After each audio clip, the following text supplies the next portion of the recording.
about elected officials going before a podium, having a press conference, and having a discussion about what occurred and how it occurred. And we didn't see any of that. We didn't see any of that. That's what I'm talking about, not social media, sir.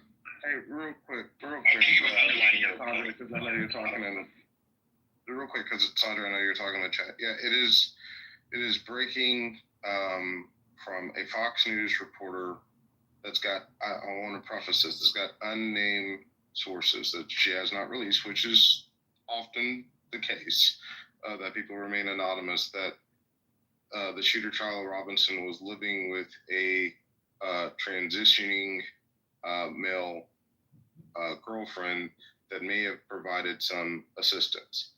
I want to again say this is early. This is breaking.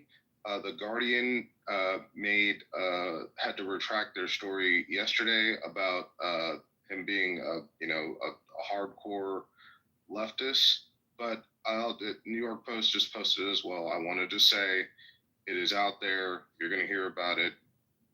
Give it some time. I like this. So let's be clear in real time, and I'll be very brief. Notice what we just heard. Notice the station. Take note of the station that we heard it from, right? And so we know that what the Post is about. We know what Fox is about. Notice that this story hasn't been confirmed or any of that. What this is a piece of propaganda to begin to shift this and try to redirect this into this trans issue to associate, again, some type of mental problem. Right, y'all know how I feel about trans, so we're not even gonna go there. But the point is, this is MAGA diversion tactics. You have to understand how they plant these stories and how they go about it. So we'll see if this story catches legs, but right now we are at the beginning of it, and in real time, that is my assessment of what I just heard.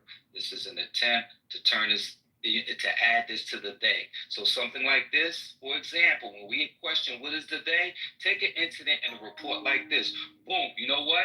The followers are going to take that and put that under the day category, right? Then it'll be another story. It might be something regarding some Mexicans and something negative about that. Boom, they take that, they put it under the day. Boom. It could be another situation where a black man is incident with black folks and is negative. It's a negative story. They take that, put that under they. Next thing you know, under they have a portfolio of targets. They have the groups that they need to go after. They understand the message. Some of them are going to be violent, right? Some of them are going to use their platforms. They're just different strategies that are being deployed to address the day. And we have to be smart enough and use our cognitive to see this shit. Like, y'all gotta really just stop and pay the fuck attention to the Oh my God, shit, hi! Alan, yo, I only spoke for a minute, like less than a minute. Like, I'm looking at my time, part of my power. I can't help my power.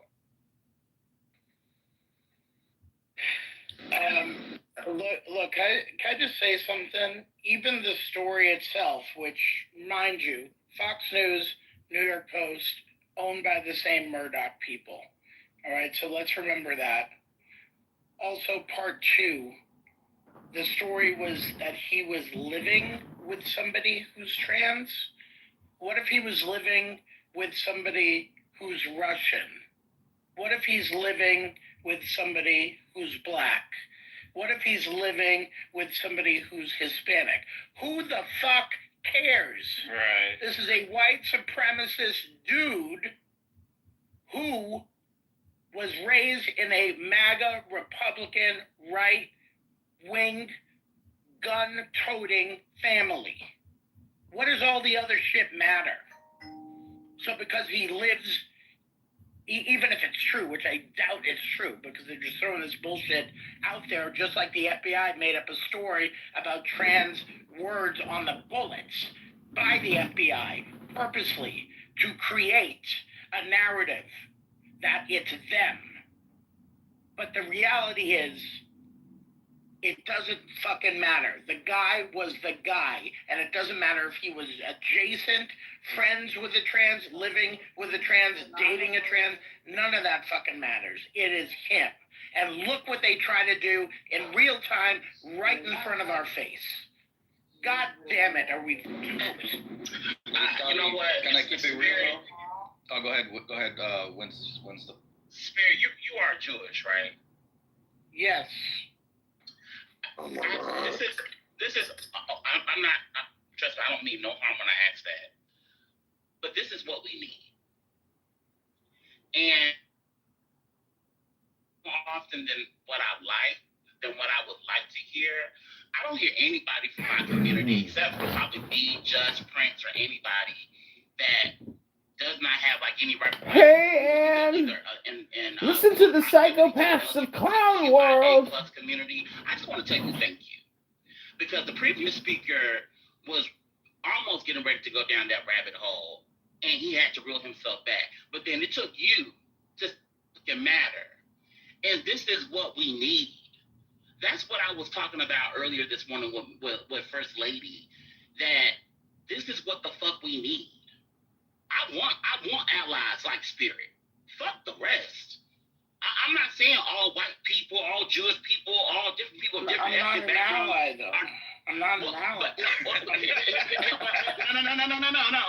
Let's stay there. Hear me out. You are an ally to me because I'm a black man. Fuck me being part of. You know what I'm saying? He doesn't like to get patted on the back this long. So you're an ally to me. I'm an ally to you. This is what it's about. It's about human being decency. And as we continue to see, you got the right that continues to incite this stupid ass bullshit. And it doesn't matter. But then we hear somebody from my community say, we gotta be smart, we can't fall for the okie doke, but you can't even say your goddamn self. It don't fucking matter. But somebody who's Jewish can say it don't fucking matter. All right. You don't have to go down this rabbit hole about, oh, well, that's a mental illness, but we don't want to go there. No, fuck that. It don't fucking matter. Kids just lost their fucking life. And a racist got shit in the fucking head. And people want us to beg us to have empathy for this motherfucker. Hell fucking no. So thank you, Spirit. Thank you for being a fucking ally to me as a fucking black man. And to my black sisters in this motherfucker. That's what we need. So I promise you, it's not gonna be y'all. It's not gonna be y'all. It's gonna be us niggas. Us house niggas. That's gonna hold us the fuck back. All right, I'm gonna let that sit for a little bit before I say something. Okay. I might crush a little bit of the vibe right now. You hear that shit, I Ann? know, Scotty, that was a rhetorical question when you said, "Who the fuck cares?" Bro, the fucking MAGA whites care, bro. That's why. That's why that was crucial, bro. Because they plant these motherfucking seeds, and you know that they're not gonna see the redaction, right? They're not gonna see them when they pull it back and be like, "Oh shit, that's my bad. We gotta erase from your memory that this went out." But it's already there. It's gonna be spread. It's gonna be viral, and it's gonna be too late, right? So that's why it matters. Yeah, Candace Owens is proof of this. Candace Owens really did a lot for his legacy, more than we realize. And she did a lot for him as a person. I had no idea how responsible she was for the success of him in his career. I would say she's more successful for his career than he is of hers. Can I ask a question here? So where's the line though? You know, with like, I understand if you don't want to have empathy for Charlie Kirk and all that, but I understand a lot of the things he said were inflammatory. But where's the line of? Where was the line with him? No, but like, where's the line before someone should die? You know, for what? I mean, it's not about people that are celebrating or, you know, are indifferent. I don't think that they're saying that someone should die, but when you go back and listen to, he was, not only was he racist, but he was sassy and out of 48 hours, I've never heard anyone actually play a clip or provide any evidence whatsoever that Charlie Kirk was racist. Nor have I ever heard anything specific. Just total generalizations every single time. Nobody has ever been able to say anything specific ever. People want people to like show some humanity. Well, he showed none while he was here. Like none.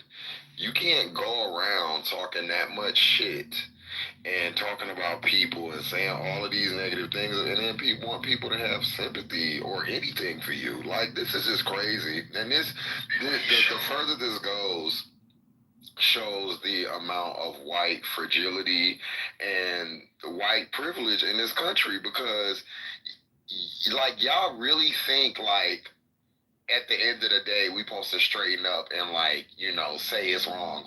Fuck that. Yeah. Like, I really want y'all to understand, like, fuck that. Nobody has to straighten up and fly right when it turns to be about white people. And it's kind of, well, it's very like offensive, because it's always like, well, come on, you guys. No, fuck not. But come on, where? Did y'all come on with Freddie Gray or any of the hundreds of black people when we told y'all, and y'all made comments about you know, old boy being a drug addict and this and that? So no, I like don't ask the line when niggas is alive. Nobody was asking that line, you know, where's the line? So you should have asked him when he was here. You know what I thought about? I thought about something. Jesus Christ. 2 seconds. But you've been off. Like, let him reply, please. Okay, I'll go after him. Thank you. Pardon me, Coach. I'll go after him. No, yeah. You want Robert to apply with the other guy? With all of that culture, but like, I just mean like, you know, when people are still kind of like praising death and like being like, so doesn't that create more? You know what I mean? Like, if I'm over here, like, yeah, good for him that he died. Like, so the next guy might be empowered to be like, oh yeah, we should kill these people that we don't agree with. You know what I'm saying? You know, the kind of type of rhetoric that, I mean, I'm not LCIS. I'm not saying, that's the rhetoric. That's what he stood for. That's what he stood for. Hey, yo, I'm gonna be honest with y'all. My nerves is bad. I can't listen to this whole talking over each other. You motherfuckers are adults. Shut the fuck up and let people talk. Like, this shit is fucking corny. Every day we do this shit. Like, come on, shut the fuck up for real, because I'm about to start getting real nasty. So go ahead, finish, my dude. Like, I couldn't hear what you were saying because the other motherfuckers was talking. Yeah, thank you. Yeah, I've been waiting to speak. I was letting everyone else speak, so thank you. But, man, sorry, I kind of lost my train of thought. But anyways, I'm just saying, like, where does it stop? Because that kind of rhetoric will kind of create more people like that. We're like, yeah, fuck him, he should have died. Then the next time you're like, oh yeah, I feel empowered to kill this person because I don't like what they say now. You know, but I understand what you're saying, where like, there's consequences to the things you say, you know, but it doesn't mean we should walk around shooting people. Because for me, so let me tell you personally, for me, like, I'm not black, right? Wait a minute, no, let's pause there. Let's pause there for a second, because you said something. When have you heard somebody say, yes, he should have died? In here. Oh, I'm not saying anyone in here. I'm just saying there's 3 minutes ago? Are you in the shower still? When somebody makes comments like that, can you please say, not in here. And this is why you have to record these people. I need to understand. Because they backtrack, Howard. They're a bunch of backtrackers. The majority of the people, especially people that are in green beans, are not rooting for the death of this man because he said X, Y, and Z. They're just simply saying, hey, you know what? Don't ask me to He was a racist, Howard, but no one has ever produced any evidence yet whatsoever that he was a racist. I agree. Yes. But Howard, nobody has ever played a clip. Nobody has ever cited an article. Nothing. It's all opinion. Are you for done, First Lady? I'm sorry. What room is this? This is politically correct. Documenting liberals. I don't want when somebody says it might be you, Howard. I can't believe you donated to my campaign. Thank you, Howard. And thank you. Joe B is also a contributor to this campaign. Joe B mailed cash. Passion, or they're not showing sympathy, does not relate or correlate to the fact that yes, he should have died, or people should go around shooting, because then that makes a crazy argument. And I can't speak for the other people and why they're saying what they're saying. I can only speak for what I'm saying, or the people who are speaking today should only be speaking from their own I perspective, because the I perspective is the loudest voice that you can have, because guess what? Nobody can argue with your opinion, because your opinion is your opinion. But when you try to start speaking for other people, it's a little difficult. But go ahead, I'll be quiet. So I just want to stop here because we always brush over this when we have these conversations. There is a standard in America that white people and their shit matters more than everybody else. Everything you just said, whether you meant to it or not, but this is why people say people are indoctrinated, and you are, like, if you were educated in this country, you're going to have some form of racism, patriarchy, and homophobia, because it's built in. You just asked us. Now, mind you, when he was here, nobody black never did nothing to that man. He had something to say about our women, stuff to say about our pilots, our schools, this, that, and the third. In his death, we didn't have anything to do with him dying. In his death, you still want us to watch what we say. Hold on, let water, please.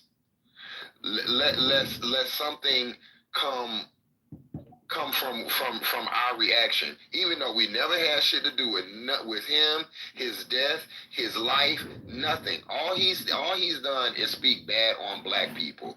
But again, it's black people's responsibility to watch. If we can't smile too much, we can't do this, or else we're gonna embolden. Man, are y'all motherfuckers crazy? Do you see why black people be so on edge with y'all? Y'all don't give a fuck about shit we do. If we lose a life, none of this has ever happened for any black person. Let's just be clear.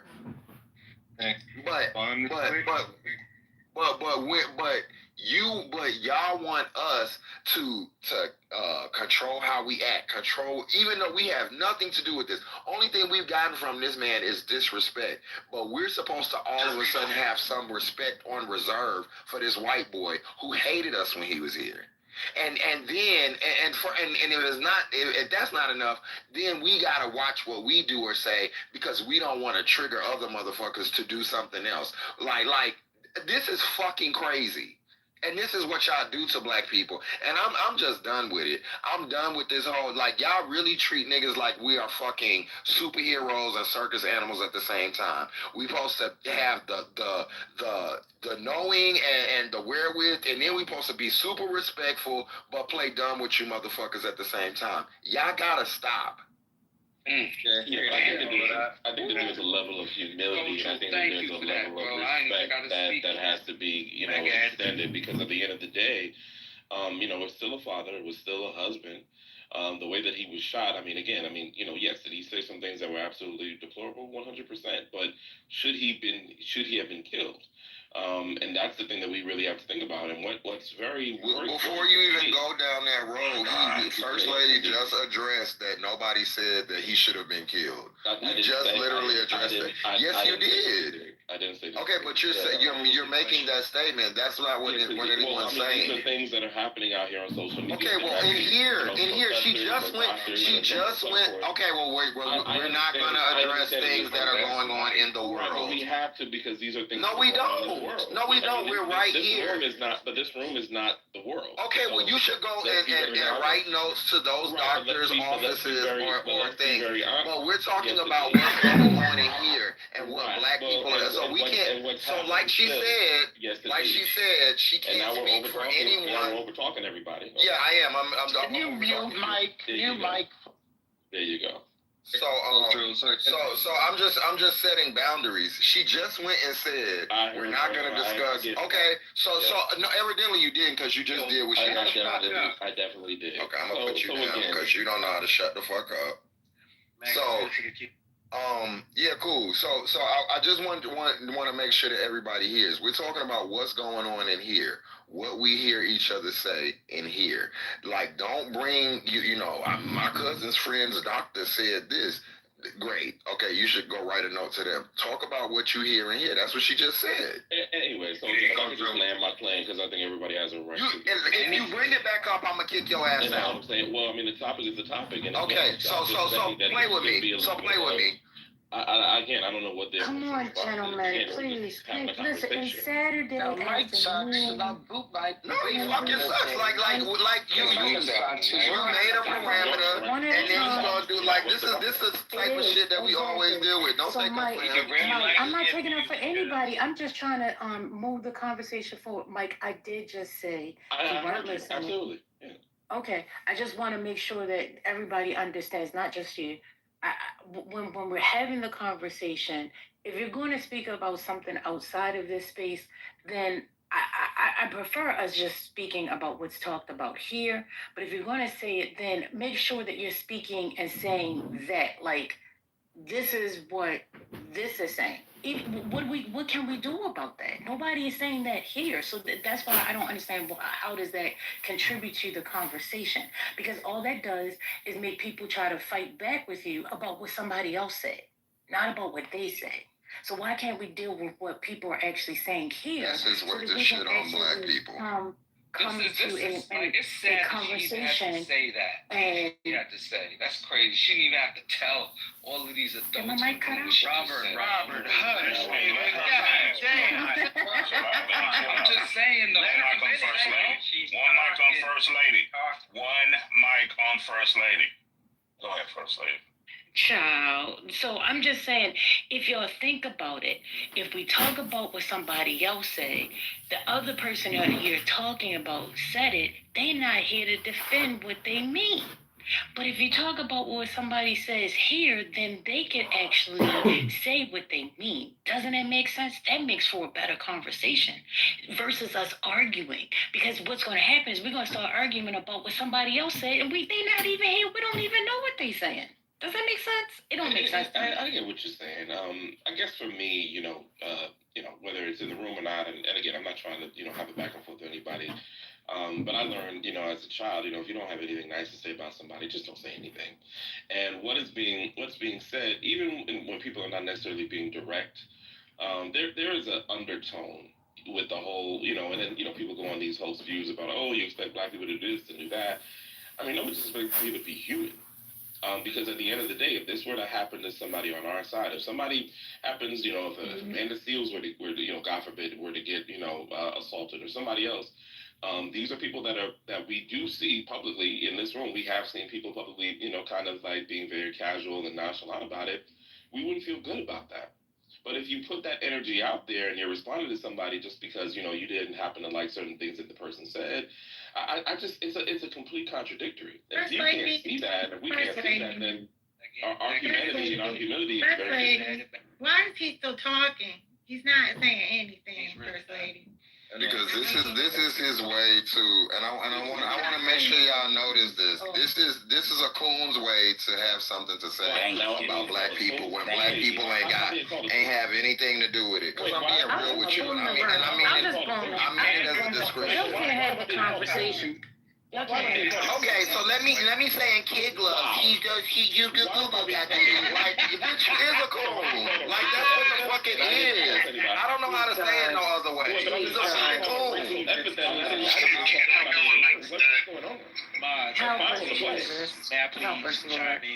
Wow. I'm just saying, if we're talking about things that are going, I'm gonna put you to the fucking ground because you cannot fucking bye. Get the fuck out with your dumb ass. The whole conversation. Yeah, because we have to be real. We're not kid glutting adults. There you go. You gotta shut them. Okay, Maggot. We're not kid gloving adults. We're talking about things that are happening in the world. So a coon is a coon. We're talking about things that are said in this room. He cannot stay. Ma'am, please stay on mute. He can't stay on topic, and it doesn't work because there's nobody in here that says that. So in order to disparage black people, he has to find something from outside of the space. And, you know, no shade, I'm not being nice today. So you come back up ugly, but I'm still going to roast your ass. Wait, no,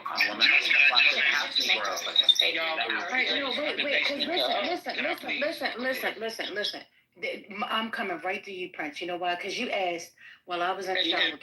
You're a faggot, by the way. You're a faggot. So that's right. Or you, girl, I'm about to post your picture, and we'll see who looks more like a faggot. Stem ass looking ass bitch. That's a He's violation. a Charlie Kirk. That's what it is. No, it's not a violation. That's how they really feel. No, Okay, stop. You don't have to feed into it. Stop it. I'm trying not to use profanity today, but you guys are really pushing me, and I feel the F word getting ready to roll off of my tongue. You know what? Today is Saturday. Today is sadness for some of us, okay? So, Shabbat. Chill out. All right. I did not bring him back up on stage. I don't know who brought him back up. But Mike, that is absolutely, for me, I would just throw you out of this. He called me a cool. And But he called me a cool. That's And you have a you herpes think, on wait a your lip. minute. So you think that a coon is relatively equal to the F word? It's not about equal. He threw a shot, I threw a shot. Fair is fair. Answer her question. No, it's not. That's not Oh, fair. so it's okay. Anyway, I'm moving the conversation. Mr. Prince, everybody take You a were break. just Mr. talking about Prince. how we were supposed to have.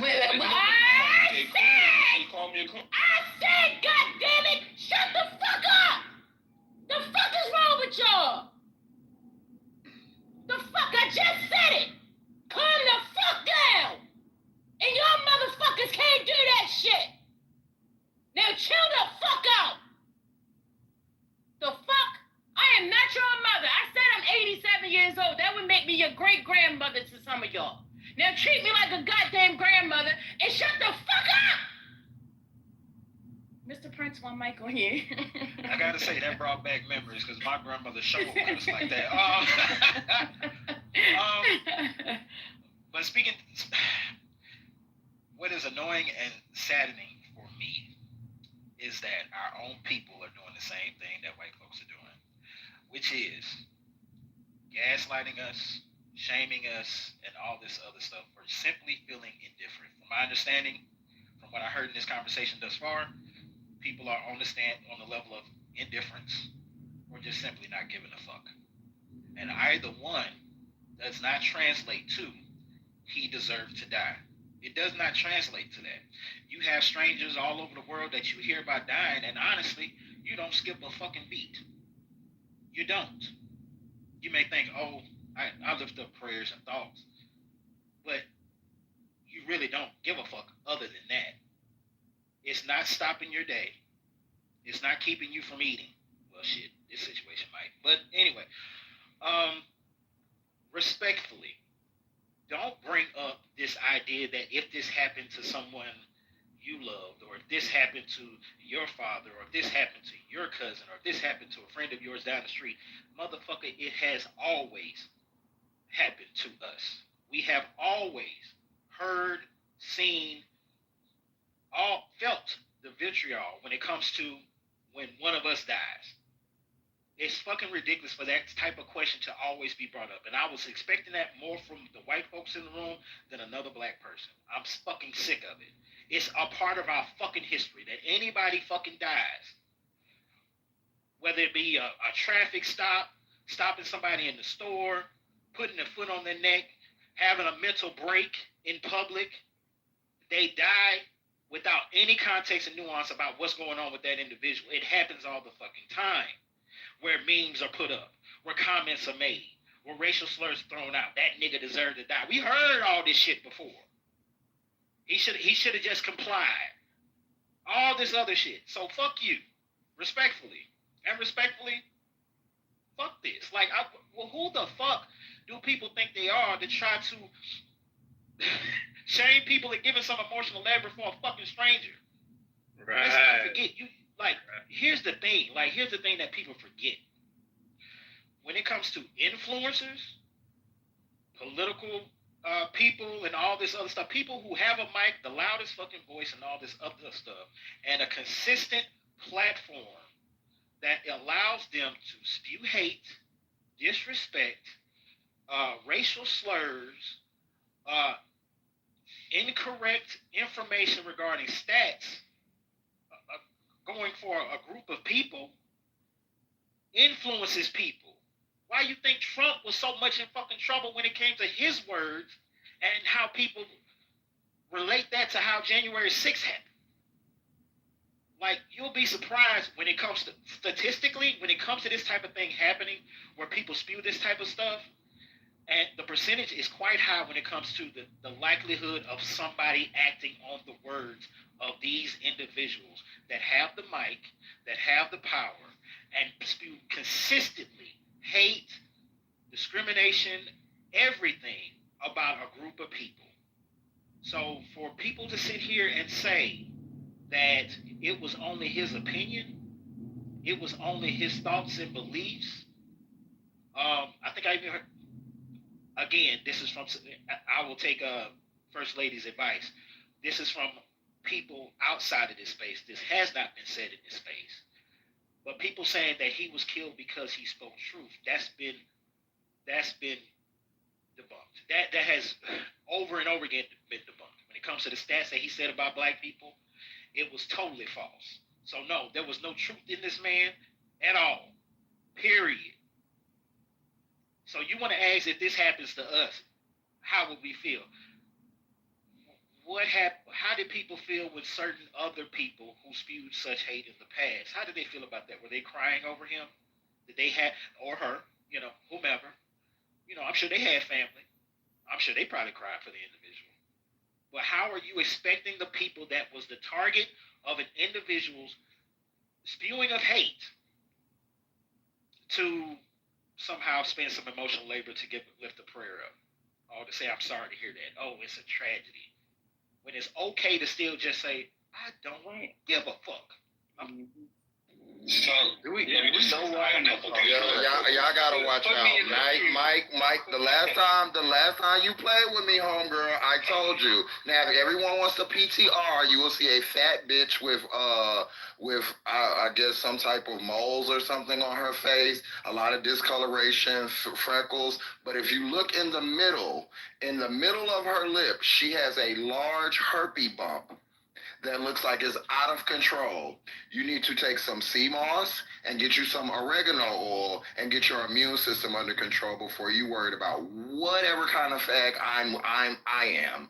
You are very overweight. You have about 6 chins. You have a really bad skin condition. You look terrible, bitch. You look awful, girl. Look at you. I want you to take a good hard look at yourself and really, really think about before you ever part your lips to me again, bitch. You got about 500 pounds to lose before you ever fuck with me. With that big ass fucking pointy ass bump on your lip, bitch. You bitches got fucking nerve. I should come punch you in your mouth and bust that shit so it can skeet all over your face. Have a good day, fat bitch. Please wear gloves. Please wear gloves. Yes. Can I just add something really quick? Oh. That was diabolical. That was. So was that bump? Bitch, you better shut the fuck up talking to me, you fat ass bitch. Jesus, the offense. All right. Wait. Chill back. Who just said cannot? Katrina. That was I Michael. know Katrina said Michael. Yeah. Michael. I haven't heard from Michael. Who said Jeremy? Was that Jeremy said that? Can I get in the queue? Okay. All right. So Michael, Katrina, Jeremy, Malak, you trying to get in there? Yes, ma'am. All right. So I haven't heard from Malak all day. I haven't heard from Mike. So let's get the people that we haven't heard from. Jeremy, have I heard from you today? I don't think. Earlier. Yeah, go Malak go first for sure. Okay. All right. Okay. Go ahead. Okay. I was just gonna say, obviously, all sorts of people can do crime, cause harm, assault other people. Doesn't matter, your ethnicity, your background, whatever. We know this to be true. But specifically in terms of political violence, this really seems to be a problem from young and middle-aged white men. So they have predominantly, young white men are significantly overrepresented in terms of political violence, especially far-right and white supremacist violence. And I can, give a whole host of examples, but maybe just to keep it brief. So I feel like if we're really going to talk about this problem of political violence and what's going on and how do we deal with this and the cause, whether it was Charlie Kirk's hateful rhetoric or the man that murdered him, and obviously that's not to equate the two, but just to say that there's really this issue, particularly on the far right, but more broadly among young and middle-aged white men, of doing this kind of political violence, and it's been the case for decades. So I just want to know when we're going to take that seriously in this country and actually deal with this problem of what all these white men are doing.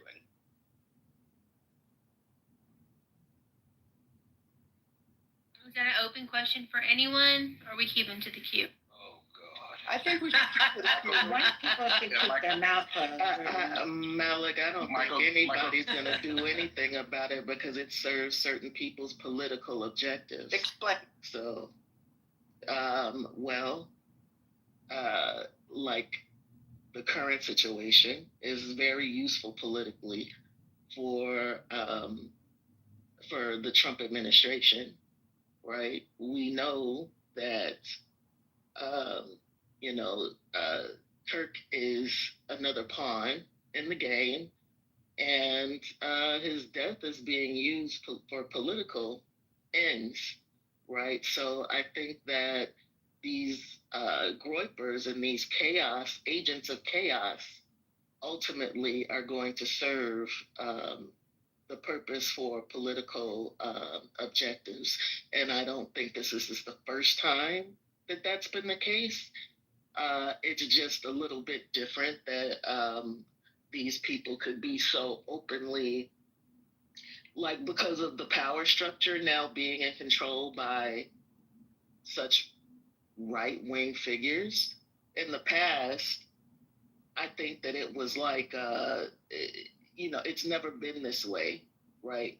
But they still were not ready to deal with the root causes of these issues, right? But people were more willing to be upfront about the fact that these people were already violent in their rhetoric, violent in the things they promoted, et cetera, et cetera. Now it's just politically useful. So nothing's going to happen. All right. Happy Saturday, everybody. If you just getting here, I've already had my crash out for the day. Thanks a lot. I appreciate those that, contributed to my crash out. It's like, damn, I missed it. And I don't understand why you guys rewind, please. No, never. I don't want to be that way. It wasn't that bad. We really could. Can we not interrupt the victim's story here, guys? Thank you. Do it again. Oh my God. Can we invite Cyndia back up on stage? Do you really want to crash? Because clearly the conversation. Yes, because he looks like a mixture of Sinbad and Medea. So everyone needs to call him Cyndia. Can you stop? Can you stop? Can you stop? Ugly ass. Bitch, I told your motherfucking ugly ass. They're going to have to pull me off your motherfucking ugly ass every time, huh? Because you terrible looking and you got bumps on your lips. Go ahead. Be nice. Okay. Bumpy. You see that? You see how I try to get people to be nice? You can't get people to be nice. But we're all this conversation. He's a terrible person. Like, that's really the problem. But we were supposed to go to Jeremy. We were supposed to go to some other people. And me. And Michael was the person. So here's the thing. One Michael here. Thank you. I don't like talking to her directly, so I'll just say it to the space. White people stealing black people's stuff is just dumb, and I'm tired of it. So I'm going to ask that Monica change her PTR, and if she doesn't, could the mods enforce her changing it by removing her, because I'm tired of people stealing our stuff, and she stole my PTR. Michael, you made this PTR? I did, yes. It is nice, and I will delete it. Thank you. I did add it, so I did creatively adjust it, but it's no problem. Don't even do it. You're already there. It's okay. Oh, It's okay. It's okay. It's okay. It's okay. It's okay. Listen, we don't have to like one another, right? To be in conversation.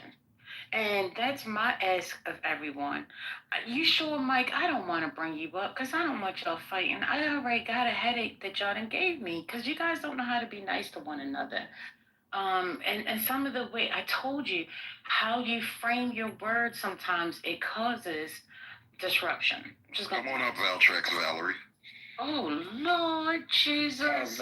Why y'all niggas fresh on a Saturday? I warned him when I saw this picture. You don't remember? I said, if I was you, I would leave me alone. Baby, when I tell you I've been sitting up in my room like Brandy writing jokes about this bitch in her face, she is toasted. Like this is a roaster's dream to look like this and be trying me. Girl, please. But I'm gonna leave you alone. I'm gonna let you talk about stuff. Just don't say nothing to me, and probably put some lip chapstick on or something, cause that bump is that shit on your lip got some shit on his lip, my nigga.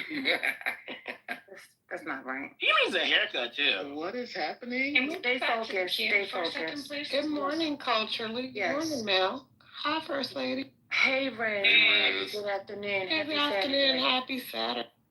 All right, so I'm going to Jeremy. Jeremy, you were in there. I know. Monica, you can put me in the queue as well. Okay. Can I get in the queue as well? Okay, Katrina wants to get in the queue. I just said Katrina wanted to get back in as well. Oh, my friend, I'm not going to call you, but hi, Invisible. Go ahead, Jeremy. My mic on you. Yeah, I'll be really quick.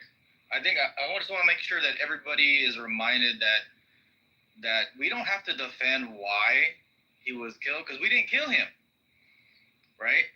It was the white dude from Utah that killed him, and we don't even know why he killed him. So that's the trap trying to set all of y'all, is they're trying to plant these seeds like people are insinuating this, and they're trying to assume this, they need to be respectful this, but we didn't kill him though. Right? So there's none of that shit is the reason, because we don't know the reason right now. So don't fall for the trap. So I just want to say that. And thank you Malak for mentioning the history and the scientific evidence of white on white violence. Yeah, thank you, Malak. Everything that you just said was facts, because at the end of the day, we don't know any of these variables. And in math, you cannot figure out the answer when you just don't have all the clues. And we don't have it. We have assumptions, but we don't have everything. The guy said he's not talking. He's not talking to the investigators. He hasn't written anything. They've talked to his friends. They've talked to family members.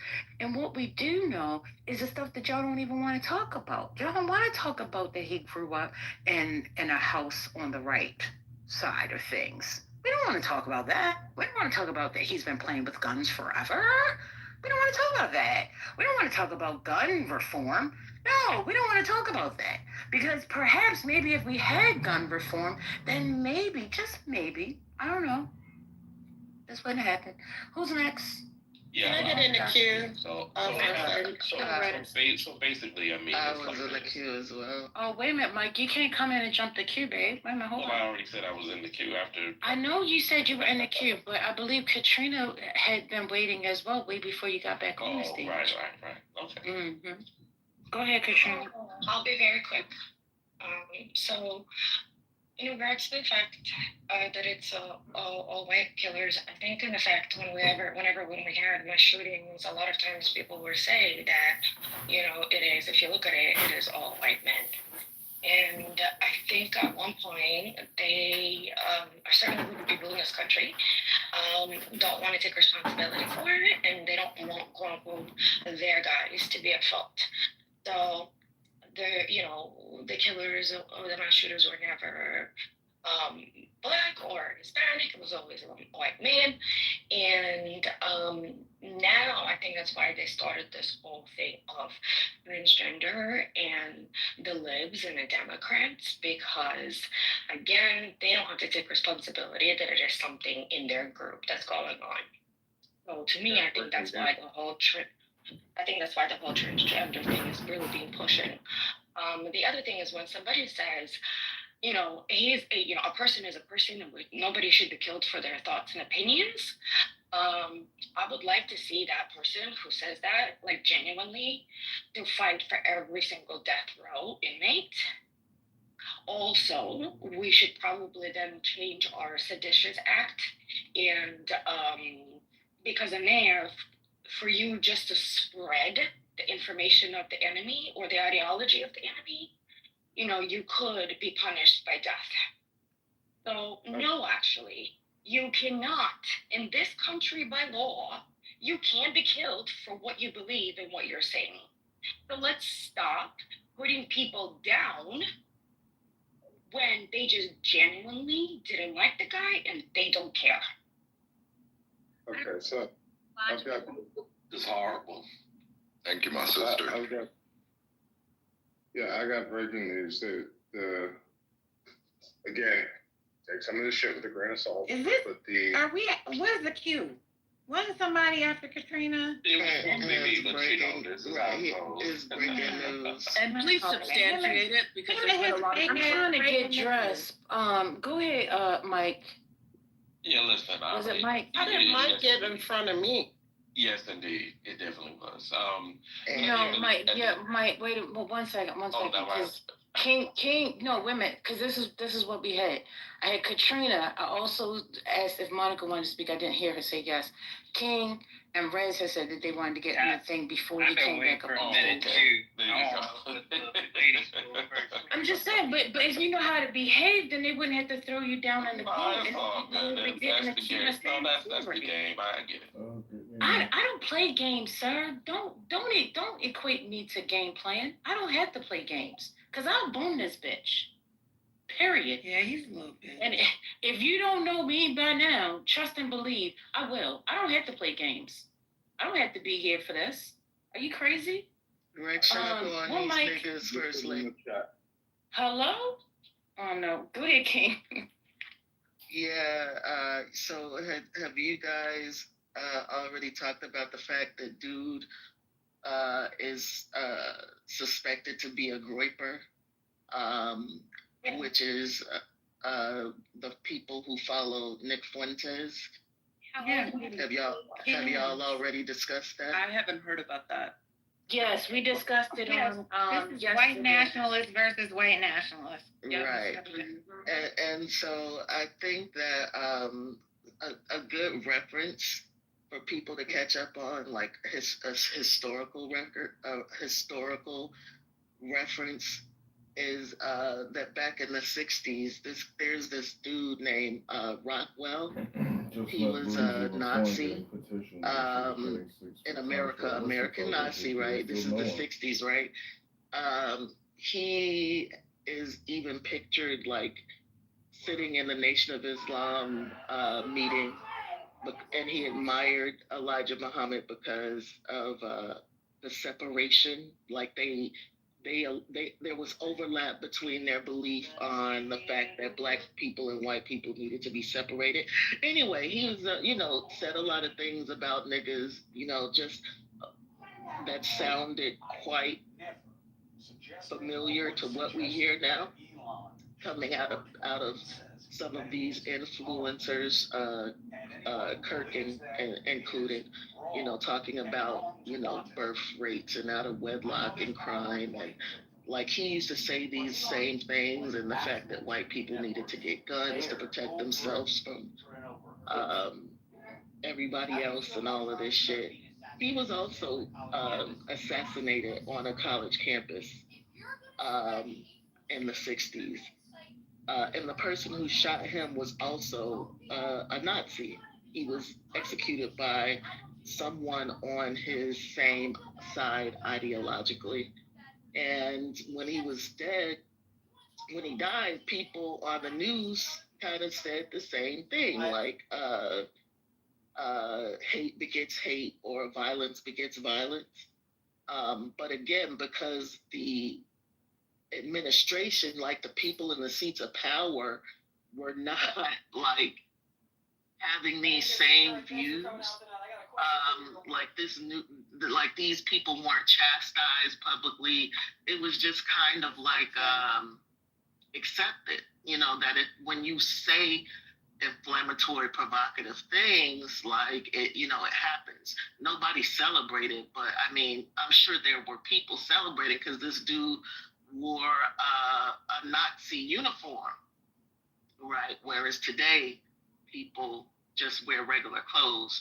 But I think that, it's being used. Stephen Miller has been on the news talking about how liberal institutions need to be destroyed and threatening people with exile. As far as people who are liberal or in liberal institutions. And so they're like people are on his side are totally ignoring the fact that this dude was a groiper and that all of the shit that is written on they said were written on the bullets and the cartridges and whatever, were all in alignment with the memes. The memes that groiper people share. So they're ignoring all of that and they're moving forward with this narrative that these are left-wing people. So just be up on that. And the guy's name was, his last name was Rockwell. Just type in Rockwell Nazi college assassination. Wait, can I ask a quick question? So the stuff around the No. Okay, no. I just because there's people been waiting to speak, and that was I understand, but that was quite a long submission, so we got to keep it moving. Thank you, Kim. We'll come back. You'll get back in the queue, and then you can ask her at that time. Rez, you've been waiting. Good day, good now. What's on your mind? Thanks, First Lady. I think this entire situation is entirely insane because white on white crime is real, right? And that's what we're not addressing. Because this is white on white crime. Period. Exactly. Point blank. Full fucking stop. Like, let's be real clear. A young white man shot a young white man. And on the same day, right, there was a school shooting. Hello? White on white crime. Again. I mean, hello? What are we talking about, people? Same day, this all happened. Like, and that news story was buried again because there is all of this that is continuing to happen because we have this gun violence in this country that is at a rapid pace, right? But I'm going to pivot a little bit because this is where I am having a problem with some of this situation. I'm a taxpayer. I am a military veteran, a retired military veteran at that. Did 22 years in the Army, retired from the federal government on top of that. And you use my taxpayer dollars for a podcaster to be flown on Air Force Two, to use active duty Air Force folks, to give him military honors, to transfer his body to Arizona. I got a problem with all of this. And then you have a sitting congressperson introducing a bill to put his body in the rotunda, which is only reserved for presidential and literally officials or people who have literally contributed to this country, right? So it is weird to me that y'all are not outraged by any of these things, that your taxpayer dollars were literally used to transfer this citizen of the United States of America on Air Force Two. Y'all weird to me. I'm now going on mute. And he was given military honors. What the motherfucking hell? Thank you. I'm going on. Yeah, I'm going on. I would love to be able to step in. So again, I mean, number one, this was a tragic killing that took place. I don't think that, if we're making a big deal about how he was buried and things like that, I think that, if that's your worry, buried, the fact that he was, rather than he was shot in cold blood for no reason, I mean, this is what I was talking about with. These are unserious people. Right, just let him say what he gonna say, and just don't even respond. Cause he's gonna keep saying let him say that. Wait a minute, y'all erupting again. Y'all got this erection going on. Y'all gotta hold your erection. Seriously. Put it on the tape. You're literally Just be quiet. Zip it. 1 second. Oh, look. 1 second.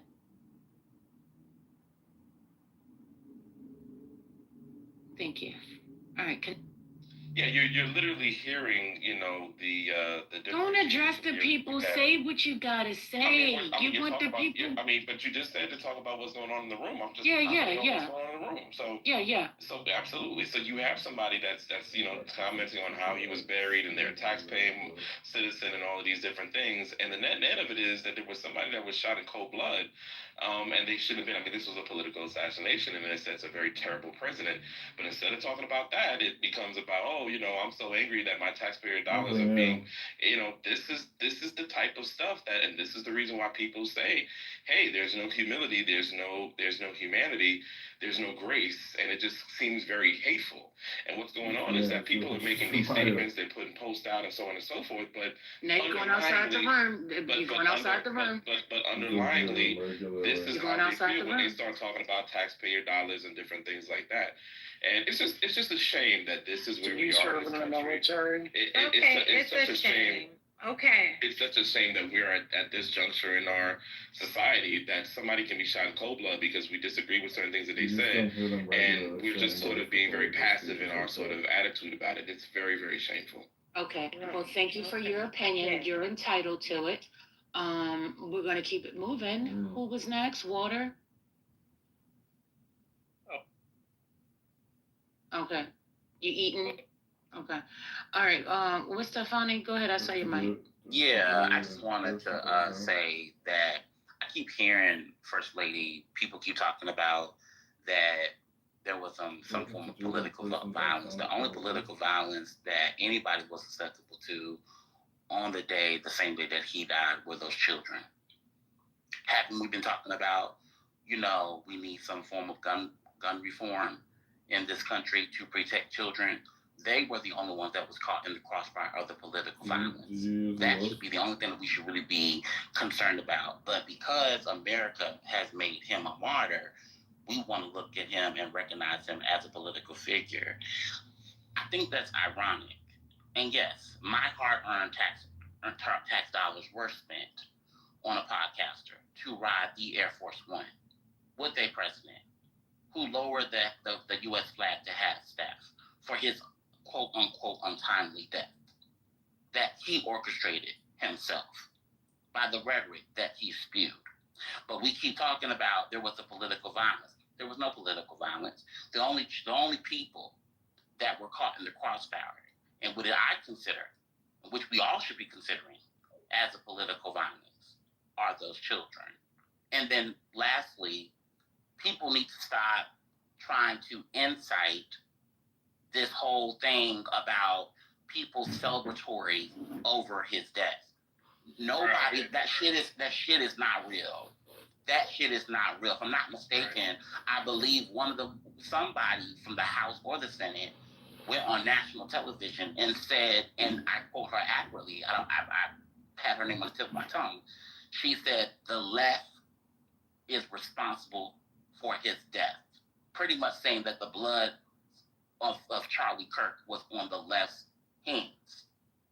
But we have not heard anybody from the African American community spew that fucking rhetoric and say that we are celebratory towards this man's death. And y'all house niggas are going to be the detriment of our community. Trying to hold the line for white supremacists who wouldn't even hold your dick so for you to be able to piss. Okay? Or wipe your ass. Stay focused. I'm focused, First Lady, but I'm gonna give me a haircut so I can look sick. I know that's right. You can go. Let me just check with Water, because Water did come back off mic again. Water, are you there?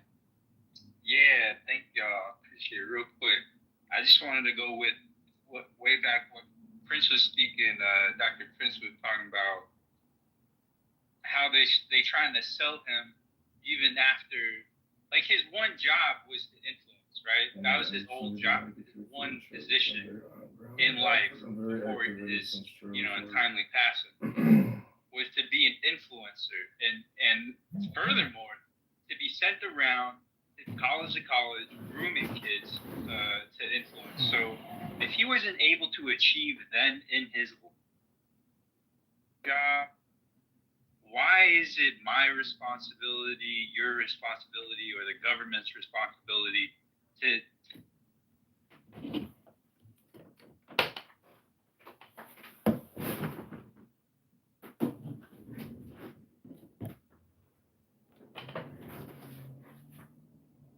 Okay, Notorious, hope you've enjoyed.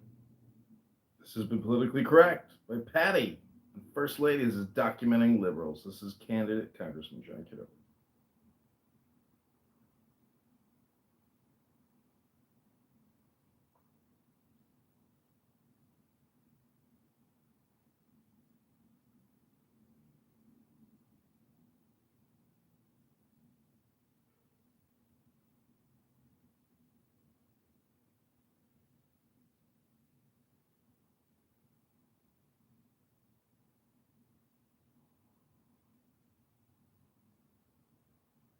Okay, this is petition onboarding candidate John Kitover, Illinois 16. I'm going to turn the chat off. I'm also going to turn hand raising off. And we are also going to pin our link.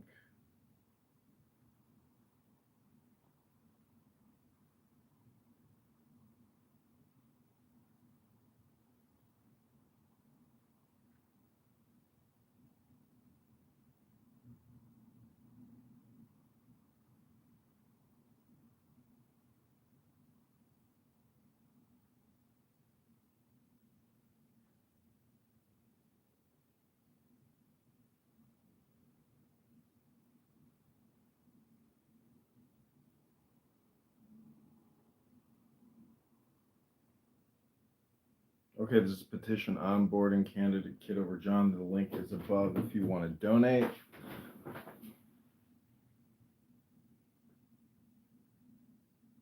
Affidavit.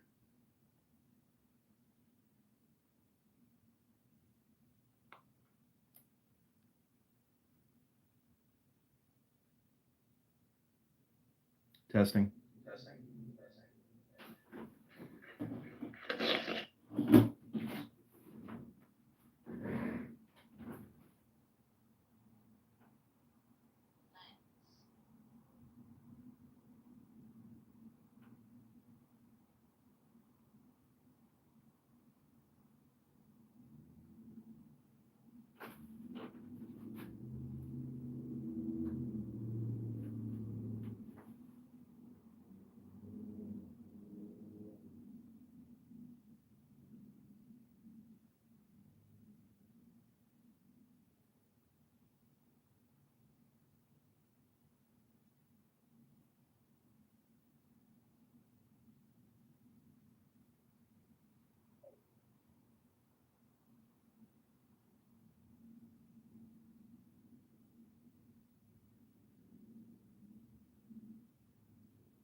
Testing, testing, testing, testing.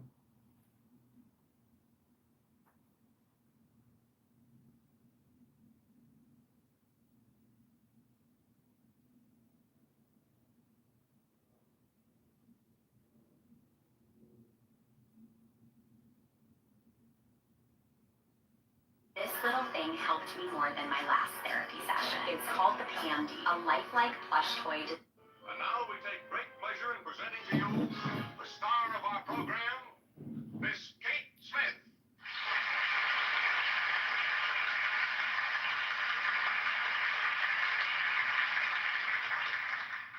Hello, everybody.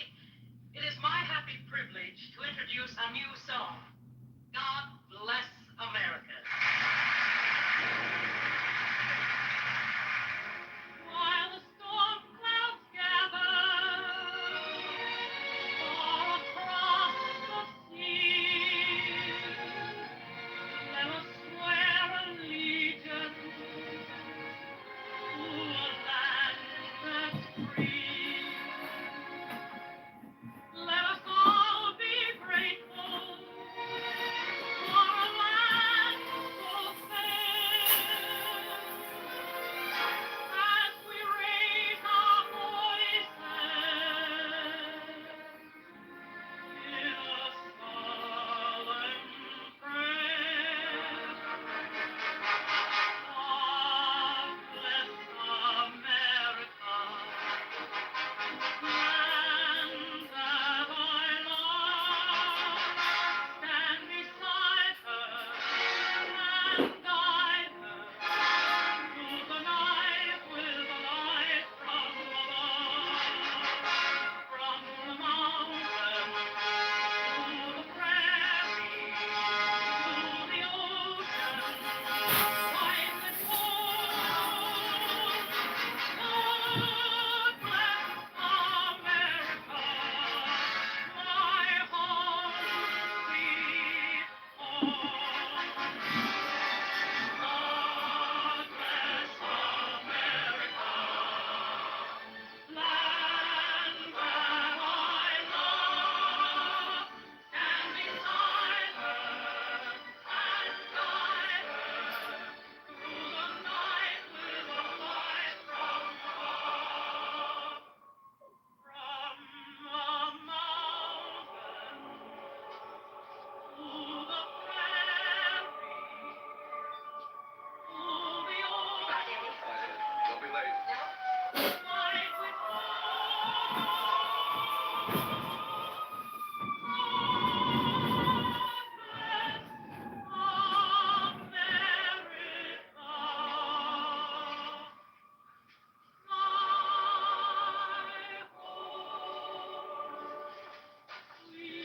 Right, Pop? Right, son. God bless America, land that I love. Stand beside her and guide her through the night with a light from above. From the mountain to the prairie to the ocean, wide with It's a good way to filter shit. If they can't actually go into the collection, they're a waste of time. It's a good way to filter shit. Kind of makes you think of Blake, doesn't it? Makes you think of a lot of things. We're going to end this yet, Mom.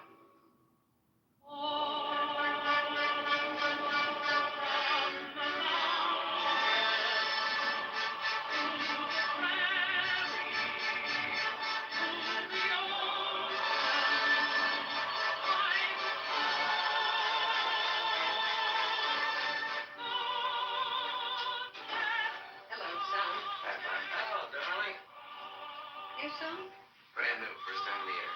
Brand new, my eye. You know, I threw that song out of Yip Yip Yap Bang 22 years ago. Sounds better now. Bless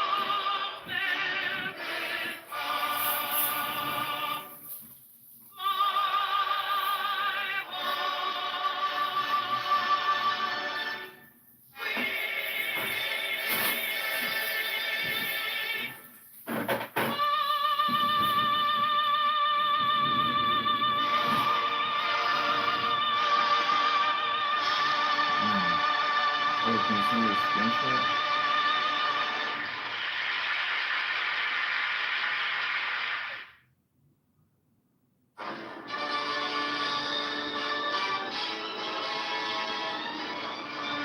Oh, that's in your head. What's in your head? You are the source. Transform. Now we take great pleasure in presenting to you the star of our program, Miss Kate Smith. Hello, everybody. It is my happy privilege to introduce a new song. God bless America. What's in your head? You are the source. Transform the darkness into light. Shine. While the storm clouds gather, The time that teaches you how.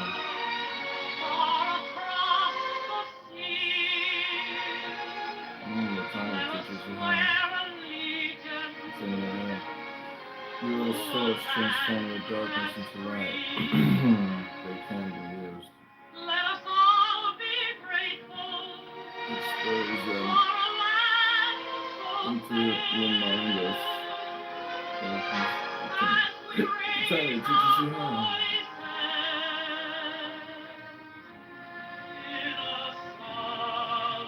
Try closing that completely.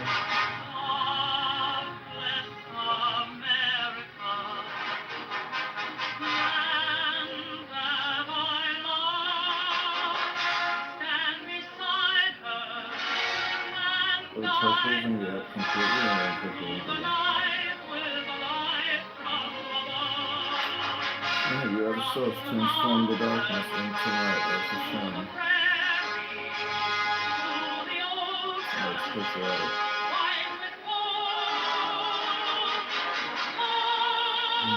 They never change.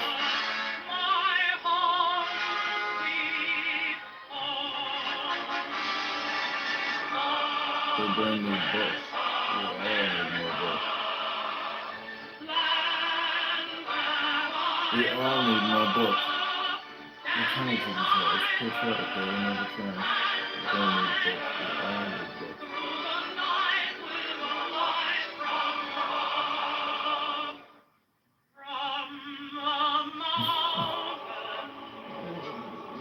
Because it's a cesspool of mental illness.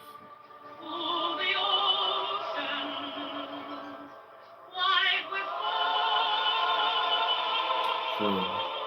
But I've found it mirrors.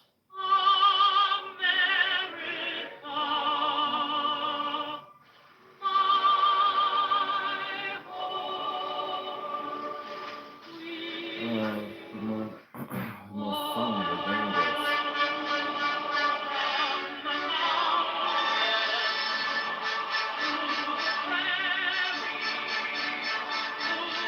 I thought I would learn.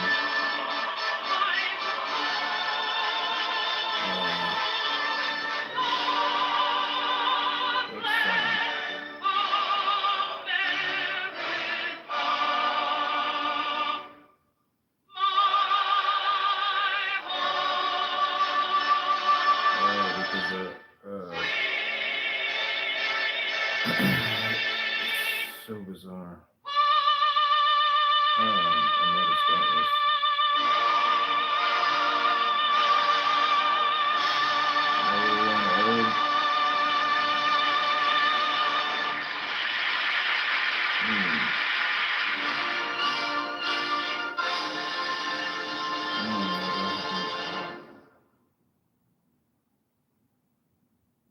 Cole, he's my miracle child.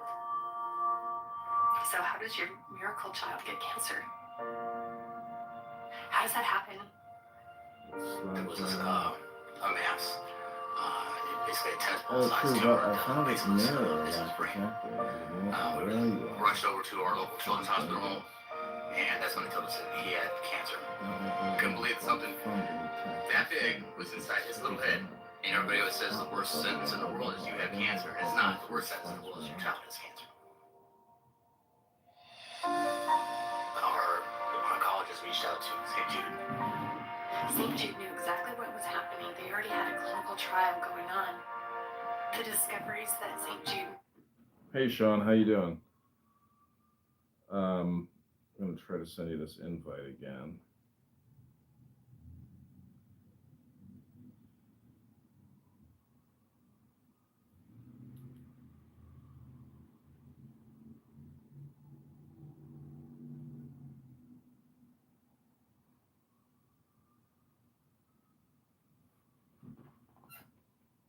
Hey, Sean, how's it going? Yes, sir. Hey, how's your day? Can you hear me? It's going pretty good. I can. Oh, good. Okay. Are you on a cellular or are you on Wi-Fi? Cellular and Wi-Fi. Oh, okay, cool. Yeah, I've been using this app for many years now, and I have over 30 YouTube accounts that have accrued over 25,000 videos of people having conversations on this app. It's kind of like an art project. So I'm glad you were able to download it. It's just a free way to have a conference call. But there's big social and political implications in this app. So if you use it, over the next few weeks and go into rooms or add people or look at my friends list and add those people, but you can hear a lot of interesting conversations happening on this app. I was noticing that yesterday. So how many dogs do you have? Just the two. Just the two. What is Pedialyte? Pedialyte is just electrolytes for something you would give to children for, if they were sick. Yeah, like dehydration, right? Dehydration, of course, yes. Yeah. So basically, I just wanted to introduce myself to you, and then have you introduce yourself to me. Then I wanted to ask you about your priorities. I guess if you were running for office, and Heather here is also in Rockford, and she's going to be doing this petition onboarding with us. Say hello to Heather. Heather also responded to the Craigslist ad. Hi, Heather. This is John. This is Sean. Nice to meet you, Heather. If you want to unmute, there's a little mute mic button in the bottom right. Also, there's a house attached to this room. If you click in the top where it says elect candidate Congressman John Kitover, you can join the actual house here on this app. And I'll make you both moderators on here.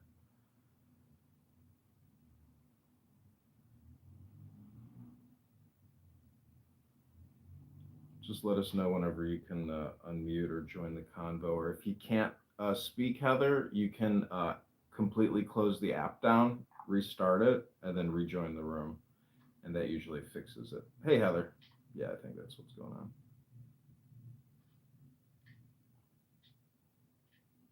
I just saw a local senator who is a Democrat in my neighborhood who I've met before, and I did sign her petition because I've met her in the real world, and I know she's got a good heart. So, hey, Heather.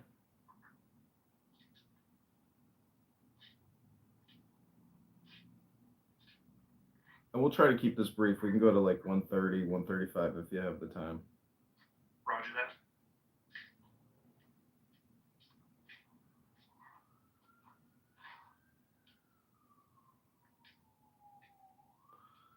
All right, well. You're ex-military as well. Yep, I was in the South Carolina and the Illinois Army National Guard. I was Arkansas National Guard, 39th. Yeah, I went to Arkansas once, and it's a beautiful state. Really beautiful. It is. It is. Yeah, I was very happy to actually get to that state and see Little Rock. I asked the taxi driver, I said, what do you think about renaming this airport after the Clintons? And, hey, Heather, can you hear us? Can you unmute? I don't know what the bug is. If you're not on Wi-Fi, sometimes that is a problem.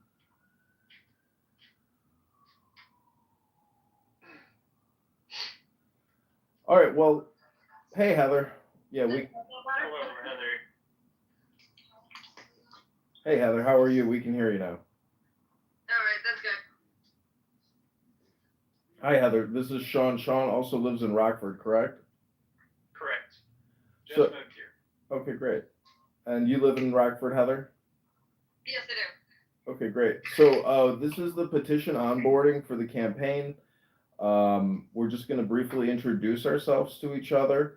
I'm going to ask you a basic question. If you were running for the president, what would your top 3 priorities be for we the people? Then we can talk about how to download the PDF for the petition. If you need to print, if you need to go to the UPS store, if you have a printer, but printing will be required at the present moment. So does that agenda sound good? Is there anything else you guys want to add to the agenda? No, that's fine. Okay, great. Well, let me just introduce myself to the 2 of you, and then you can go and we'll do round robin. Name is John Zachary Kitover. I live in Chicago, Illinois, 42 years old, a graduate of Niles West High School, and a graduate of the Citadel Military College in Charleston, South Carolina. I have a bachelor's of science in business administration. Graduated with some distinctions and honors. Then I served in the Army National Guard from 2002 to 2006. And then 2007 all the way up to 2019, I've been working in digital marketing, media buying, and ad operations at Google, Microsoft, Hearst Publishing, Cox Communications, working across a wide spectrum of consumer products. Then I started working for the Census Bureau and the IRS, opening and closing federal facilities for those agencies. And then in May of this year, resigned, and I'm full-time running for Congress in the 16th District against Darren LaHood. I'm a 2-time Trump voter.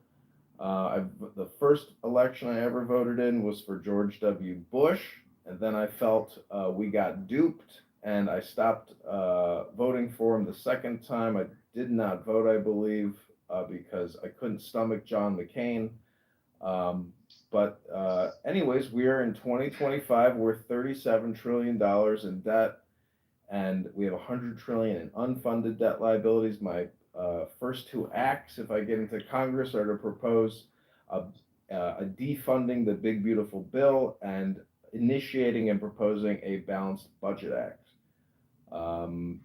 We have gathered approximately only 30 signatures that I did last weekend in Bloomington, Illinois. The response was fantastic. As soon as you mention Darren LaHood, people want to grab the clipboard out of your hands and sign right away. So I'm very optimistic that we can get the signatures. Daily, it's possible to get 60 up to 250 signatures. I did find at the Illinois State football game, tailgating is an excellent place to meet people and get signatures from people who are in a happy place. So tailgating, if there's a high school or a college in the area, tailgating is a great place, or in and out of the stadium. So that's my introduction. Sean, go ahead. My name is Sean Wilson. 45 years old, ex-military after 15 years. BSN is what I went to school for, Bachelor of Science in Nursing. And as far as my beliefs in the Republicans, I voted for Bush as well. Once again, I was kind of thrown back by McCain, so I didn't vote for a while. Coming from the southern states, the Clintons kind of were, we wanted to support the Clintons due to the fact that I'm from Arkansas, but that's when I noticed that a lot of the funding started raising, our national debt started increasing, and kind of the Democrats ran with it from there. So I would like to see a lot more as far as my top 3. I would say mental health, which I would believe would help us with the homeless issue that we have. More state funding for rehab facilities, and I would like to see a little bit more support for our VA, our veterans.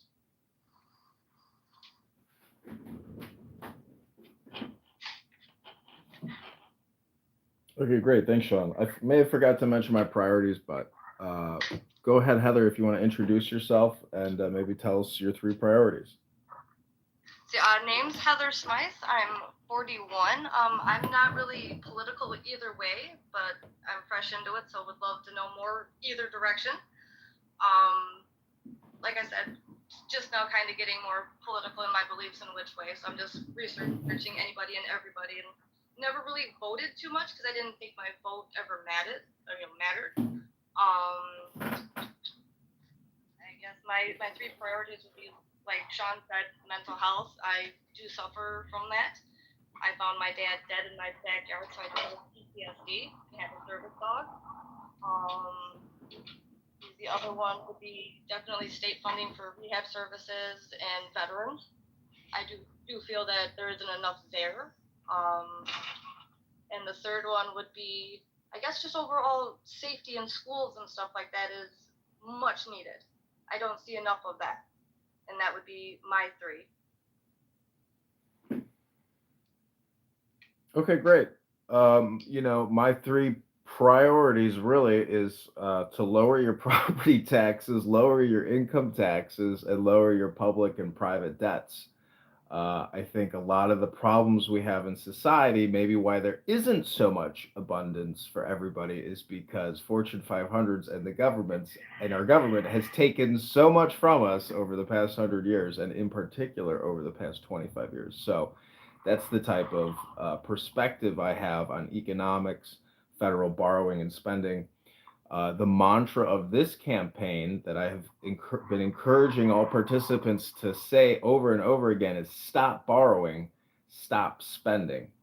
I think the COVID-19 vaccine response and our military industrial complex can't exist unless we borrow and spend. And it's proven in the congressional record in H.R. Acts. Darren LaHood passed the HEROES Act, the CARES Act, and other multi-trillion-dollar acts in support of COVID-19 vaccine response. Most of that money went to Pfizer, Moderna, Sanofi, J&J. So that is the messaging that I'm bringing.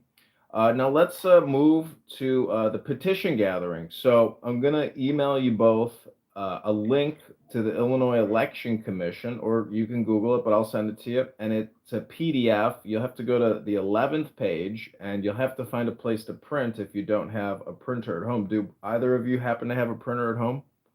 Yeah, I do. Okay, great. I would just print off 3 sheets and put it on a clipboard.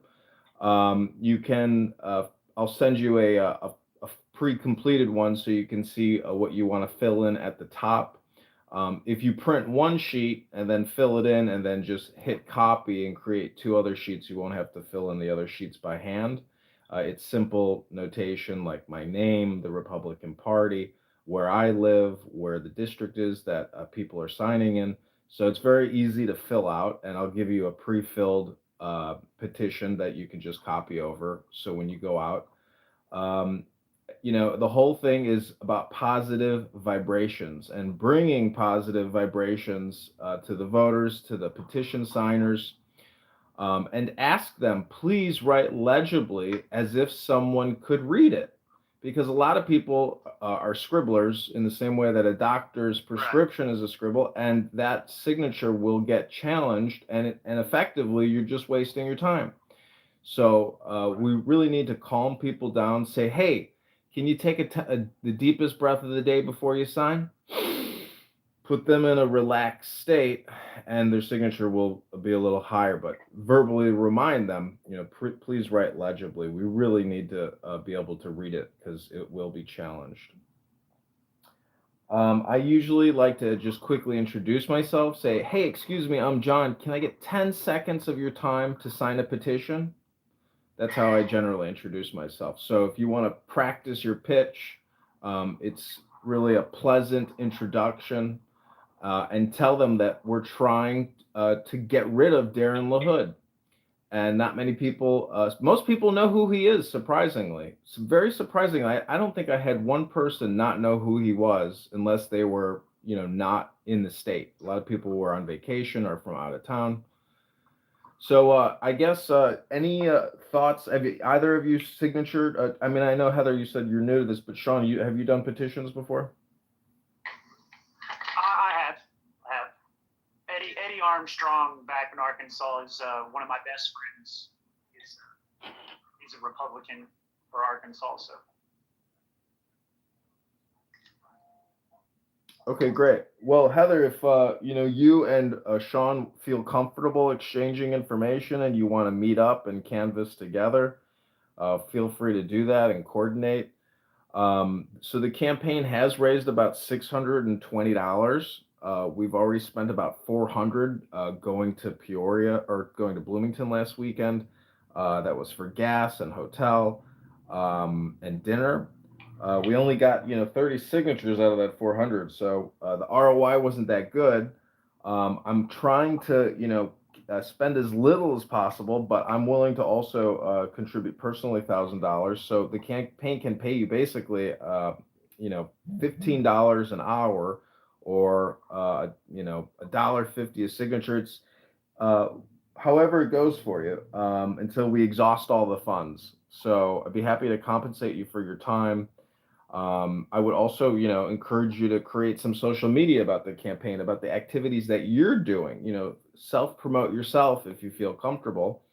And that's about it. I mean, that's my pitch to you. I thank you both for your time today and responding to the Craigslist ad. I have had great success off of Craigslist. And, you meet real people. And I hope this is a fun and transformative journey for the both of you in Rockford. Roger that. No problem.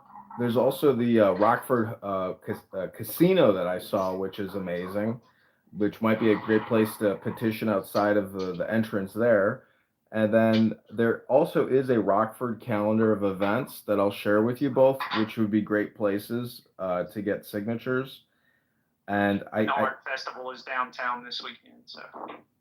Great, yeah, I think I saw that, and I also saw one of Illinois' most amazing gardens is in Rockford. I never had heard of it, but it looks amazing. Do you guys know what I'm talking about? Anderson Gardens? I think that's what it's called. But yeah, it's like a Japanese style garden. Yes. Wow.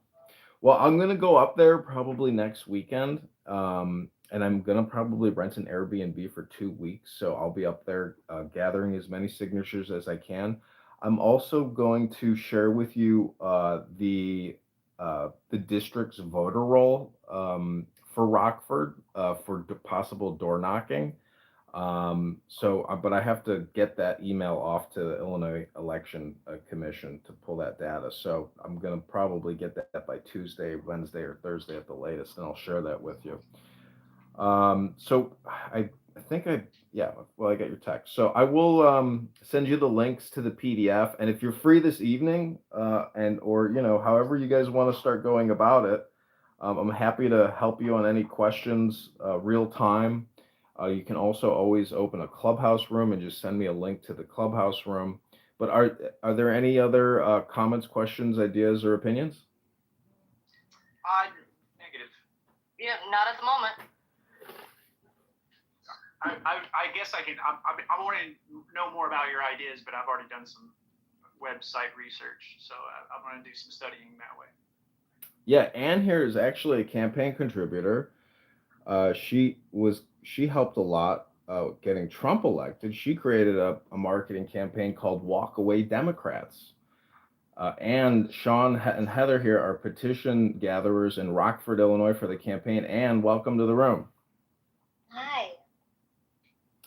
And also recently got a job. Congratulations, Ann. Thank you. I'm so happy and excited to start. I couldn't believe how hard it was to find a job. That was wild. So, yeah, that's the problem about balancing the economy with borrowing and spending. So many jobs are tied to just borrowing and spending. They're not jobs tied to for profit. So, we could get deeper into economics, but I also want to point out the campaign link donation above, the antidote link. That is how anyone can contribute to the campaign. There are there are donation rules on that page. If you're, not a U.S. resident, you can't donate. And do you have any motivating words for Sean and Heather here as they possibly start gathering our first signatures for us in Rockford today?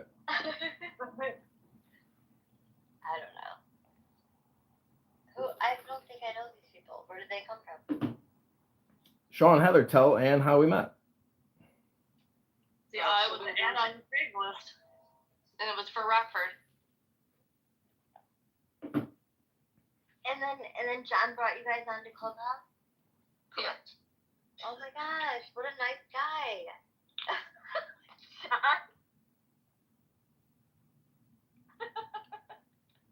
Yeah, I've used Craigslist in many ways throughout my life, and it's always been profitable and fantastic.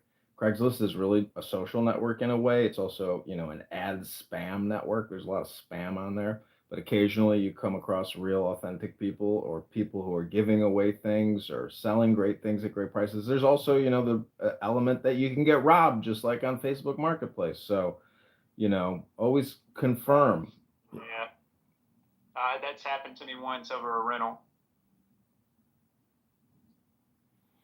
So Ann, I know you said you wanted to help with the campaign. I was thinking about ways today maybe you could help. I know you probably have limited time, but how's your TikTok going? Because TikTok could be a big component of this campaign, and it's very hard to get traction on TikTok.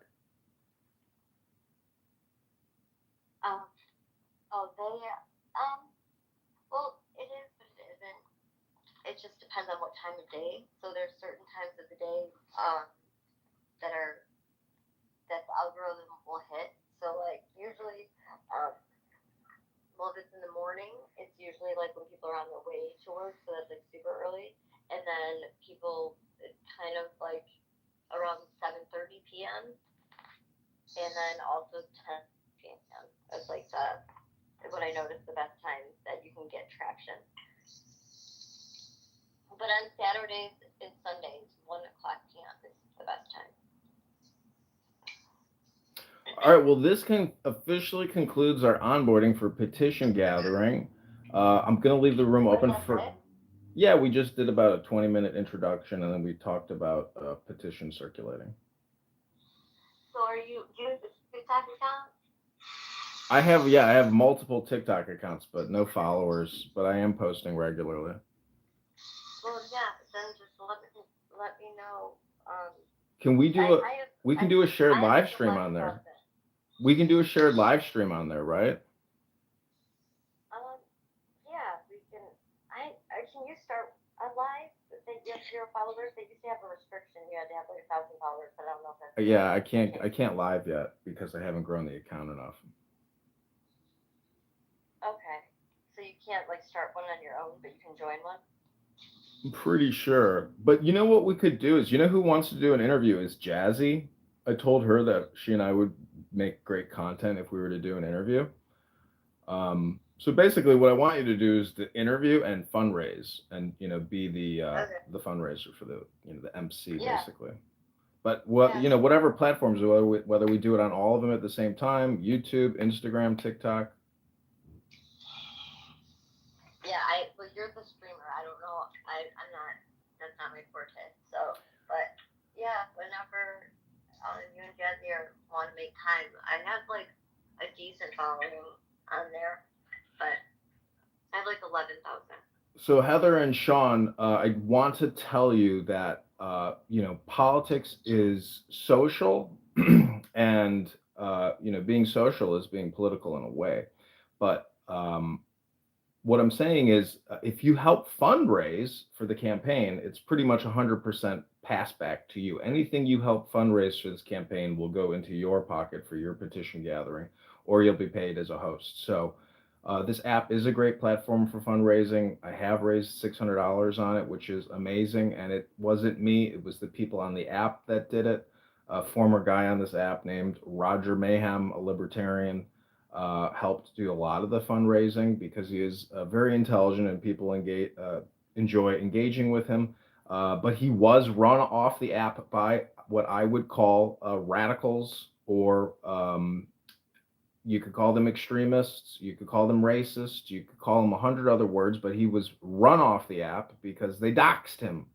They found out his personal information, and they were threatening him and posting at places, and so he was so upset he eventually left the platform. But he helped raise a lot of funds. I'm a very public and transparent person. I have people mailing campaign donations to my house because you can find out where I live, things like that. So, but yeah, the opportunity to fundraise is on this app. It's on X Spaces. So any creative ideas or content you want to create that can help fundraise will get passed back to you. And hopefully you can help us gather petitions. Heather, is there any other questions, ideas, or opinions you might have? Not offhand at the moment, at least. Okay, great. Well, I will text you soon, and I hope you have a great weekend, and look forward to speaking with you soon. Yeah, no problem. You have a good afternoon, too. Okay, thanks, Heather. Have a great day. Talk to you soon. Yep, bye. Take care. Bye-bye.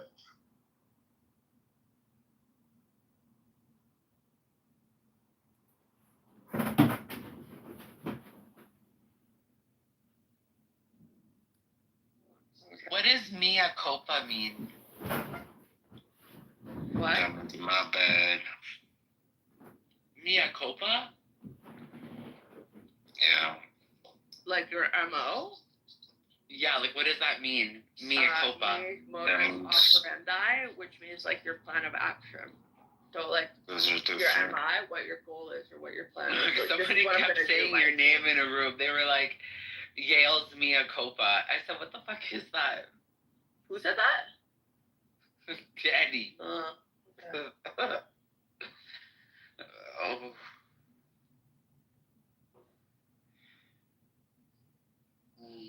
So I ended up, I had a strange situation last night where I ended up defending Bibi Kapara of all people in Amir's room because they were like going after him for blaming, effectively like, they were criticizing him for blaming, there was a lot of speculation about whether it was a Jew or a Muslim or a black person or who was it that killed Charlie Kirk, and they were criticizing him for blaming Muslims. And at the same time, they were trying to convince me that literally a day earlier that like some crazy conspiracy with the Mossad and asking me to go read Hebrew language press to find him some Israelis to pin it on. And I'm just like, listen, you can speculate all you want, but like you're being kind of a hypocrite by trying to like accuse people of Islamophobia when literally you're blaming every obscure crime on they also blame 9/11 on the Jews. So it's like, yeah, it's two sides of the same coin. That's why it's kind of like It's been proven it was done by the same. Zionists. Like I find the Palestine movement and the Zionist movement increasingly similar. They are similar. To me, they're two sides of the same coin. After October 7th, everything just excelled so fast, and people became radicalized overnight. And I do feel that they're very similar. So I've been ostracized from the Pro Pally room. A lot of the people in there said nice things to me after. In there, though. The There's a few Pallies. The Palestinians were ostracized from the Palestinian rooms.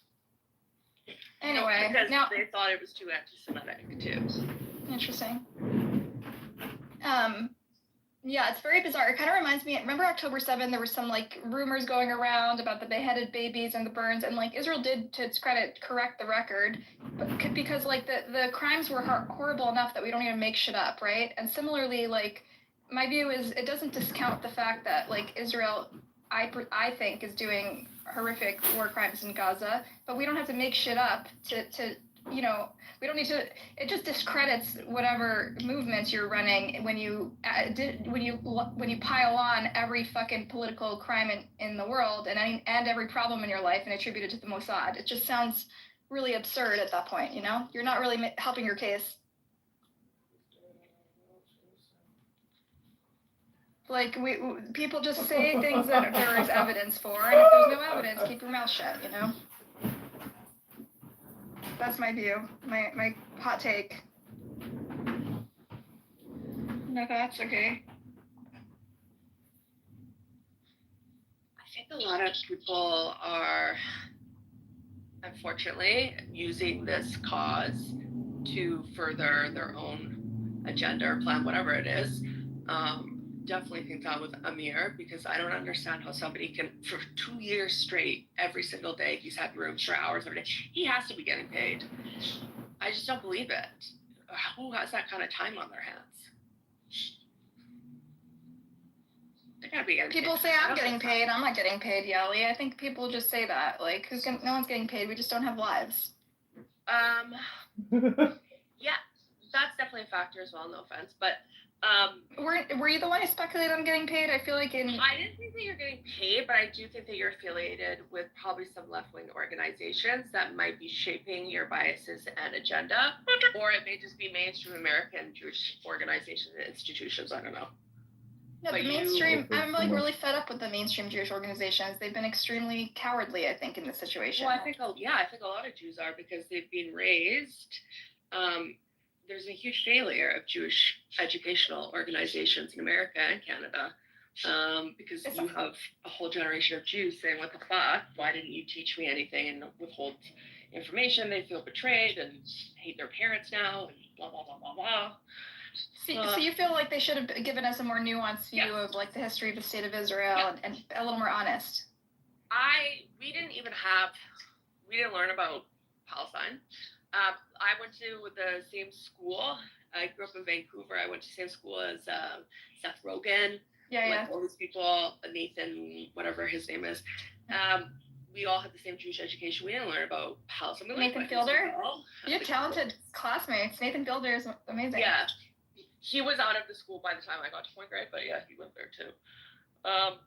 We didn't really get an education about it. My parents kind of told us about it, but nothing really. And I think that a lot of Jews have grown up now and are feeling a little bit like maybe who did get more of an education, that their education was skewed. But all education is propaganda, so I don't know. Well, so for me, it's less the education. The education obviously is lacking, but like I feel like the ADL and the APACs and even the Holocaust museums are just sitting there like kind of cowardly, sitting on their hands, scared to say anything when this is really sort of shattered American Jewish identity, and it's something we're all struggling with, and it's a trauma that's sort of come to our doorstep even if we try to ignore it and say it has nothing to do with us. And I think they've been really cowardly in actually helping us navigate this. And they won't call Israel out when it's wrong. And they are just have complete incoherence in their messaging. And so I think they're just alienating more and more Jews from institutional Judaism. I think they're not representing us. I think it's... Well, it is unprecedented times as well. Like I personally don't like the ADL very much because... They're like defending Nazi salutes. Like, what the hell? Well, it's not that. It's because you're in the business of anti-Semitism, and that's concerning to me. Yeah. You don't have a business unless you have anti-Semitism, and that. So they drum up anti-Semitism, exactly. But I think all these kinds of things, like these organizations that are based off of identity politics, you're invested. Your product is identity politics, and your product is the anti-Semitism or the whatever, and if you don't have that product, you don't have money, you're not generating money. So I do see it as these institutions, ADL included, is a bit more corrupt and obviously limited. Have you heard Seth Rogen talking about how all of us Jews were lied to as kids about the state of Israel? Perplexing to me. Can I play that clip? Do you guys want to hear the clip of Seth Rogen? We have this, he went to Sharet Zedek as well. His parents met in a kibbutz in Israel. They still go to Sharet Zedek. His parents' row is, they still go. So I don't know. I don't know what happened there because maybe his parents, because they're both Israeli. I don't know. He went to Talmud Torah actually for elementary, but certainly high school. And we went to the same camps, Camp Hatikva. Like I don't know.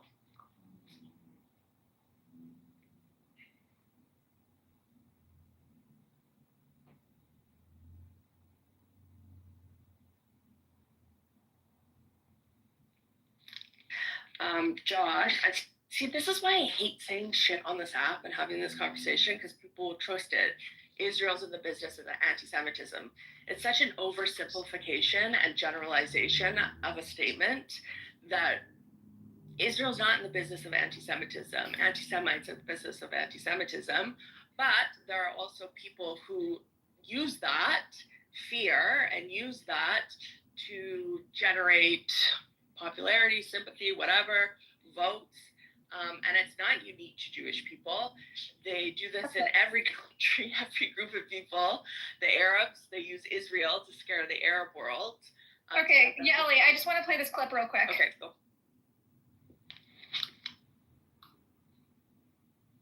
I also think that as a Jewish person, like, I was fed like huge amount of lies about Israel. Like, entire time, you know? They never tell you that. Oh, by the way, there were people there. They make it seem like he was just like sitting there. Like, the doors open. Like, it literally, they forget to include the fact to every young Jewish person, basically. Like, oh, by the way, there were people. I'm afraid of Jews. I'm 100% afraid of Jews. That's it. It would be nice to live somewhere that was not a part of the Christian apocalyptic prophecy. It is also probably a good idea. It's like, maybe settle somewhere that, you know, the Christians only go off to die in order for the and then they want us all to go there. They need a certain number. They need us to go there so we can die. So could you imagine living in Israel? Would you ever go live in Israel? No, it would be. I also think that. So that was the Seth Rogen clip where he's talking about the upbringing Ellie and I had, where a lot of Jews become disillusioned with their Zionist sort of narrative that we've been fed, that is just very sugar-coated and you know, one side. And then you grow up, you learn some facts, you read Benny Morris and Israeli historians, and it's like, it kind of shatters your innocence, because you had one view of Israel, and then you get another one. And so Ellie is sort of advocating for a more nuanced, full picture. I think that the mainstream narrative is also false, though, too. Like, it's more honest, but I actually, a few years ago, I literally went to the library at LaFayette University, and I started bringing up old articles because I got so hyper-fixated on the subject. And it's so much more complicated than people want to believe, that, like, these white people came from Europe and stole homes. It's just so much more complicated. But that's not the narrative I was raised with. I was raised as a Zionist. No, I wasn't raised with that one either. So when I got to college and I learned about the Nakba, and I read, my Jewish friends actually were the ones who taught me about it. Okay, let's move them down. I don't think I heard the word Zionist or Nakba ever until my 20s. So I heard it from, like, you know, my Palestinian friends, my lefty friends, and I took it with a grain of salt, but it was my Jewish friends actually who had the same upbringing as us, Yeli, that really, they were like, read Benny Morris, read Tom Segev, and they gave me books by Israeli historians that kind of dismantled all of these stories that we heard, and kind of it wasn't a lie, but they told literally the other half of the story that we didn't know about, you know, and it's very shattering, because we had this one perception of. There's a third part too in Arabic, which is absolutely fascinating. If you ever get a chance to, like, check out the Arab historians, this conflict has so many faces. It's got an English one, an Arabic one. Do you speak Arabic, Ellie? Like, my grandparents spoke Arabic. Yeah, a little bit. Yeah, a little bit. Yeah, like 20 Welcome words. back, Ellie. Hey, I talked to ChatGPT, and apparently I had quite a bit to say about the whole genetic situation. Good. There's another problem. What? We're not talking about this anymore. We've moved on. Yeah. Listen, Make it quick. You have 30 seconds. No, I'm not going to talk about it. I just want to say that I tried to send you a link to the chat convo, but for some reason it's not sharing for me the convos. It's like always giving the 404 broken links. Never mind. About the historians, if you talk to any person that lives, like, in a country, right, and you look at the history that is being taught in schools, that history is always a propagandistic narration that's supposed to kind of, like I said before in some other room. Let me cut you off for a second, Ellie. Ellie, you were talking about American Jewish education, the way we learn about Israel, in this very glowy, fetishistic way, which is not the same as in Israel. In Israel, they do teach about the Nakba in schools to some extent, but in American day schools and Jewish day schools, Jewish Sunday schools, we learn a very, very glossed over version of it. And so when we go to college and we find the full story, it's very shattering, because we had one image of our identity and how it's enmeshed with Israel, and then we find out all this bad shit happened. So, like, for example, specifically, like, we never heard the word Nakba growing up. We were never told about the true story of what happened in Palestine. And or what sort of the version of the Palestinians' version of the history. And so when you hear the other side, it's a little bit disorienting. That's all. It has nothing to do with what they do in Israel. I know in Israel they start to teach about the Nakba in most schools. Yeah, it's irrelevant. Even if you teach about the Nakba in schools in Israel, the history is still propagandistic. It's not painting like the historically quote unquote correct. We try. We get full propaganda in our veins with no context. No, yeah, but again, that's why you hear the Kahanists in the next room going like fetishizing Israel, like wow, even the dogs are perfect, even the air is cleaner, but they invented cherry tomatoes. Like they sound they sound like they're it's like Disneyland. It's kind of like the Jewish Disneyland. It's the Jewish. I don't know. There is nothing unique about Jews having like a rosy picture of their state from like any other people that have a rosy picture of their state.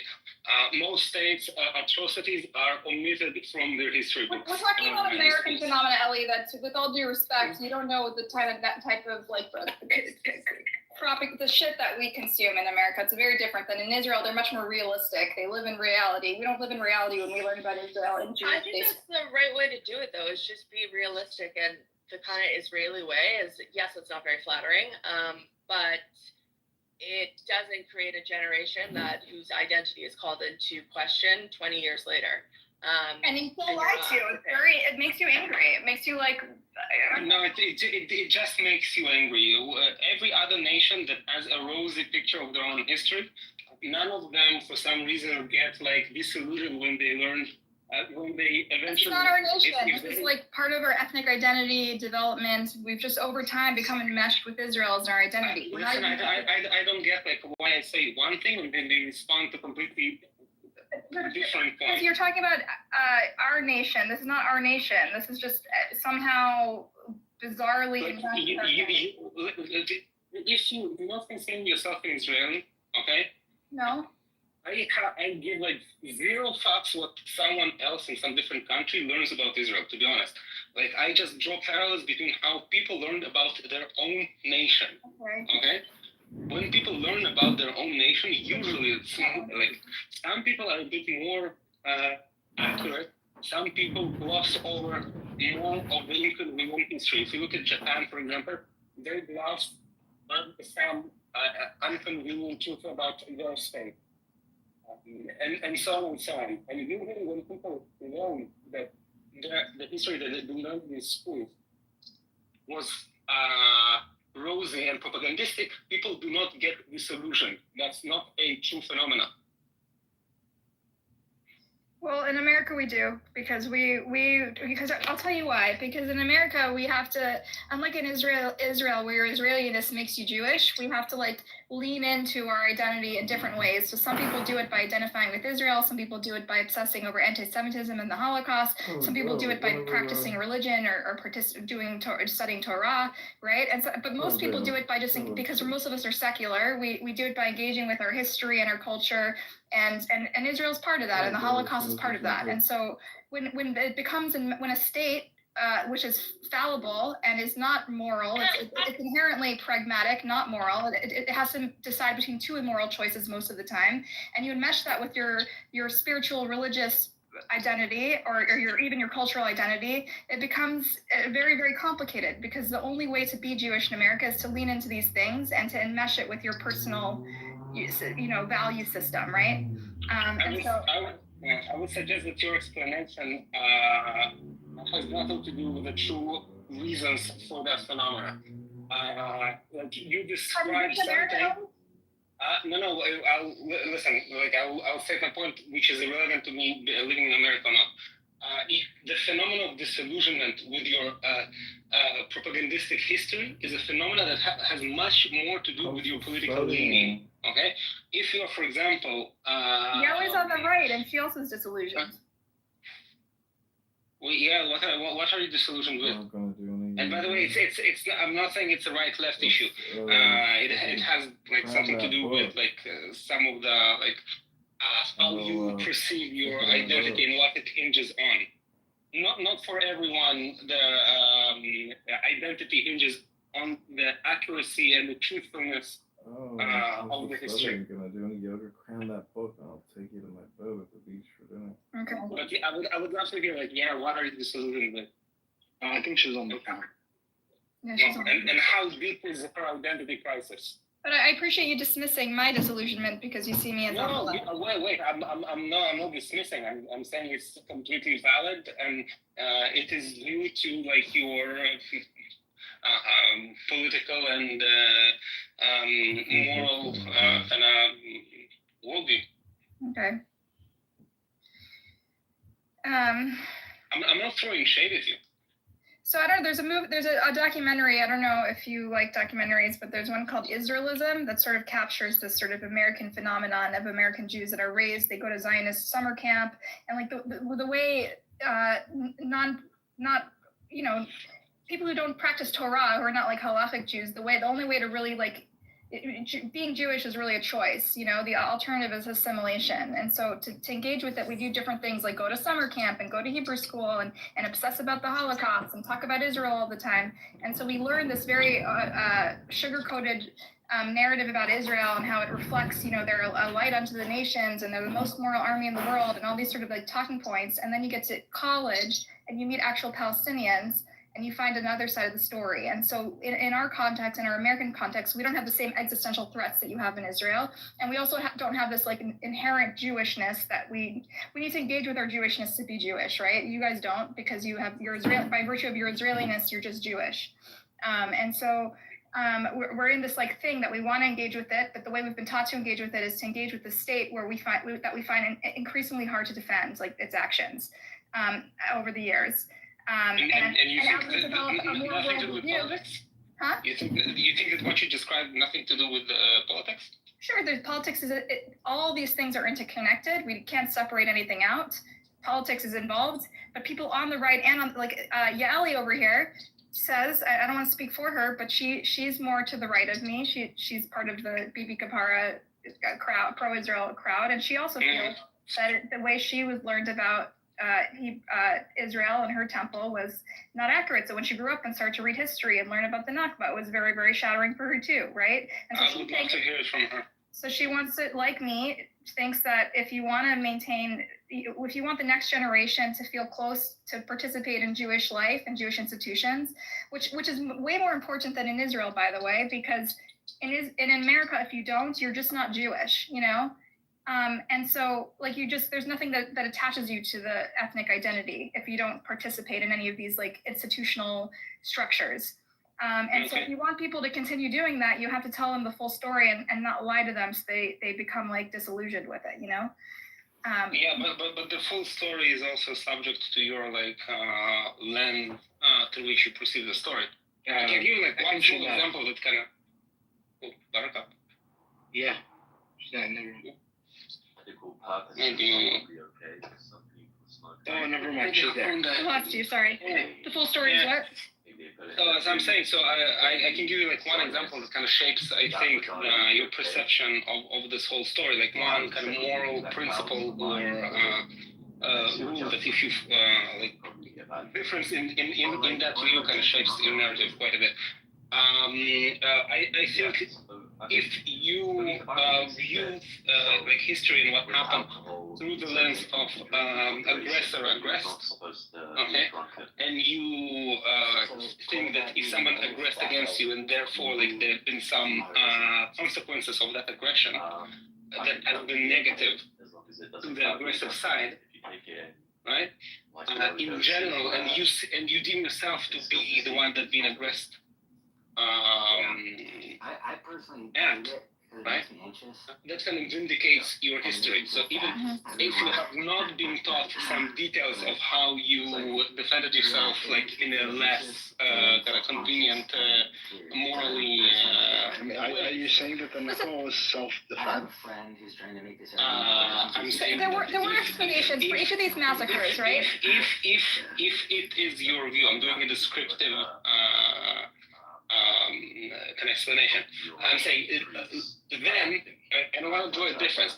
Then, if you think that even if you have been aggressed, for example, it doesn't like doesn't excuse it. Then you have to, for example, then if you went and done something, for example, wrong, you are like the brain shifts to you that would color differently your perception of the situation. And if you in the first place disagree with the fact that you have been aggressed at, and you think that you have been the aggressor, that will further shape your perception.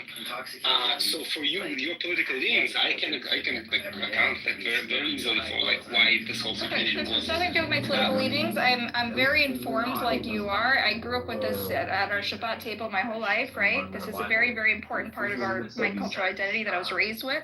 So I'm familiar with the Zionist talking points, and I'm familiar with the existential threats that Israelis face.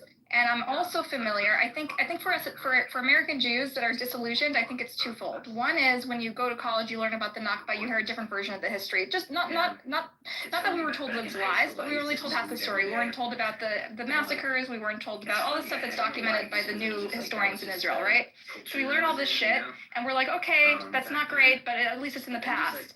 Then we watch the mowing the lawn policy, which what we see is this outmatched two parties. One of them is dramatically, exponentially stronger than the other, and one of them is occupying the other and restricting, resources to the other and restricting movement to the other. And every couple of years they go in and just kill 2,000 people, or like maybe sometimes a few Israelis die, but mostly it's just thousands of dead Palestinians. We see it all over airwaves, and it becomes harder and harder to defend this policy, which seems brutal and unnecessary and disproportionate, and is breeding more and more like extremism on the other side. And so Jews find themselves in a situation where like, okay, we can live with the fact that bad shit happened in 1948, that was in the past, but then we see in the present these policies that are becoming increasingly hard to defend, and because Jewish identity in America has become so enmeshed with defending Israel and espouting these talking points, it puts us in a very uncomfortable position. And so I think that is what creates this sort of cognitive dissonance, and a lot of people just want nothing to do with it, and then when October 7 happens, those of us who said we want nothing to do with this and just don't talk to, let them fucking kill each other, we don't care, it's not our problem, now it's our problem because it's become like everybody's problem, it's become a worldwide. I know it sounds callous to say this to an Israeli who actually like is dealing with trauma, and you're dealing with actual war and existential needs, but like it has affected all of us and forced us, it's come to our doorstep whether we like it or not. And so those of us who were raised with Zionism, disillusioned by it, are like especially frustrated that now we have to answer for what we see as the crimes of the Israeli government. A, I don't see why we have to answer for anything. B, again, what you said fits very neatly into my perception that everything that you just said fits very much into your political worldview of how you assign blame, what do you see as justified, what do you see like as a necessary consequence of some action, and so on and so on. Like this is totally like in my. Yeah, I just wanted to read some scripture he wants to read. Yeah, these are just Bible flashcards. Feel free to cut me off when you think you've heard enough. I never hear enough of you, man. Just take the deepest breath of the day. Hold it for 10 seconds.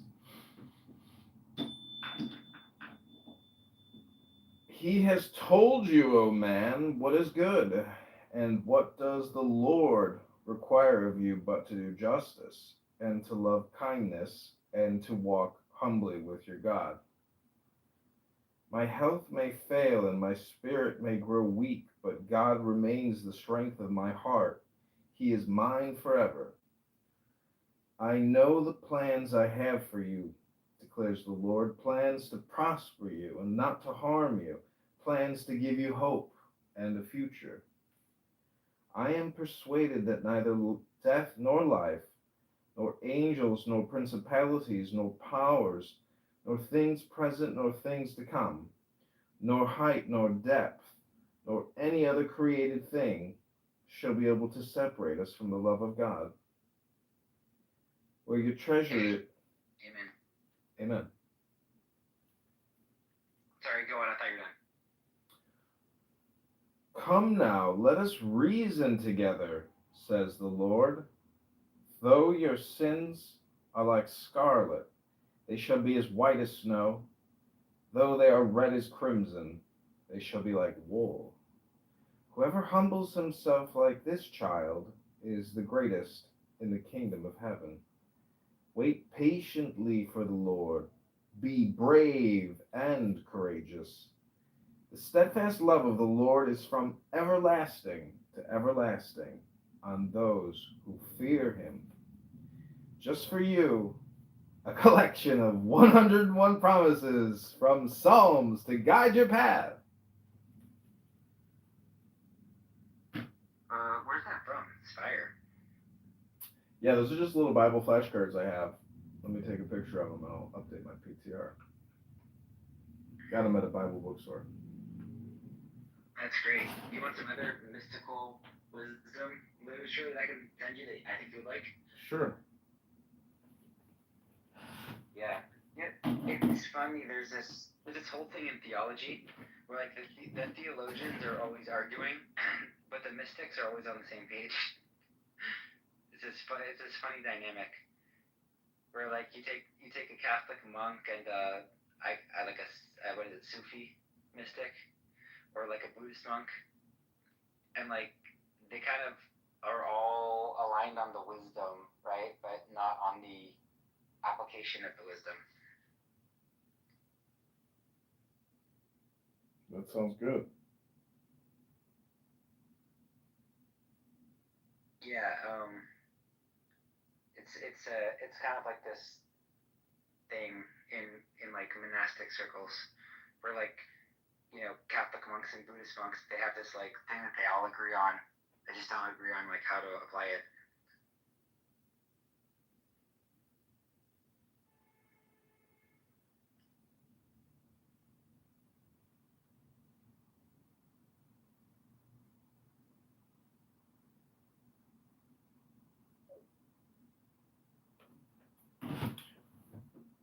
Can you hear me? Yes, sir. Can you say that again for me? Are you recording me? No, I'm not trying to do it. See, I was reading a text on my phone. I wasn't paying attention to you. I'm just trying to be honest. Okay. Just making sure, because I know sometimes you like to record stuff. Yo. Yeah. I am live streaming myself though, so technically you are being recorded, but not targeted. That's all right. Okay.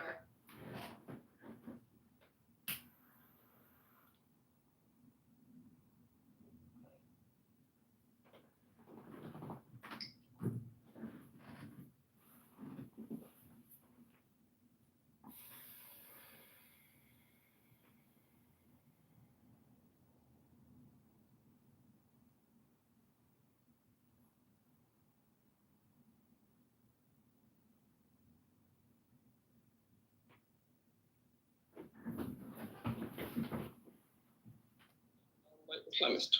Thank you very much. Okay, hold on. Can I respond to this real quick? For an understanding Indian perspective. Yeah. Hold on. I wanted some clarity on Buttercup's position. Yeah, Houdini, just give me a second. Let me just respond to AJ here. Sure. So I don't know if you're, you know, how well learned you are in history, but historically speaking, when Jews were being persecuted, they actually fled to the Islamic world. The Ottoman Empire. I mean, you can go to Jewish historians. Spare us the sob stories. No, I mean, these aren't sob stories. This is just like historical reality. We stay on topic.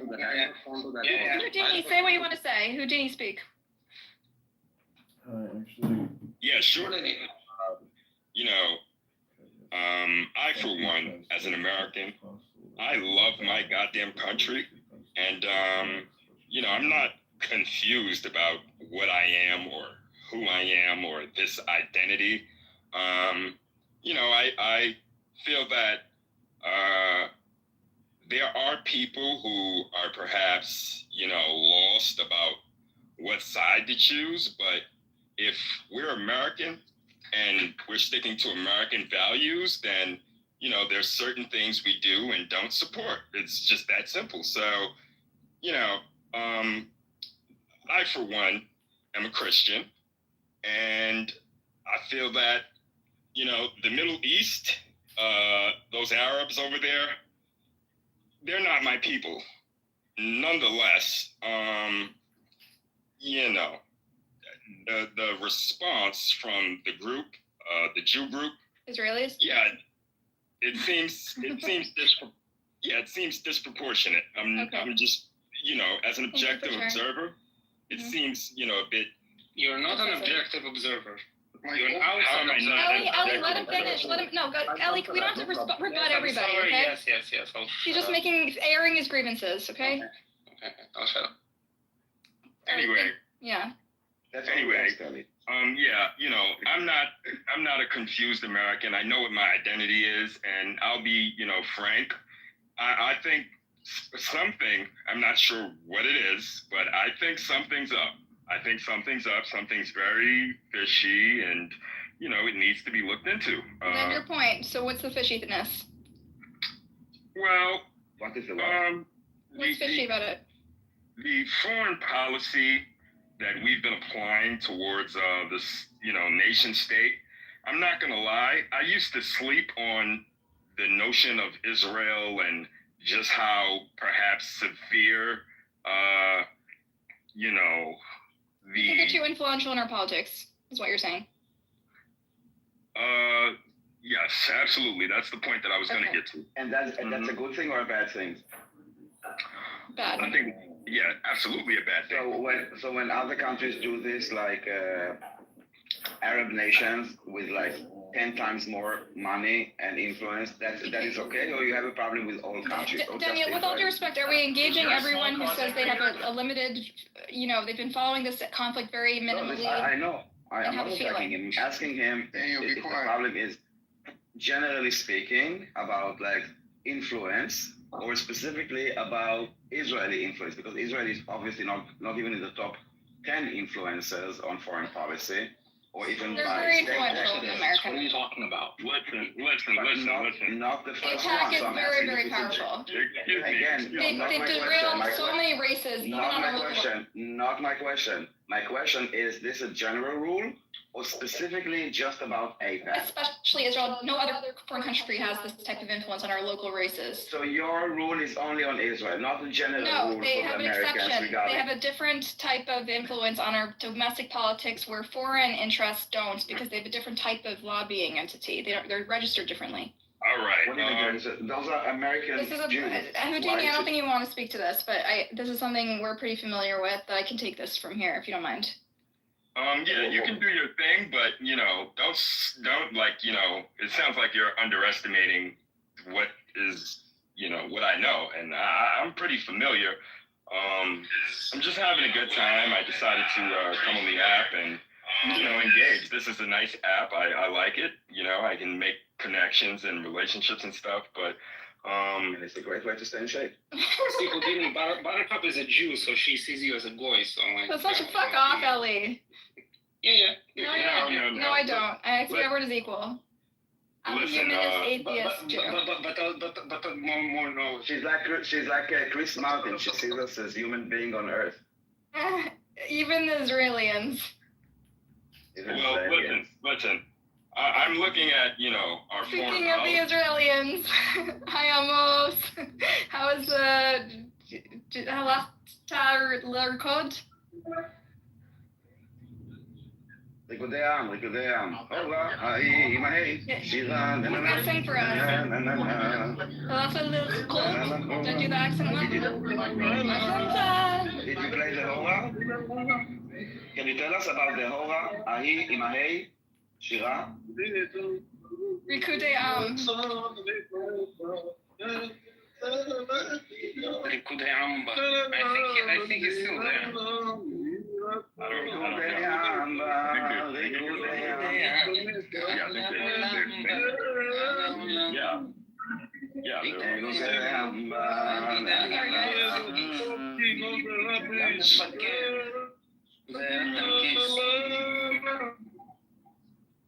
Okay, that was a commercial break. Thank you, Amos. Thank you, Amos. I'm gonna mute him for a second. Okay, is it better? All right, that's better. All right, what were we talking about? American AIPAC and influence on the American politics, and if it's only specifically about Israel, and you said yes, your problem is specifically with Israel, not with. No, AIPAC does have disproportionate influence. No other foreign country. They represent American Jews. So that's why they're so influential. Can you share me the metrics that you say that they have unproportional influence? Like, I'm someone, Daniel, so I covered politics for many years and local races and state races across the country and federal races, and they have immense influence over, they throw money behind. These are American Jews. They're not Israeli. It's not an Israeli government. It's American Jews on behalf of Israel. So they register as a local domestic lobbyist instead of a foreign lobbyist. And what about the ones that are working for the Ummah or for like other countries? They have to register as foreign lobbyists. They don't have that domestic influence. If they're Americans, they are not foreign by definition. So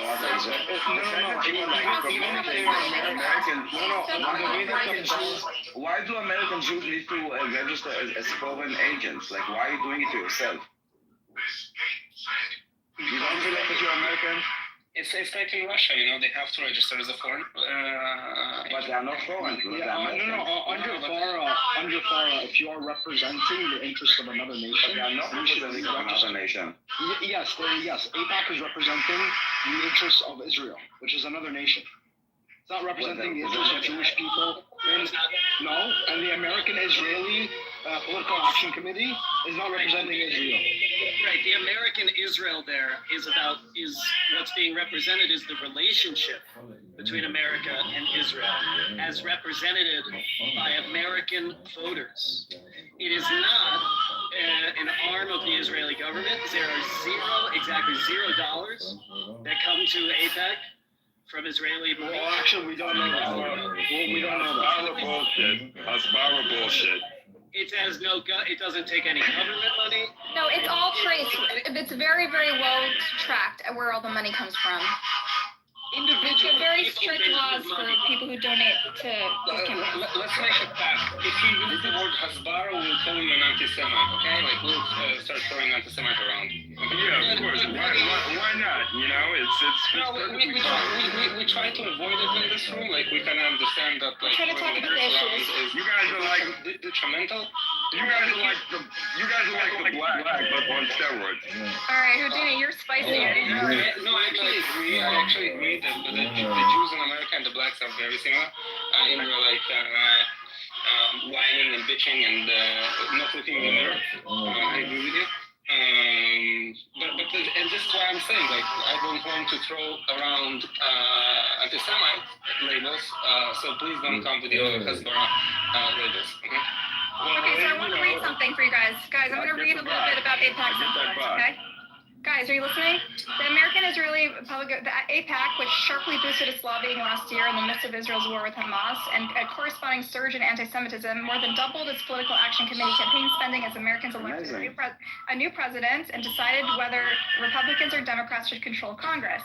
AIPAC and its the AIPAC and its affiliated super PAC reportedly spent $95.1 million in 2004, including to endorse candidates. That's more than double the $44 million spent during 22 races. That's like a quarter of just the plane that Qatar gave, not to talk about all the money that they're spending in the United States. Just the plane was like $400 million. You're talking about $95 million. Listen, you asked how it works. Answer your question.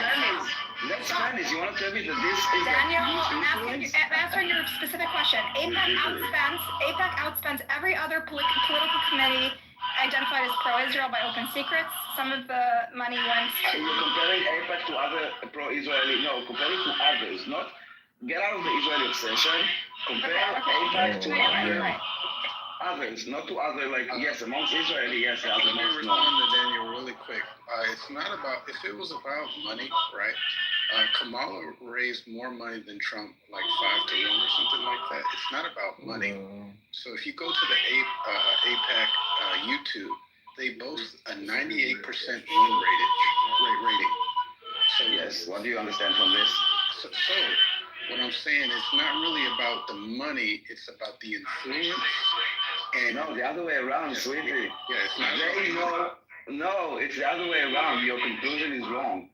The reason that they have such a high success rate is because they only go with the candidates that they believe or they have enough estimates that they will win. They don't go with anyone. That is so. You're kind of mixing it. If that Okay, so what do you understand? No, so I wanna explain. Hold on 1 second. 1 second. I wanna ask you a question.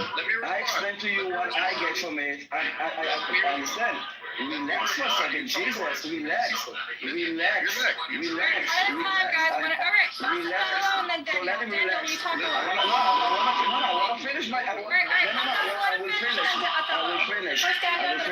So I told you what I understood from this. Now can you tell me what you understood from this success rate? So, what I understand, because you say it's about the candidate that you think is going to win. So, why did you take money from the black man who gave a pro-Palestinian stance? What are you talking about? Can you give me some information? I forget his name, but AIPAC supported a black man until he gave a pro-Palestinian stance. Jamar Bowman or yes. So if it's about win rate, it's not just about win rate, okay? It's obviously going with the candidate that they believe in and that they could win. If they don't it's not like lottery. It's not a horse show that you put your money on the winner and when you get them. Have to support Israel? The candidate needs to align with our values in a way. And if you are supporting Free Palestine and calling for the destruction of Israel, then yes, those Jews disagree with this foreign policy. Okay. So it's an Israeli lobby. No, it's a foreign. It has to do a lot with foreign policy, obviously. Okay. The same that Bauman is dealing with foreign policy, talking about Free Palestine. Okay. So they can also have an opinion. Thank you. And it's okay that there are other opinions. Like it seems like some opinions are completely legitimate, free speech, democracy. And when it's pro-Israel, it's corruption. We should check how much. Seriously, did anyone check how much money directly, not via American Iranian, American, actual money that is going from, for example, Qatar to the United States, to the education system, to the academia from all those Arab countries. And then ask yourself, why do those countries pay hundreds of millions of dollars for the education system in the United States? Isn't the United States like the biggest economy in the world, like all the money in the world, printing money? Why do you need to have so much money getting from them? And before that, what are they getting back? What is their interest? And you don't ask those questions. What's AIPAC getting back? They're winning races and installing affecting our politics. No, this is not what I was talking about. You're just listening to yourself. I wasn't listening. You're right. Maybe someone else can answer if they were listening and not just to themselves. Daniel, I'll tell you what we're getting back. It seems like what they're getting back. What is Qatar getting back for putting hundreds of millions in the universities of the United States? What is Qatar getting back from giving America, which is not a welfare country, a free 400? You're right, Daniel. You're right. Why no one is asking any questions? We are, Daniel. We are asking questions. Yeah, I hear. Fundamentally, our political system is corrupted because of our campaign finance system, which allows these big because of you guys, you allow it. Because you need to understand that this obsession with Israel is what enables genociding Jews, starving Yemenis, doing whatever people want in the world. Even Russia can do whatever the fuck they want, because everybody is obsessed with this unproportional. You want to talk about proportionality? Your obsession with Israel and Jews, like the global obsession, is unproportional. The amount of UN meetings that were done on Gaza compared to the number of casualties, compared to anything else that is happening in the world, is like, I have the data, okay? Like, I will give it to you in a minute. It will be mind-blowing.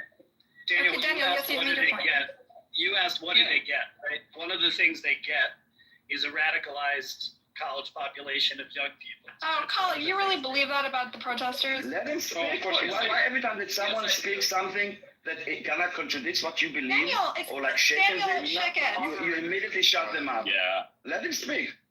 No, it's a Jew room. Oh, hold on. Hold on, I actually want to debunk some of the stuff that I was saying. I was So, literally- Let Holly finish. Let Holly finish first. I was Yeah, Kelly was literally speaking. in the middle of speaking. I don't understand. Speak. Thank you. Yeah, I do believe that. I do believe that there are foreign influences on college campuses. I absolutely believe that. But just a point for Daniel, right? I agree with you, Buttercup, that our campaign finance laws, Citizens United, etc., is a major problem. But it's not a unique problem to the Israel lobby. It's a problem for the entire lobbying system.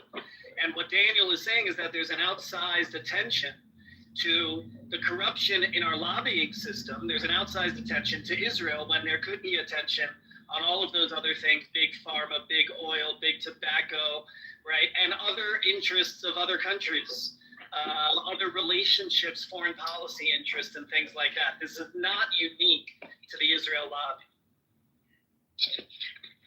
We had a whole discussion yesterday where I was trying to convince Buttercup that and explain to her the mechanism through which like the Israeli story is much more interesting, period. Like you cannot sell more papers talking about nothing. Ukraine, Yemen, Syria, blah, blah, blah, blah, blah. All that, like you can hold people's attention for a day, a 2, a 3. You talk to people Quite about... a splash with the bombs everywhere, right? That's not exactly low profile. Listen, Not again, under the radar. if Jews provide you with news, it is good. If Jews do not provide you with news, you will still find a way to report on something. Okay, like you cannot tell me that when the Israeli news cycle has been low, it was not still out proportionate. Getting out proportionate attention in comparison to any fucking thing else that's going on. It's the most belligerent state on the planet right now. They were talking about Ukraine. Right they were now. talking about Russia. They were talking about Ukraine and Russia before this. Before this. But the Ukraine-Russia thing is going on constantly. There are much more people dying there. More belligerent than North Korea. No, North Korea is not that belligerent. It's just slowly killing and starving their population, and nobody gives a fuck. Like the horror of North Korea. And again, like people, who wants to just every day hear about the horrors of North Korea? All right, let's stay focused on this real story. Exactly. You see, The topic. We're speaking Hebrew. Ali, look at the story. Look at the name of the room. So wait, really? We are not Buttercup story time? It is, but it's in Hebrew, so we want to talk about Hebrew. No, but you see, like I cannot hold your attention with the horrors of North Korea even for 3 minutes. So Because you go on tangents, Ali. Let's be real. It's okay. North Korea. That's why we love you. We're not fighting. You know a lot of shit, and you like to share it, and sometimes it gets sidetracked. Yeah. You know, I'd like to know where are the videos of Hamas killing the IDF, like in mass or in large number? Do those exist? When they don't have, like now, it's not happening that they're killing IDF soldiers in mass. But there are events that are happening, like. I'm actually glad that you acknowledge that, right? You see, they're not killing the IDF, as you say. No, we're right? killing them. Yes. And I'll tell you what, you're killing them at a extremely disproportionate rate, all right? They have disproportionate to what? They have about, excuse me, can I speak? Jesus. Yes, speak. Jesus is not here, but you can call Moses. No, Jesus is everywhere. Okay, got it. Funny. All right. Christ is king. Anyway, there's a disproportionate casualty rate that exists in Gaza. They have 60 times the amount of casualties that Israel has. All right, and last time I checked, there isn't an Iron Dome. Excuse me. What is wrong with this cockroach? Can you shut your cockhole? Cockroach is your no. Can you shut your cockhole? You're done. No. You're done. You're done. Why did Daniel keep interrupting him? You're done. Why do you keep? Wait, hold on. Why does Daniel keep interrupting him? Daniel speaking and you keep interrupting him. I don't care. Yeah, cockroach, you can keep this Nazi rhetoric to somewhere else. What do you mean Nazi rhetoric, man? Like he was speaking, and you keep fucking interrupting him. Why you fucking interrupting him? He would be respectful. Who dropped him down? Well, why aren't you respecting him in his time, allowing him to speak? Listen, dude, I will not accept being called a cockroach. Move on. When you act like a cockroach, you'll be called a cockroach. Cockroach is your father. Shut the fuck up. Yeah, you can call my father. Shut the fuck up. Don't call me names and then act naive.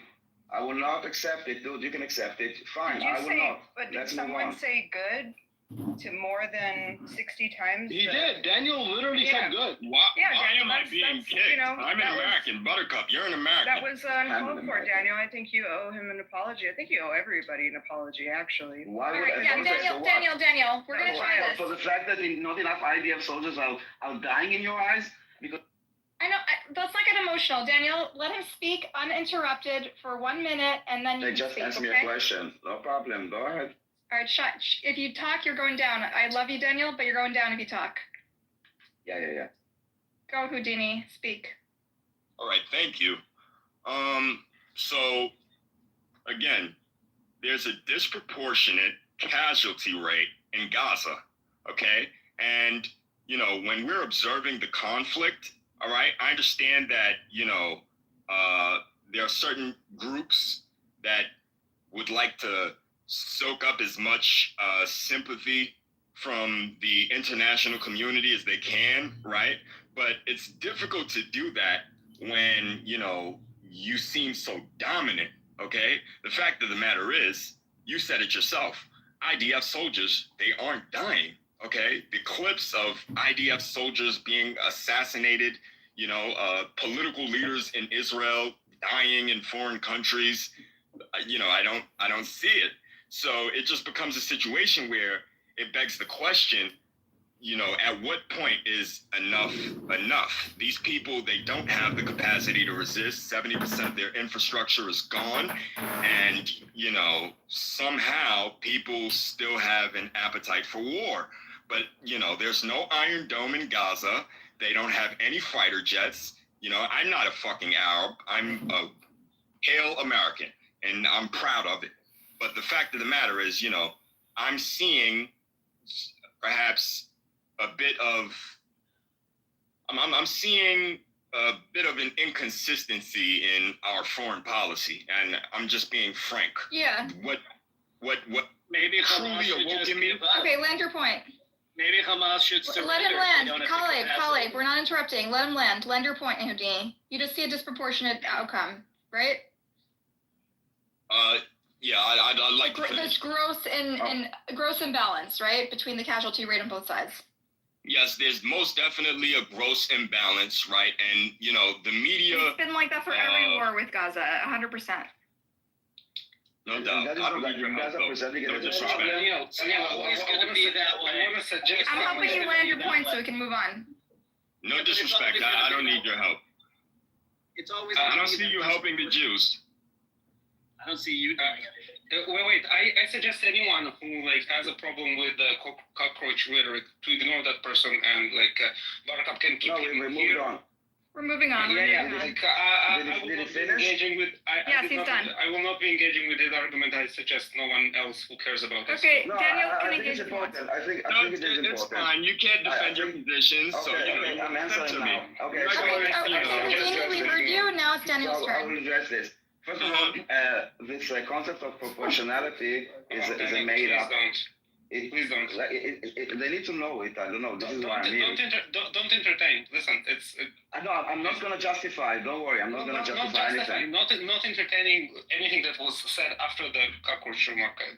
Okay, let's just clarify. Houdini, are you aware that cockroach is a trope that was used by the Nazis to dehumanize Jews? Are you aware of that? No, I wasn't aware. Well, of that. That's why they're so insensitive to it. So you want to apologize? Are you aware that it's not a very nice word to use? My friend, stop. Houdini, do you want to apologize now that you know? No. Now that I know, moving forward, if I do it again, yes, I will apologize. But I won't apologize for that moment because I wasn't attempting to be prejudiced. Well, it's still a very rude thing to call a human being. The murder of Can I answer right now? Okay, finish the I just question like don't, an hour ago. on both sides, right? All right. So, All right, let's move on. Stop. So I did want to speak about ACOT. So there's a little bit of a misconception. Despite Okay, we're not talking. We need to respond first. Benyam, I want to respond to Houdini's claim. They don't. Oh, you want to? Okay, because they don't want to. Okay, Daniel, I'm trying to. Well, no, Daniel and Ellie said no. We're not going to respond to the. No, Daniel wants to respond. I'm trying to. My God, can I just answer for a second? Okay, so the concept of proportionality, as you presented, is a made-up concept. We should not hope for proportionality. I would hope for 0 people of the IDF that will die, and I will be completely happy with it. I think that in order for a war to be justified in your eyes, more IDF soldiers need to die. I don't see how is this makes sense. And can we have an exchange? You know, he responded to me. I'd like to respond. This is what I wanted to do before, but you snapped at me. Okay, so how about we do this? What's your name? No. Daniel, it says so on my PTR. Oh, no doubt. Well, look, you know, maybe we started off on the wrong foot, you know, but I think that we're all entitled to our perspectives. Here's the deal. You know, war doesn't necessarily mean that, you know, because 5,000 people died on your side, 5,000 people must die on my side. Exactly. Yes, I'm not shallow that way. But in any case, you know, when it comes to the capacity of the Gazans, right, the fact of the matter is they are outmatched. They don't have fighter jets. They don't have an Iron Dome. They don't have nuclear weapons. 70% of their infrastructure is destroyed. They're on the verge of famine, according to you know, a ton of international human rights groups. But all right? So maybe they should surrender. Hold on, I want to exchange with Houdini. Houdini. So maybe they should, if this is the situation so clear, okay, why don't they release the hostages and surrender and put out and say, okay, we are done with this war. Take your hostages back. I'll be honest with you. This is my perspective. I think that Israel doesn't give a fuck about the hostages. And I'm not talking about this is not what I asked. This is not what I asked. This is not what I asked you. I know it's not what you asked. Blame Israel for I know it's not what you everything. asked. If this is the situation in Gaza, that like they don't have anything and they're like basically losing, like the numbers, everything. Why don't they release the hostages and say, okay, we pull down? I'll tell you why. I'll tell you why. Just give me about 30 seconds without interrupting me, okay? You wanted to have a discourse and you interrupted me in the middle of the answer. Let him fucking talk, Daniel. I'd like to go next. Can I be put in the queue to go next? Who's this speaking? The Israelis, okay? Don't care about the hostages. We heard you. Yeah, we heard about you, but no doubt. But I'm sitting here having a conversation. Hold on, Houdini, you stopped me in the middle of an answer. You said, can I have shut the fuck up, Cauliflower. You're why are you being a rude right now? Do you need to be punished? I'm sure you love it. I will bend you over, Daniel. You're not ready to. I doubt a street She cannot hold herself. Can you move and stop? I was in the middle of an answer. Bitch, you know what? Cauliflower. Okay, guys, Daniel, you have 60 seconds, and then we're going to Cauliflower. Okay? Wait, what about me? I was in the middle. And then Friend goes next. No, Malaka, relax. I was in the middle of an answer. Houdini stopped me and asked me politely. 1 minute now. Go. I will stop again. Every time I'm interrupted, I will stop again. 1 minute. No, 1 minute. Let's see. 1 minute. Okay, so. Okay, I will start again. So, I was in the middle of an answer, and then Houdini politely stopped me, even though he went mental when I stopped him, and asked me if it's okay that we'll have an exchange, so he will be able to interrupt me.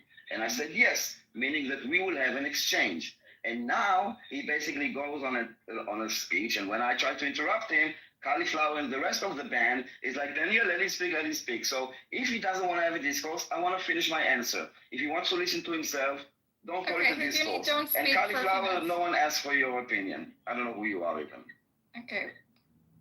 So the proportionality has nothing to do with war, okay? It's not a rule of war. When people talk about proportionality in war, it means that, for example, the type of attack and the ammunition that is used is proportional for the objective of that attack, okay? It's not about like they raped 4 people, we will rape 4 people. They slaughtered 1,200, we will slaughter. It doesn't work like this. Yeah. We would be okay with ending the war with 0 people that are dying in Gaza. They just need to release the hostages and put down the arm. And all your like bullshit, Israel doesn't care about the hostages. You're crying here about the tens of thousands of Palestinians are dead. Why don't you ask the exact same question with using the exact same metrics about the Palestinians? Don't they give a fuck about their own people? Don't you give a fuck about the Palestinians? That all you talk about Israel, Israel, Israel? Palestinians can end this today, tomorrow, and yesterday by just releasing all the hostages and putting down their guns. Okay, thank you, Daniel. Good time. Cauliflower, you want to add something? Yeah, I'm gonna give my time to Houdini. Okay. That is very kind of you. It was always the winner. Thank you so much. So, when you're in negotiation, right, for peace, I'm curious, if you're sincere about achieving peace, do you kill the negotiator? Great question. Yes, Ask the Palestinians. So, first of all, we're not negotiating peace. This is a hostage negotiation. Now, imagine, for example, there will be... Daniel, I'm still answering. It's important to you. One at a time, Houdini, one at a time. I just want to say, Buttercup, it is my turn. He did answer my question sufficiently. He said, yes, we killed the negotiator, and I'm satisfied with that answer, but I'd like to proceed with the rest of my response. It's a two-parter, Daniel. It's a two-parter. Let him finish his question. I didn't finish my answer, though. No, Houdini still has time. Houdini still has time. All right, give it one more question, Houdini, and then we'll move to Daniel. You know what? Fuck it.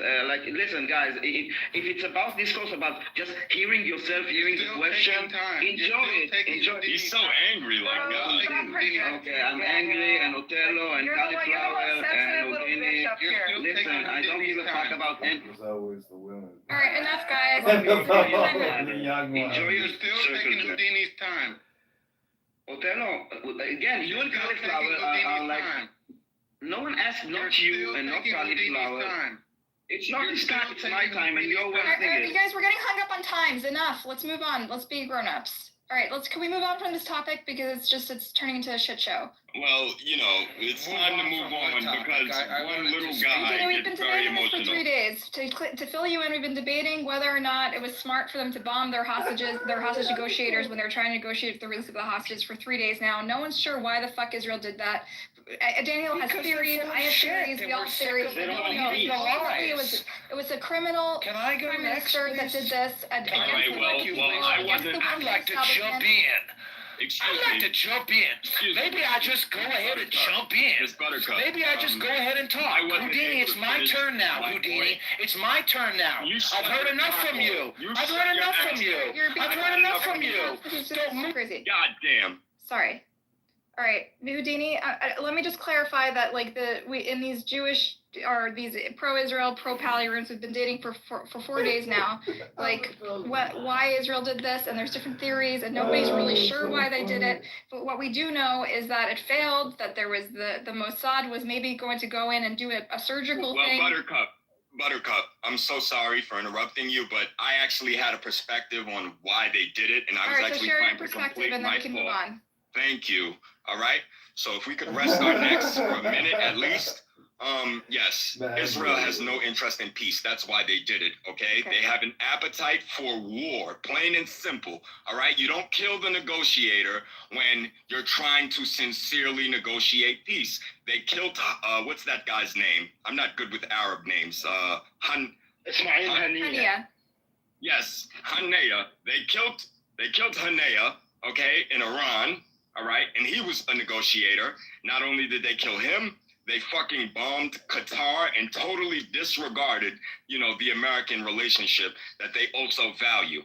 All right, so the fact of the matter is, when you're out to expand, right, you need to engineer a threat. Okay, you need to create the demon so that you could further justify aggressive acts. Hence, Hamas being inflated to be this, organization that can rival Israel somehow, and they cannot. So Okay, you made your point. Thank you. I actually haven't. But you have more patience for Jews. You're exposing yourself. It's all right. Okay, that's. What do you mean by expand? I'm giving you a chance to talk, Houdini, and you're being disrespectful. No, you have more patience for Jews. It's obvious. Okay. It's clear for any observer that Israel is an expansionist state. This is disputable. Yes, they are literally expanding constantly into the West Bank from their settlements. They have expanded their borders into Syria when they got the opportunity. They are talking about annexing Gaza. Yes, this is an expansionist state. There's no doubt about it. Thank you. Okay, so that's your opinion. See, we all have different views, and we respect each other's views. Houdini, that was a perspective that many of us have. I share your view that Israel is belligerent and out of control, and is a threat to regional stability, and we're all on the same page about that. Daniel has a different view, and that's okay. We all respect each other's different views, but nobody knows what's in Bibi Netanyahu's head. He's a little bit crazy, and he's a little bit unhinged, and he's not. It's hard to know what he's thinking. Do you know what my view is? Yeah, tell us, Dan. All right, Danny, you want to speak, but keep it short. No, you said I mean, we've talked about it for 3 days, but I would love to hear what your view is today. I'm trying to talk about it many times, but what happened now is what usually happens. You guys not willing to get any more. Get to your point. Yeah, just make the point, Daniel. No, you're not worth it, to be honest. Be quiet. That's your choice. You can also not share your opinion if that's your choice. Jakob, do you want to share an opinion? So if we're going to move on, I did want to go back to the AIPAC thing. So what a lot of people get wrong, AIPAC, despite being called a political action committee, isn't registered as a political action committee. There are subsidiaries that may be, but AIPAC itself is registered as a they work with 501c4. Yes, but they are not themselves a political action committee by law. So they're registered as I think it's called a 501c3, C4, something like that. They file every document required by the Federal Election Commission. Yes, but as a 501, yes, as a nonprofit organization, they do not have to disclose how much money they raised, nor do they have to disclose where this money came from. So we don't actually know where the money is coming in from. Really? Because we do track a lot. A lot of it is reported. There's a database for. No, it would be not AIPAC itself, like the political action committees. A lot. Nonprofits have to report a lot of things. They don't have to where they get the money from, who their salaries. No, they don't. Yes, they do. They have to report expenditure. They have to report expenditure. What they spend the money on. The important part is where the money comes from. Provide a source, okay? You can ChatGPT this. Okay, but okay. So ask ChatGPT for the source and post in the link so we can all be on the same page. Here.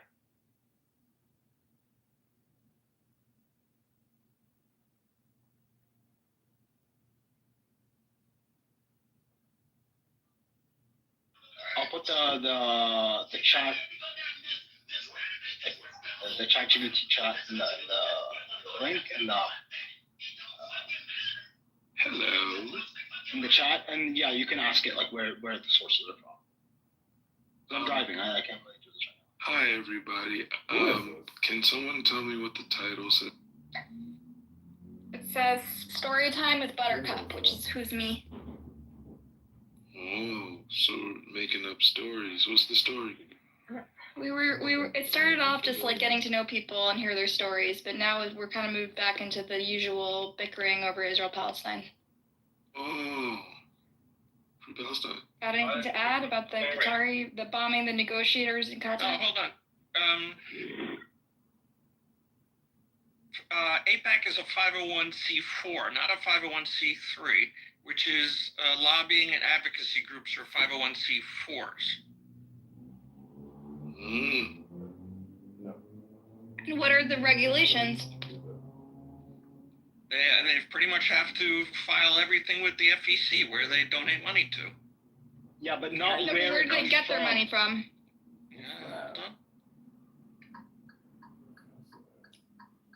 They're getting it from. And how much? Both of those things, they don't have to disclose. No, I'm just pointing out. I thought you said that they were 501c3. I forgot what the exact term is, but like the point is that they don't have to disclose how much they raised, nor do they have to disclose where they raised it from.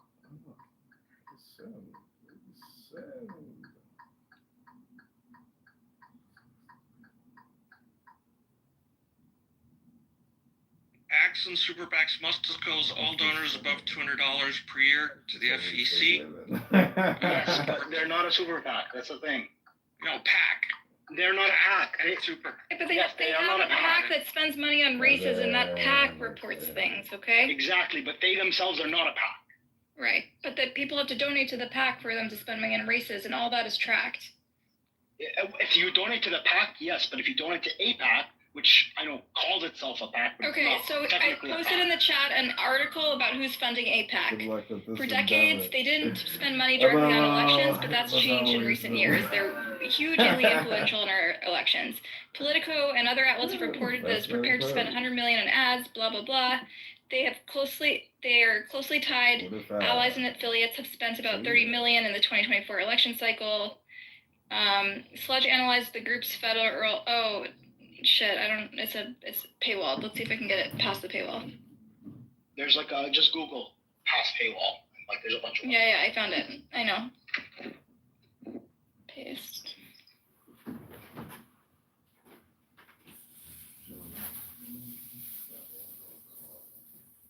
Okay, so no, they won't let me go. Let's see, maybe another one works. So, Buttercup, are you a convert or were you born into Judaism? Doesn't matter. To me. I'm not religious. You know, so. converts are considered Jews from birth. No doubt. But Buttercup, do you have an answer or maybe not? I don't know. I'm ethnically Jewish. I'm not religiously Jewish. No doubt. So you were born a Jew. Yeah, is that a problem with you? Understood. No, it's not a problem. It just gives me insight into who I'm dealing with. Why? What about it? It's a distinction without a difference. By the way, you know converts are not completely equal to like born Jews, right? Oh yeah, the only thing they can't do is marry a rabbi. A Kohanim, yeah. Yeah, Kohanim. So like that's about it. No one's ever asked me if I'm a Jew in such an accusatory way. Their last name won't have a tribal last name. They'll say Ben Avraham or Bat Sarah. No, I won't lie, Buttercup. You know, in real life, you know, people love me. You know, I'm not here to like satisfy anyone's ears. You know, as far as I'm concerned, and I mean this with no disrespect, but fuck what you think. It's just one of those situations where, like, when I'm in these sorts of environments, oh my God, do I get sick and tired of the gaslighting. It's like organized crime in these conversations. You know, some of these people that are pro-Israel, they'll just, words. On this app, you mean? On this app, they are really nuts, the pro-Israel people. Yes, not just on this app though. You know, it's a problem. It's just a trend, like throughout the world. I'm bearing witness to. There are individuals who are pro-Israel, and they're not just Jewish. You know, you got that guy who's like the son of a Hamas leader, I think. You know, he's like, he's just nuts. Like his perspective is just detached from reality. So, you know, I tend to get frustrated during these conversations, and yeah, I get curious about people. Who are you? So I'll give you some background. I'm a unique kind of in this app because the pro-Israel people call me a Nazi and the pro-Pallies call me a Zionist. And so because I consider what's happening in Gaza a genocide, but I also have family in Israel, and so I want to see their safety. And I think they need a new model that's sustainable and gives everyone equal rights under their law and ends the bloodshed, blah, blah, blah. But on the pro-Israel people are upset because I use the genocide word, and the pro-Pallies are annoyed because I ultimately I think there should be. I don't know why they're mad at me, honestly. They just because they throw me in purity tests. I need to be pure and have all my politics align with them 100%. But overall, people see me as more anti-Zionist, even though I don't take the label. As an outsider, yeah, I see them as two sides of the same coin. If I talk to a pro-Pally, let's say, you know, these pro-Pallies, you know, they're great people for the most part, but like a lot of them will bring out that, you know, that tendency. like that you see from the mainstream media. When you say something maybe a bit in the gray area, they'll just start labeling you and trying to censor you. And you know, the Jews are, or the people that support the pro-Israel position, they're no different. But you know, I wish you luck. You know, you're definitely a unique person. I haven't encountered many like you, but I definitely wish you luck. And I'm sorry we got off on the wrong foot if I was a little harsh. You know, it's tough to manage these rooms because they get really chaotic quickly. So, Houdini, I actually have a question for you. So earlier you said like you're obviously an American, and that you're a Christian, and that you have no affiliation with like the Arabs there, or you don't feel anything towards them. But do you feel any kind of affiliation towards the Arab Christians there? Well, they're Christian, so, you know, anywhere there's a Christian, Godspeed. You know, I'm rooting for them. My God is rooting for them. And I think that answers your question sufficiently. Yeah. Do you mind if I ask, like, what kind of Christian you are? You know, I think it's an identity thing, you know, to be totally honest with you. I haven't read the Bible in a while. But, you know, I was raised in the church, and from time to time I go, and, you know, I love my culture. I love my heritage. So I just embrace the identity that I've been given or that I've inherited. Okay, so you're like non-denominational, like Protestant? Yeah, consider me non-denominational. Okay. Thanks. And almost here is our elder. He lives on a kibbutz in Israel, and he hosts these coexistence rooms. And so everyone loves him, from the right wing to the left wing to the nukhbas, he calls them, the pro-Pallies and the pro-Israels. Everyone loves Amos. In fact, I overheard some folks, some Muslim folk, Arab-speaking people who were talking about how they would rescue him if Hamas ever came for him. They would join. They would even join the IDF to rescue our beloved Amos. He got kidnapped. Amos did get nutty after October 7th, though. Like I remember almost calling Gazans a human animal. Wait, Buttercup, are you intentionally retarded or just like? Who's calling me retarded? Not Bendish, man. Prince. Oh, Prince? Why are you calling me retarded? For many reasons. Well, let's be specific. Give me one reason. It was always the women. They would rescue Amos and join the idea. Retarded statement number one. Only one of them said that, okay, to be fair. Excuse me. Yeah, okay, now it's one. And then if we look into the one, oh, they're not even a Muslim. Okay, and then we get into, you know, I'm all good and mighty. The pro-Israel crowd call me a Nazi, and the pro-Palestine crowd call me a Zionist. That's because you're a fucking Zionist. You're a fucking Zionist who thinks, oh, okay, poor little Gazans are getting killed and genocided. But you know what? The rest of you fucking Jews who live on 80% of stolen land that was taken by killing Palestinians, it's fine. So my family lives there. They deserve to keep the stolen fucking land. That's not, no, I think you misunderstood me, Prince. Your stance. Prince, do you want to talk about it or not? So, Prince, I don't know if you... I don't care if you call me a Zionist. I don't care if you call me... I don't think... It's not what I call... It's not about what Neither the term Zionist or anti-Zionist is offensive to me, okay? So I'm a Zionist if that's what you want. What's what I answer. That's fine. I am. We don't disagree. Why are you fighting me? That's fine. Because you try to act all innocent when you're a fucking Zionist. Okay. What's your point? I'm not objecting to any names you're calling me. What the fuck is that? I don't identify as a Zionist or an anti-Zionist for reasons that are maybe above. It's hard to explain because most Jews are categorized as Zionists, even if they're not. They don't identify that way. That's bullshit. Benny Adam, what's the definition of a Zionist? Okay, so I explained, I think, to Benny earlier. Benny Adam, what's the definition of a Zionist? Someone who believes in the state of Israel, basically. Or the right of Jews to settle that land. Yeah, which, by the way, I'm a Zionist. Not you, Buttercup. Okay, no, but Buttercup doesn't believe that. That's the thing. Like, I remember I asked her once explicitly on this. Textbook definition Zionist, period. It doesn't matter. Oh, it's just... No, it's literally, the textbook definition does not matter. All right, let Benny speak.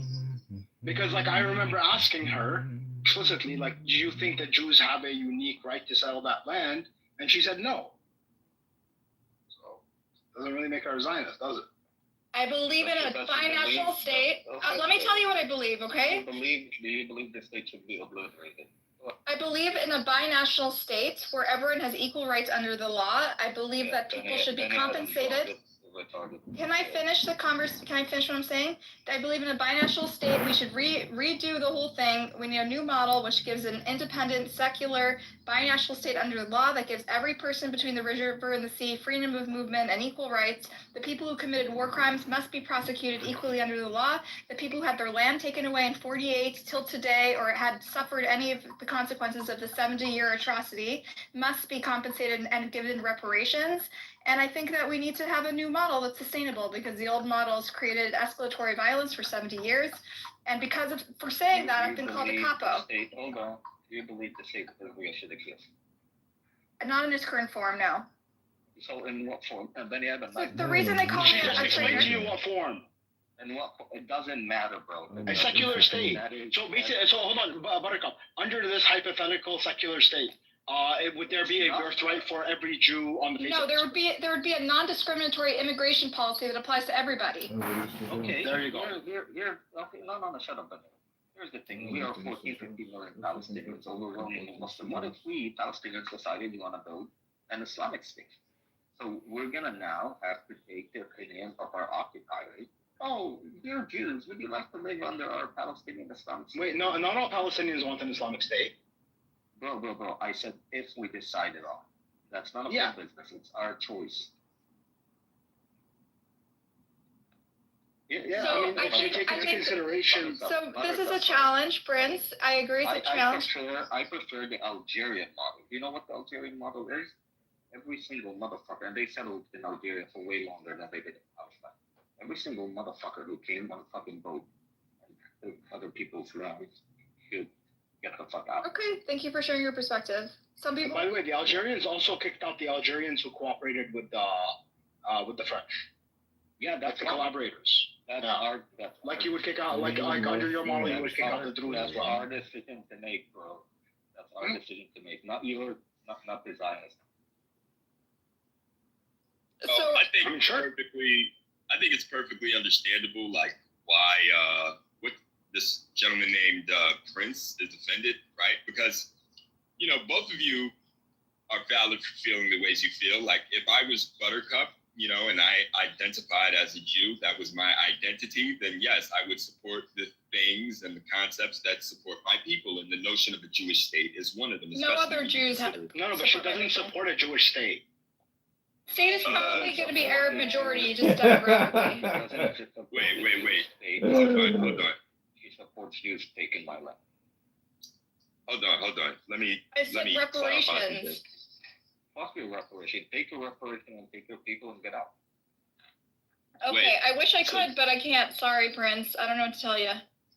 Wait, so you don't support a Jewish state? You guys... I support a new model. It's something else. I think it might be Jewish in character because of all the holy sites and all the history there.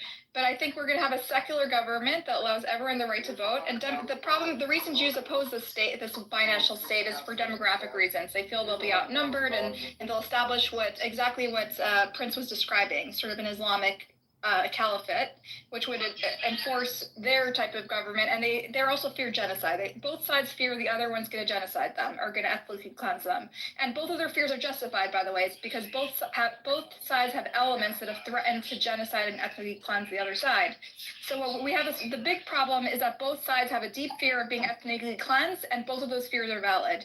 And so that's why most people, I'm kind of on the fringe, most people, right, left, and center, think that we should have two states side by side because they think they're just going to kill each other and we can't trust them to be side by side. But I'm an outlier, and that's why the Jews think I'm a traitor because I'm going to get them genocided, and the Palestinians see me as a traitor because I'm going to get them genocided. And so I just have a fringe view, and so I'm a monster apparently. By the way, it's not that fringe. I've always been a one-stater. I don't think the two-state solution works. Yeah, I think at best, this is a fantasy. At best, because the Jews, based on what I'm observing, I don't speak for Jews, but the Jews, you know, they seem to be in love with themselves. They seem to be in love with their culture. And they're being socially engineered by the state to. Okay. I don't know. Socially engineered? I don't know what that means. No, that's actually true. Look. Wait, just like Buttercup, you were talking about how you grew up with like the Jewish education. Yeah. I get what you're in saying. the camps Yes. and the whatnot. That's social engineering. Okay. Yeah, I don't know if that, you know, struck a nerve. I think people should be in love with themselves. Both sides are socially engineered to hate the other, to be honest. Like, let's be real about this situation. Yeah, but one is a little bit more vindicated than the other. Vindicated? What do you mean? The Palestinians because they got genocided? Yes. Well, before they got genocided and they taught them to invade and terrorize the Jews, then they were not vindicated? No, but when in 48, or even before that, since the Balfour Declaration, there's a legitimate fear of being genocided or ethnically cleansed, which did happen. Yeah, I know, I agree. I mean, they essentially, I don't know why I'm hearing an echo. Is there you know, some sort of recording? No. Oh, there might be a recording. Those two people that say Anon in the audience, they're probably recording, but I'm not recording.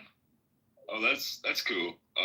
Well, you know, the Jews effectively started this, you know, decade-long conflict. Effectively, you know, any nation, and maybe you can prove me wrong. Maybe you're familiar with, you know, an aspect of history that I'm not. But based on what I understand, there's no nation that has ever existed that has just willingly, you know, given away land and just allowed people to establish countries for themselves. Okay, countries are born out of conflict, plain and simple, because whatever nation you're having to answer to that you want to secede from, they're going to be in disagreement with your secession. That was true for the Mormons in America, right?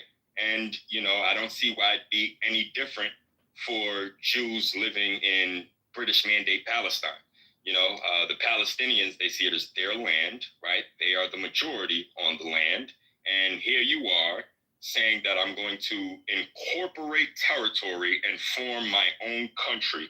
I'm going to carve out a piece of property on your land and we all know declare it my own. Yeah. I seen, you know, all of the Arabs in the neighborhood deciding to attack what essentially is a foreign presence because, you know, most of these people were fleeing from all parts of Europe. Yeah, we're all familiar with the history. We don't need to recap it. Anti-Semitism, no doubt, but I will anyway. But it's wasting our time, honestly. Like, it's hard to have a conversation if we're going to recap the whole history every time. Find that impatience for the Jews in your room. I'm very impatient for the Jews, trust me. No doubt. I'm not seeing it, though. In any case, when it comes to, you know, those Jews starting that state in that territory, I don't see the Arabs as distinct in their human behavior for attacking them. It's, you know, nature taking its course. You try to start a state in my country, some separate country, and that means war. Yeah, we understand. It's been true for every country since the beginning of history. Okay, fair enough. That's No thank you doubt. for expressing your view. Oh, pleasure was mine. Almos's room is open. If you want a more peaceful room, Houdini, Almos, the peacekeeper, coexistence, kibbutznik is open to his room. You can go over there if you want a different vibe. But here we fight each other. Which is more fun. Welcome back, Noah. Yeah, what's up? So Noah, I'm getting tried as a Zionist apparently, which is You're fine. I'll take it. You're getting tried?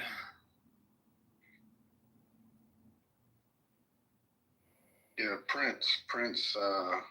Tried and convicted. There is also Prince launched some pretty lengthy You're very controversial here on this app. I'm not gonna lie, Buttercup. I know. Everybody thinks you're on the mission, like you're up to something. I'm getting paid by the other side. I bet your messages and back channels, are they going crazy, Buttercup? Especially with BB, yeah. Not so bad. But like, you know, but people would make up stories about you, like Baby, for example. Oh yeah, he pretends he boomed all my rooms, right? He goes around telling people that he's booming my rooms like this is a grown man. This is a man in his 50s. I don't think he's a grown man, actually. He crashes out. He loses his shit. I don't think a man loses his shit that quickly, I'm not gonna lie. And screams like, you know, bro, are you a bit like insecure about your testosterone or what? Sister Buttercup, can you hear me? Yeah. I just wanted to say that I got nothing but love and respect for you. I see your vision. You're like a revolutionary on this app, Thank and you. I support you. I support you. Thanks, Chucky. He's saying that to you because he's running for presidency, so he wants to get. Chucky for president. Chucky, are you a part of the Buttercup Army? I am. I'm a part of the Buttercup militia, man. I dedicate my life for her to protect her safety and her freedom of speech, man. No matter how many times people attack her, I'm gonna forever stand there for her.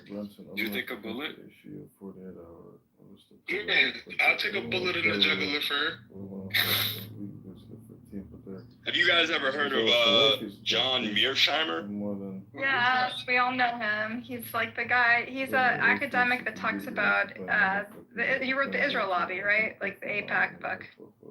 Yeah, he wrote a 26-page paper in 2006, and you guys can read it for yourselves. I won't go through it, but I read it and I was like, wow. I think most people in this room have read it or know of it or familiar. You would have thought, he was in 2025. Like, it's literally, it's damn near, it looks like a blueprint. What is it called? It's the Israel Lobby and United States Foreign Policy, I think. It's by John Mearsheimer. This dude, by the way, right? Let's just take this into account. He's not like the janitor at the White House or like the valet. This guy worked directly under Bill Clinton, and he was like a professor at Chicago University. And of course, when he comes out with this paper, the labels, they just start coming up. Oh my God, anti-Semitism. And I don't know, something's up. Something's definitely up. Do you think the United States, right, is Christian country, predominantly Christian country?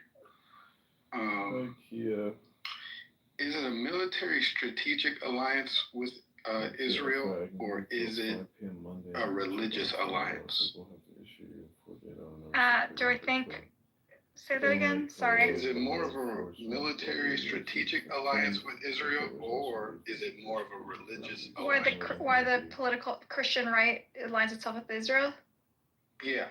It's a more. I mean, I've heard different versions, but I think for most of them, it has to do with their end of times predictions, right? Like their end of days prophecies.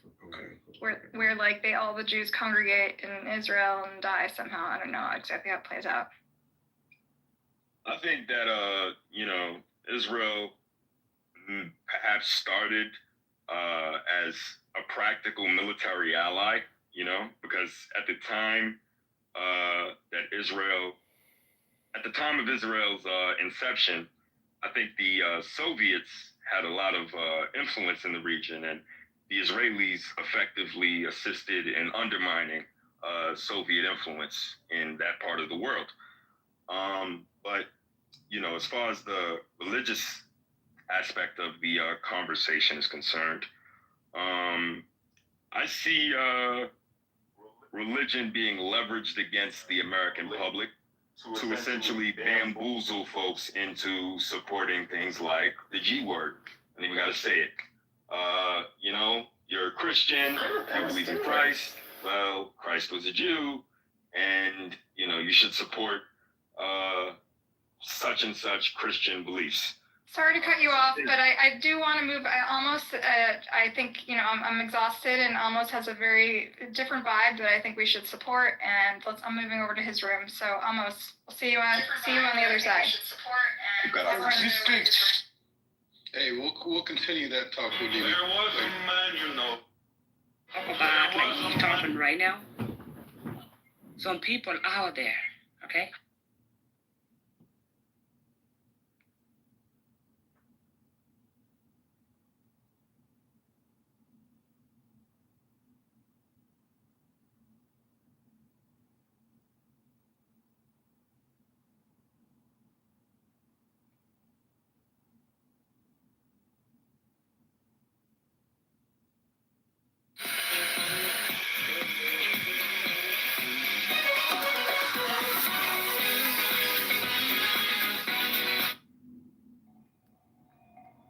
The sayings of the Buddha.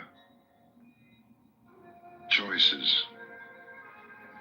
We are what we think.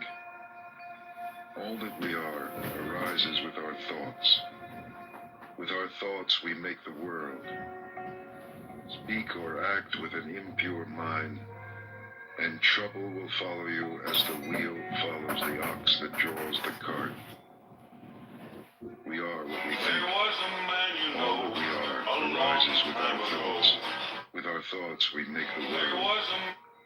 Speak or act with a pure mind, and happiness will follow you as your shadow, unshakable. Look how he abused me and beat me, how he threw me down and robbed me. Live with such thoughts, and you live in hate. Look how he abused me and beat me, how he threw me down and robbed me. Abandon such thoughts, and live in love. In this world, hate never yet dispelled hate. Only love dispels hate. This is the law, ancient and inexhaustible. You too shall pass away. Knowing this, how can you quarrel? How easily the wind overturns a frail tree. Seek happiness in the senses, indulge in food and sleep, and you too will be uprooted. The wind cannot overturn a mountain. Temptation cannot touch the man who is awake, strong and humble, who masters himself and minds the law. If a man's thoughts are muddy, if he is reckless and full of deceit, how can he wear the yellow robe? Whoever is master of his own nature, bright, clear, and true, he may indeed wear the yellow robe. Mistaking the false for the true, and the true for the false, you overlook the heart and fill yourself with desire. See the false as false, the true as true. Look into your heart. Follow your nature. An unreflecting mind is a poor roof. Passion, like the rain, floods the house. But if the roof is strong, there is shelter. Whoever follows impure thoughts suffers in this world and the next. In both worlds he suffers, and how greatly, when he sees the wrong he has done. But whoever follows the law is joyful here and joyful there. In both worlds he rejoices, and how greatly, when he sees the good he has done. For great is the harvest in this world, and greater still in the next. However many holy words you read, however many you speak, what good will they do you if you do not act upon them? Are you a shepherd who counts another man's sheep, never sharing the way? Read as few words as you like, and speak fewer, but act upon the law. Give up the old ways, passion, enmity, folly. Know the truth, and find peace. Share the way. Wakefulness. Wakefulness is the way to life. The fool sleeps as if he were already dead, but the master is awake, and he lives forever. He watches. He is clear. How happy he is, for he sees that wakefulness is life. How happy he is, following the path of the awakened. With great perseverance he meditates, seeking freedom and happiness. So awake, reflect, watch, work with care and attention, live in the way, and the light will grow in you. By watching and working, the master makes for himself an island which the flood cannot overwhelm. The fool is careless, but the master guards his watching. It is his most precious treasure. He never gives in to desire. He meditates, and in the strength of his resolve, he discovers true happiness. He overcomes desire, and from the tower of wisdom, he looks down with dispassion upon the sorrowing crowd. From the mountaintop, he looks down on those who live close to the ground. Mindful among the mindless, awake while others dream, swift as the racehorse, he outstrips the field. By watching, Indra became king of the gods. How wonderful it is to watch, how foolish to sleep. The beggar who guards his mind and fears the waywardness of his thoughts burns through every bond with the fire of his vigilance. The beggar who guards his mind and fears his own confusion cannot fall. He has found the way to peace. Mind. As the fletcher whittles and makes straight his arrows, so the master directs his straying thoughts. Like a fish out of water, stranded on the shore, thoughts thrash and quiver, for how can they shake off desire? They tremble, they are unsteady, they wander at their will. It is good to control them, and to master them brings happiness. But how subtle they are, how elusive. The task is to quieten them, and by ruling them to find happiness. With single-mindedness, the master quells his thoughts. He ends their wandering. Seated in the cave of the heart, he finds freedom. How can a troubled mind understand the way? If a man is disturbed, he will never be filled with knowledge. An untroubled mind, no longer seeking to consider what is right and what is wrong, a mind beyond judgments, watches and understands. Know that the body is a fragile jar, and make a castle of your mind. In every trial, let understanding fight for you to defend what you have won. For soon the body is discarded. Then what does it feel? A useless log of wood. It lies on the ground. Then what does it know? Your worst enemy cannot harm you as much as your own thoughts unguarded. But once mastered, no one can help you as much, not even your father or your mother. Flowers. Who shall conquer this world and the world of death with all its gods?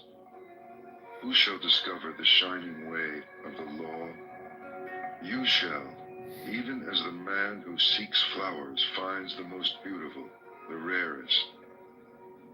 Understand that the body is merely the foam of a wave, a shadow of a shadow. Snap the flower arrows of desire, and then, unseen, escape the king of death, and travel on. Death overtakes the man who gathers flowers, when with distracted mind and thirsty senses, he searches vainly for happiness in the pleasures of the world. Death fetches him away as a flood carries off a sleeping village. Death overcomes him when, with distracted mind and thirsty senses, he gathers flowers. He will never have his fill of the pleasures of the world. The bee gathers nectar from the flower without marring its beauty or perfume. So, let the master settle and wander. Look to your own faults, what you have done or left undone. Overlook the faults of others. Like a lovely flower, bright but scentless, are the fine but empty words of the man who does not mean what he says. Like a lovely flower, bright and fragrant, are the fine and truthful words of the man who means what he says. Like garlands woven from a heap of flowers, fashioned from your life as many good deeds. The perfume of sandalwood, rose bay, or jasmine cannot travel against the wind, but the fragrance of virtue travels even against the wind as far as the ends of the world. How much finer is the fragrance of virtue than of sandalwood, rose bay, of the blue lotus, or jasmine? The fragrance of sandalwood and rose bay does not travel far, but the fragrance of virtue rises to the heavens.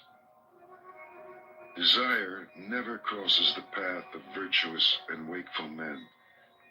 Their brightness sets them free. How sweetly the lotus grows in the litter of the wayside. Its pure fragrance delights the heart. Follow the awakened, and from among the blind, the light of your wisdom will shine out purely. The Fool. With IXL, not only does Charlie get extra math practice and guidance, but he's also able to explore other topics and skills he's interested in. There's an endless number of skills that match exactly what my kids are working on in class right now. And with so many... How long the night to the watchman? How long the road to the weary traveler? How long the wandering of many lives to the fool who misses the way? If the traveler cannot find master or friend to go with him, let him travel on alone rather than with a fool for company. My children, my wealth, so the fool troubles himself. But how has he children or wealth? He is not even his own master. The fool, who knows he is a fool, is that much wiser. The fool who thinks he is wise is a fool indeed. Does the spoon taste the soup? A fool may live all his life in the company of a master and still miss the way. The tongue tastes the soup. If you are awake in the presence of a master, one moment will show you the way. The fool is his own enemy. The mischief he does is his undoing. How bitterly he suffers. Why do what you will regret? Why bring tears upon yourself? Do only what you do not regret, and fill yourself with joy. For a while, the fool's mischief tastes sweet, sweet as honey. But in the end it turns bitter, and how bitterly he suffers. For months the fool may fast, eating from the tip of a grass blade. Still, he is not worth a penny beside the master whose food is the way. Fresh milk takes time to sour, so a fool's mischief takes time to catch up with him. Like the embers of a fire, it smolders within him. Whatever a fool learns, it only makes him duller. Knowledge cleaves his head, but then he wants recognition, a place before other people, a place over other people. Let them know my work. Let everyone look to me for direction. Such are his desires. Such is his swelling pride. One way leads to wealth and fame, the other to the end of the way. Look not for recognition, but follow the awakener and set yourself free. The wise man The wise man tells you where you have fallen and where you yet may fall. Invaluable secrets. Follow him. Follow the way.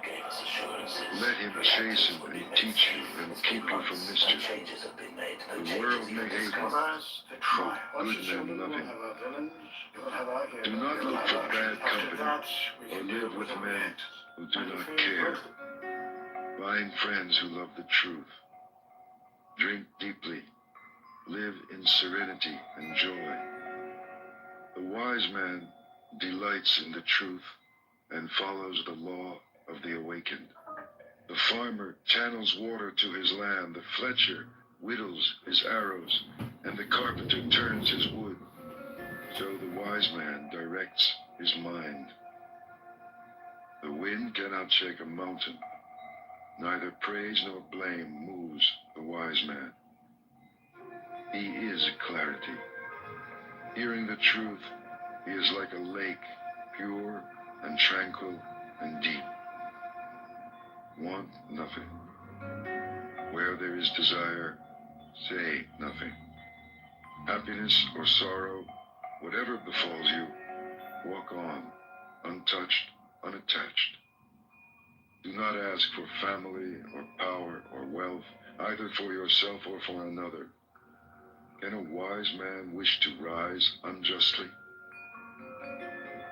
Few cross over the river. Most are stranded on this side. On the river bank, they run up and down. But the wise man, following the way, crosses over beyond the reach of death. He leaves the dark way for the way of light. He leaves his home, seeking happiness on the hard road. Free from desire, free from possessions, free from the dark places of the heart, free from attachment and appetite, following the 7 lights of awakening and rejoicing greatly in his freedom. In this world, the wise man becomes himself a light, pure, shining, free. The Master. At the end of the way, the Master finds freedom from desire and sorrow, freedom without bounds. Those who awaken never rest in one place. Like swans, they rise and leave the lake. On the air they rise and fly an invisible course, gathering nothing, storing nothing. Their food is knowledge. They live upon emptiness. They have seen how to break free. Who can follow them? Only the Master. Such is his purity. Like a bird, he rises on the limitless air and flies an invisible course.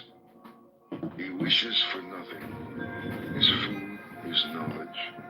He lives upon emptiness. He has broken free. He is the charioteer. He has tamed his horses, pride, and the senses. Even the gods admire him. Yielding like the earth, joyous and clear like the lake, still as the stone at the door, he is free from life and death. His thoughts are still. His words are still. His work is stillness. He sees his freedom and is free. The Master surrenders his beliefs. He sees beyond the end and the beginning. He cuts all ties. He gives up all his desires. He resists all temptations. And he rises. I know, right? And wherever he lives, in the city or the country, in the valley or in the hills, there is great joy. Even in the empty forest, he finds joy, because he wants nothing. The thousands. Better than 1,000 hollow words is one word that brings peace. Better than 1,000 hollow verses is one verse that brings peace. Better than 100 hollow lines is one line of the law bringing peace. It is better to conquer yourself than to win 1,000 battles. Then the victory is yours. It cannot be taken from you, not by angels or by demons, heaven or hell.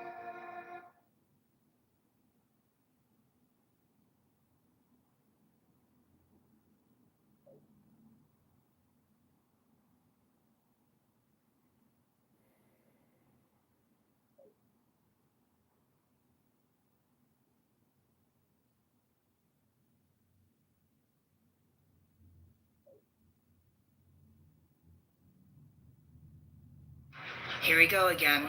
It's nacho night with a side of gas and diarrhea. Sound familiar? Any of these digestive issues? Better than 100 years of worship, better than 1,000 offerings, better than giving up 1,000 worldly ways in order to win merit. Better even than tending in the forest a sacred flame for 100 years is one moment's reverence for the man who has conquered himself. To revere such a man, a master old in virtue and holiness, is to have victory over life itself and beauty, strength and happiness. Better than 100 years of mischief is one day spent in contemplation. Better than 100 years of ignorance is one day spent in reflection. Better than 100 years of idleness is one day spent in determination. Better to live one day wondering how all things arise and pass away. Better to live 1 hour seeing the one life beyond the way. Better to live one moment in the moment of the way beyond the way. There you go. Mischief. Be quick to do good. If you are slow, the mind, delighting in mischief, will catch you. Turn away from mischief again and again. Turn away before sorrow befalls you. Set your heart on doing good. Do it over and over again, and you will be filled with joy. A fool is happy until his mischief turns against him, and a good man may suffer until his goodness flowers. Do not make light of your failings, saying, "What are they to me?" A jug fills drop by drop, so the fool becomes brimful of folly.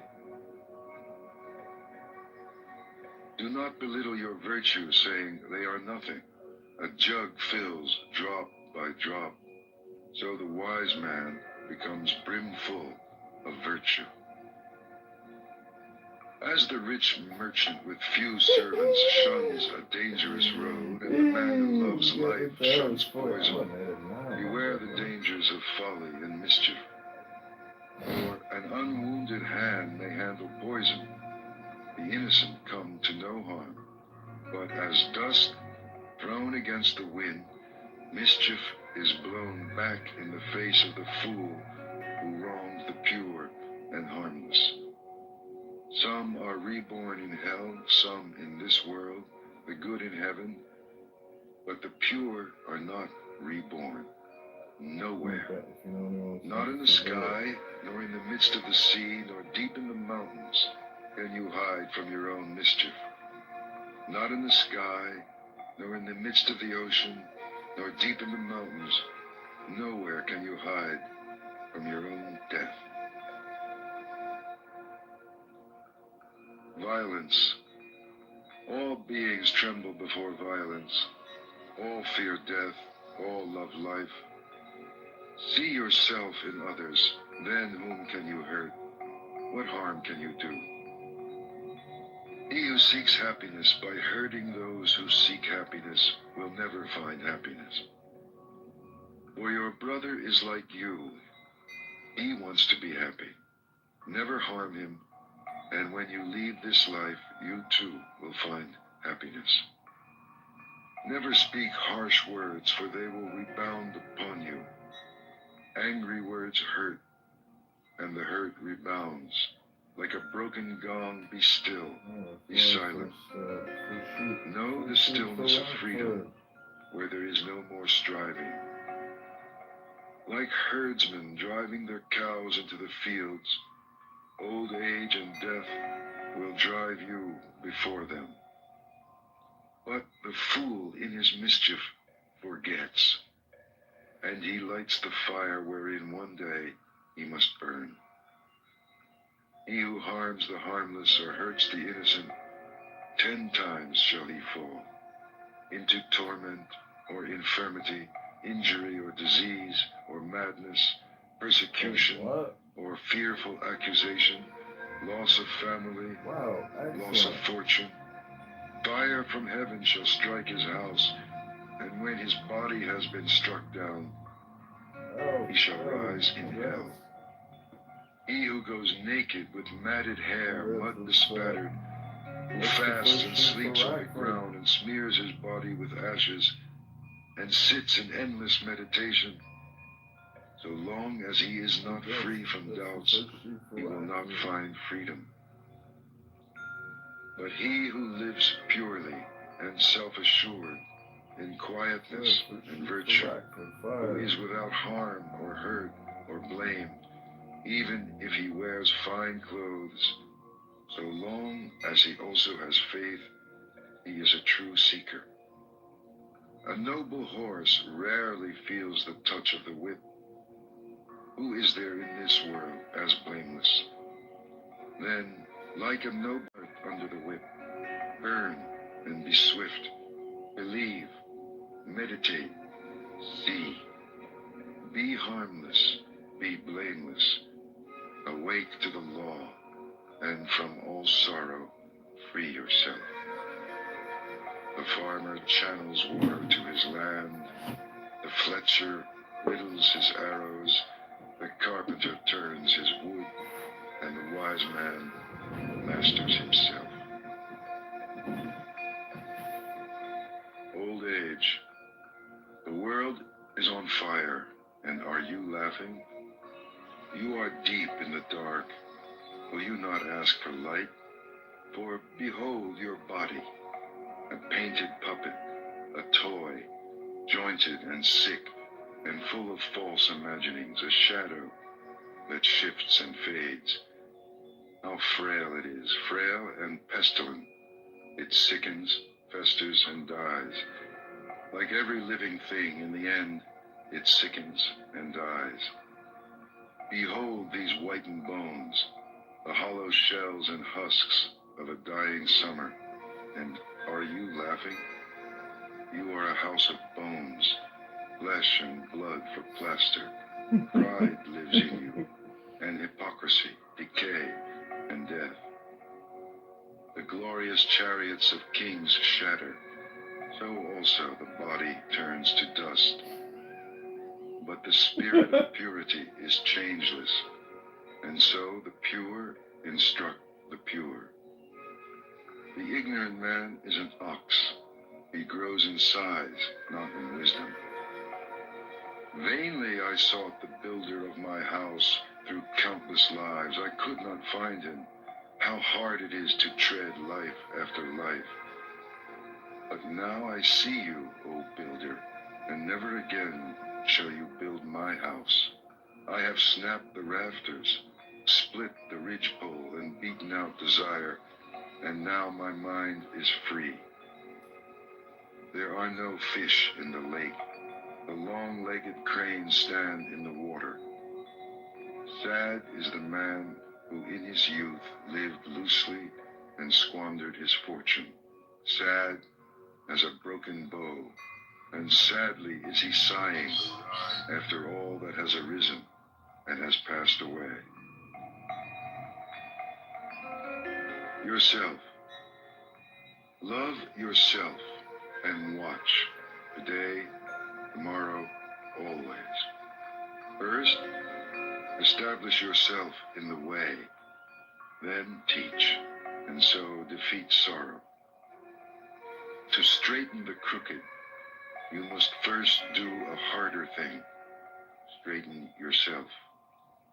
You are your only master. Who else? Subdue yourself and discover your master. Willfully, you have fed your own mischief. Soon it will crush you as the diamond crushes stone. By your own folly, you will be brought as low as your worst enemy wishes. So the creeper chokes the tree. How hard it is to serve yourself. How easy to lose yourself in mischief and folly. The kashta reed dies when it bears fruit. So the fool, scorning the teachings of the awakened, spurning those who follow the law, perishes when his folly flowers. Mischief is yours, sorrow is yours, but virtue also is yours, and purity. You are the source of all purity and all impurity. No one purifies another. Never neglect your work for another's, however great his need. Your work is to discover your work, and then, with all your heart, to give yourself to it. I was making so much money with DoorDash. I wanted to earn money in my free time, but I didn't want to go out and get a boring 9 to 5. That's when I found out how much money my friend was making with DoorDash. There are opportunities in The world. Do not live in the world in distraction and false dreams outside the law. Arise and watch. Follow the way joyfully through this world and beyond. Follow the way of virtue. Follow the way joyfully through this world and on beyond. Or consider the world a bubble, a mirage. See the world as it is, and death shall overlook you. Come, consider the world, a painted chariot for kings, a trap for fools. But he who sees goes free. As the moon slips from behind a cloud and shines, so the master comes out from behind his ignorance and shines. This world is in darkness. How few have eyes to see. How few the birds who escape the net and fly to heaven. Swans rise and fly toward the sun. What magic! So do the pure conquer the armies of illusion and rise and fly. If you scoff at heaven and violate the law, if your words are lies, where will your mischief end? The fool laughs at generosity. The miser cannot enter heaven. But the master finds joy in giving, and happiness is his reward. And more, for greater than all the joys of heaven and of earth, greater still than dominion over all the worlds, is the joy of reaching the stream. The man who is awake,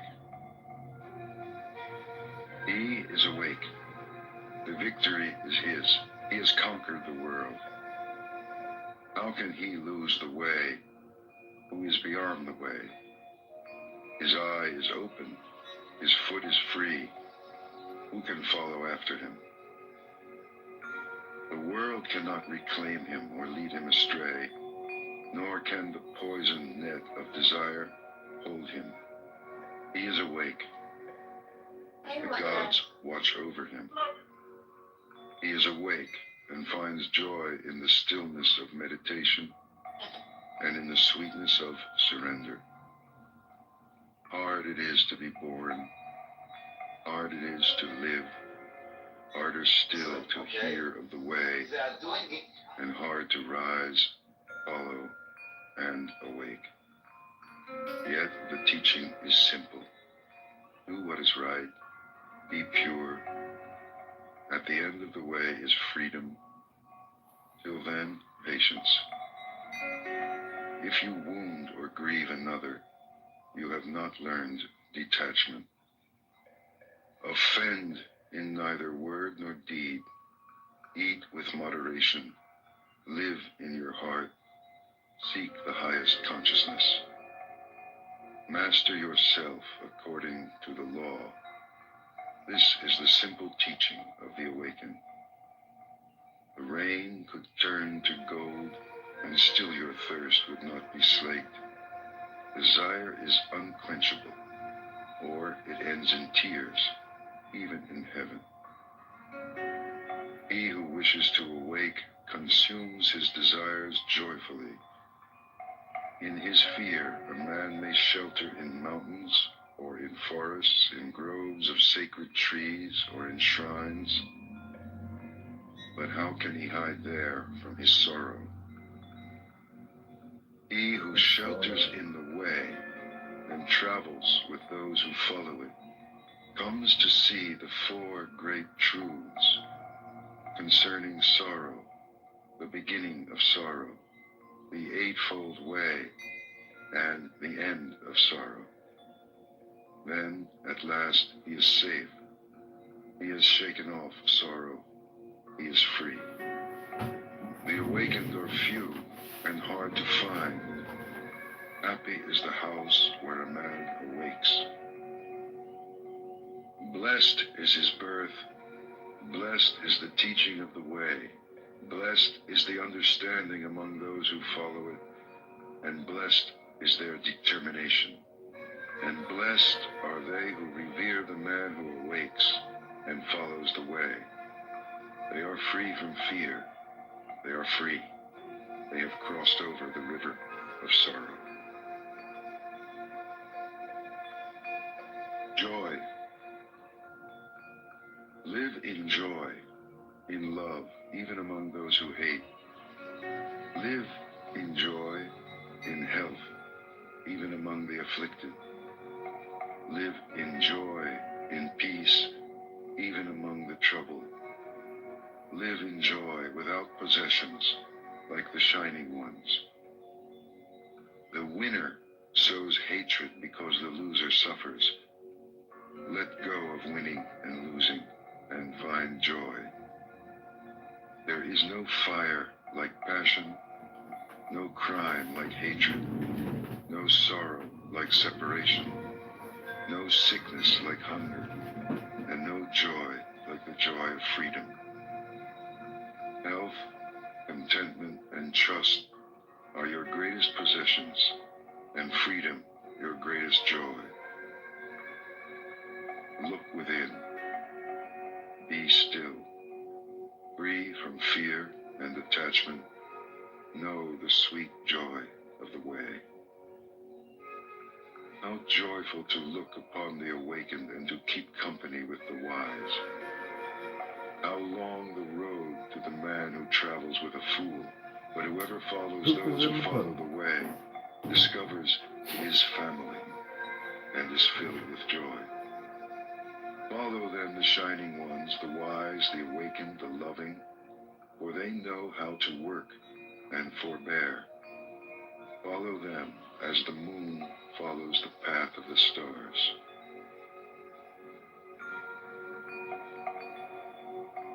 Pleasure. Do not let pleasure distract you from meditation, from the way. Free yourself from pleasure and pain, for in craving pleasure or in nursing pain, there is only sorrow. Like nothing, lest you lose it, lest it bring you grief and fear. Go beyond likes and dislikes. From passion and desire, sensuousness and lust, arise grief and fear. Free yourself from attachment. He is pure and sees. He speaks the truth and lives it. He does his own work. So he is admired and loved. With a determined mind and undesiring heart, he longs for freedom.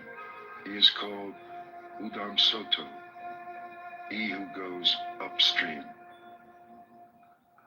When a traveler at last comes home from a far journey, with what gladness his family and his friends receive him. Even so shall your good deeds welcome you like friends, and with what rejoicing when you pass from this life to the next. Anger. Let go of anger. Let go of pride. When you are bound by nothing, you go beyond sorrow. Anger is like a chariot careering wildly.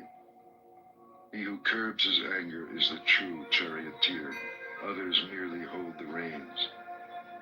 With gentleness, overcome anger. With generosity, overcome meanness. With truth, overcome deceit. Speak the truth. Give whatever you can. Never be angry.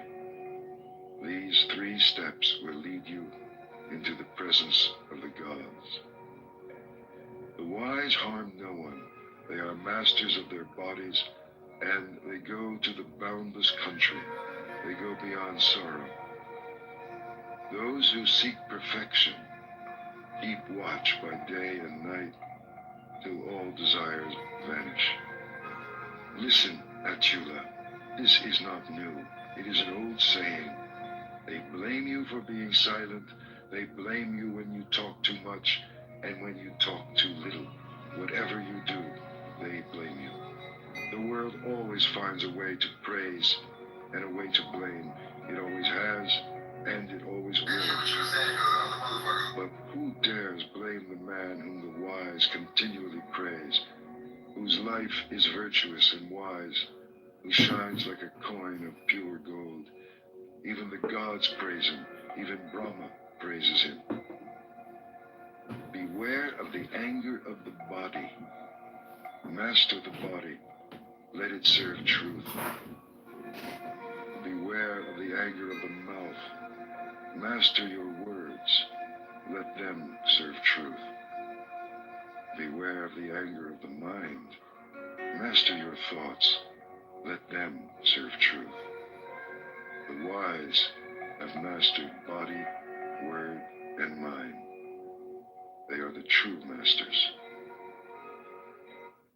This is the coolest hat my wife has ever gotten for me. Solar-powered adjustable fans built into the hat. And while it may look a little ridiculous, it's absolutely comfortable. The fan angle is easy to adjust, and the lightweight mesh material keeps your head cool. I love the full brim hat because it protects the back of my neck from sunburn. At first, I was worried the weight of the fans would pull down my hat, but there's actually an adjustable strap that makes it easy to fit.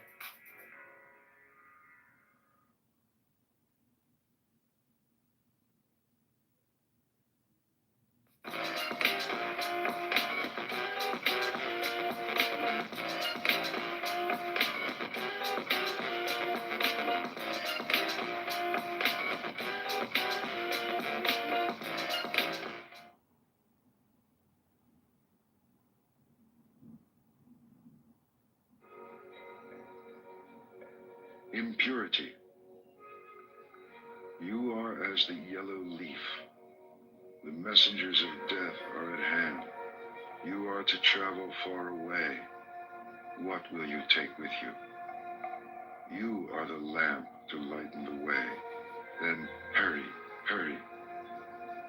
When your light shines without impurity or desire, you will come into the boundless country. Your life is falling away. Death is at hand. Where will you rest on the way? What have you taken with you? You are the lamp to lighten the way. Then hurry, hurry.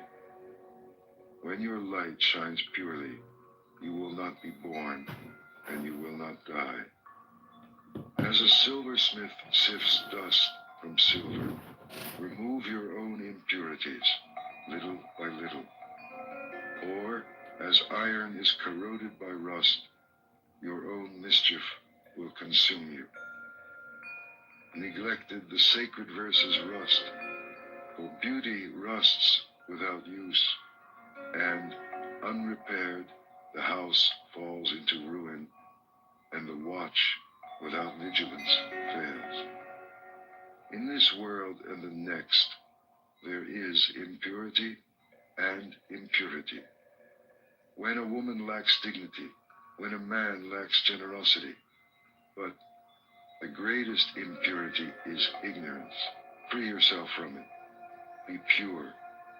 Life is easy for the man who is without shame. Impudent as a crow, a vicious gossip, vain, meddlesome, dissolute. But life is hard for the man who quietly undertakes the way of perfection with purity, detachment, and vigor. He sees light. If you kill, lie, or steal, commit adultery, or drink, you dig up your own roots. And if you cannot master yourself, the harm you do turns against you grievously. You may give in the spirit of light, or as you please, but if you care how another man gives or how he withholds, you trouble your quietness endlessly. These envying roots, destroy them and enjoy a lasting quietness. There is no fire like passion.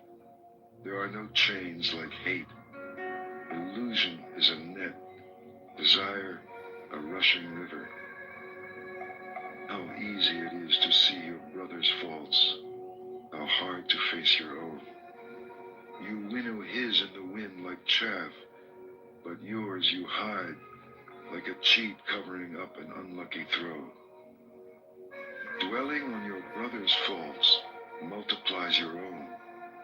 You are far from the end of your journey.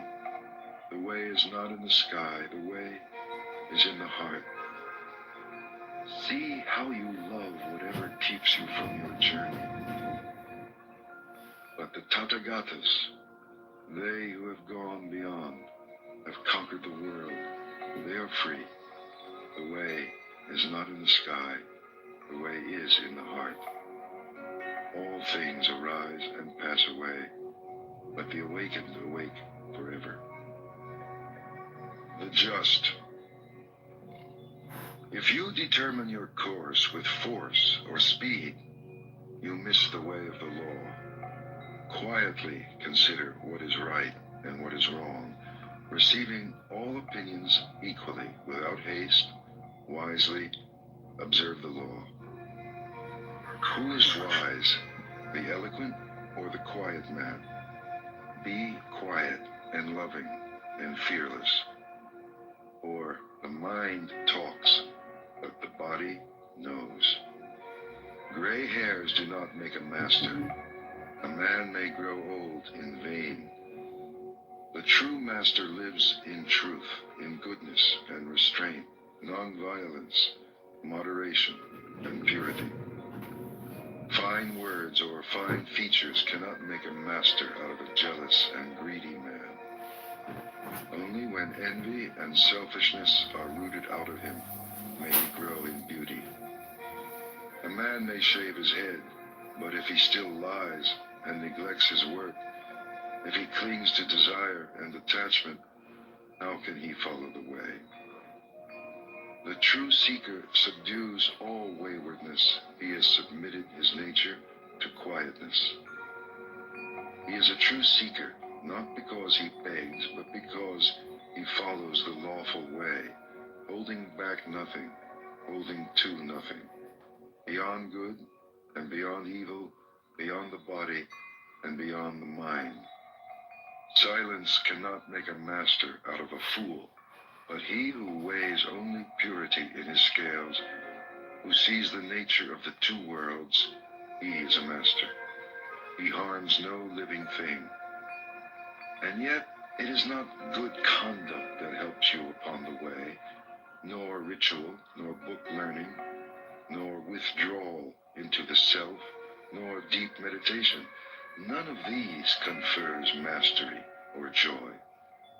O seeker, rely on nothing until you want nothing. The way. The way is eightfold. There are four truths. All virtue lies in detachment. The master has an open eye. This is the only way to the opening of the eye. Follow it. Outwit desire. Follow it to the end of sorrow. When I pulled out sorrow's shaft, I showed you the way. It is you who must make the effort. The masters only point the way. But if you meditate and follow the law, you will free yourself from desire. Everything arises and passes away. When you see this, you are above sorrow. This is the shining way. Existence is sorrow. Understand and go beyond sorrow. This is the way of brightness. Existence is illusion. Understand, go beyond. This is the way of clarity. You are strong, you are young. It is time to arise. So, arise, lest through irresolution and idleness you lose the way. Master your words. Master your thoughts. Never allow your body to do harm. Follow these 3 roads with purity, and you will find yourself upon the one way, the way of wisdom. Sit in the world. Sit in the dark. Sit in meditation. Sit in light. Choose your seat. Let wisdom grow. Cut down the forest, not the tree, for out of the forest comes danger. Cut down the forest, fell desire, and set yourself free. While a man desires a woman, his mind is bound as closely as a calf to its mother. As you would pluck an autumn lily, pluck the arrow of desire. For he who is awake has shown you the way of peace. Give yourself to the journey. Here shall I make my dwelling in the summer and the winter and in the rainy season. So the fool makes his plans, sparing not a thought for his death. Death overtakes the man who, giddy and distracted by the world, cares only for his flocks and his children. Death fetches him away as a flood carries off a sleeping village. His family cannot save him, not his father, nor his sons. Know this. Seek wisdom and purity. Quickly clear the way. We tried everything, but Charlie still struggled with math. Then another mom recommended IXL, a learning program that really worked for her daughter. We thought, why not? Let's give it a try. With IXL, not only does Charlie get extra math practice and guidance, but he's also able to explore other topics and skills he's interested in. So if you're wondering if IXL is right for your child, I would say don't wait. You'll see a difference right away.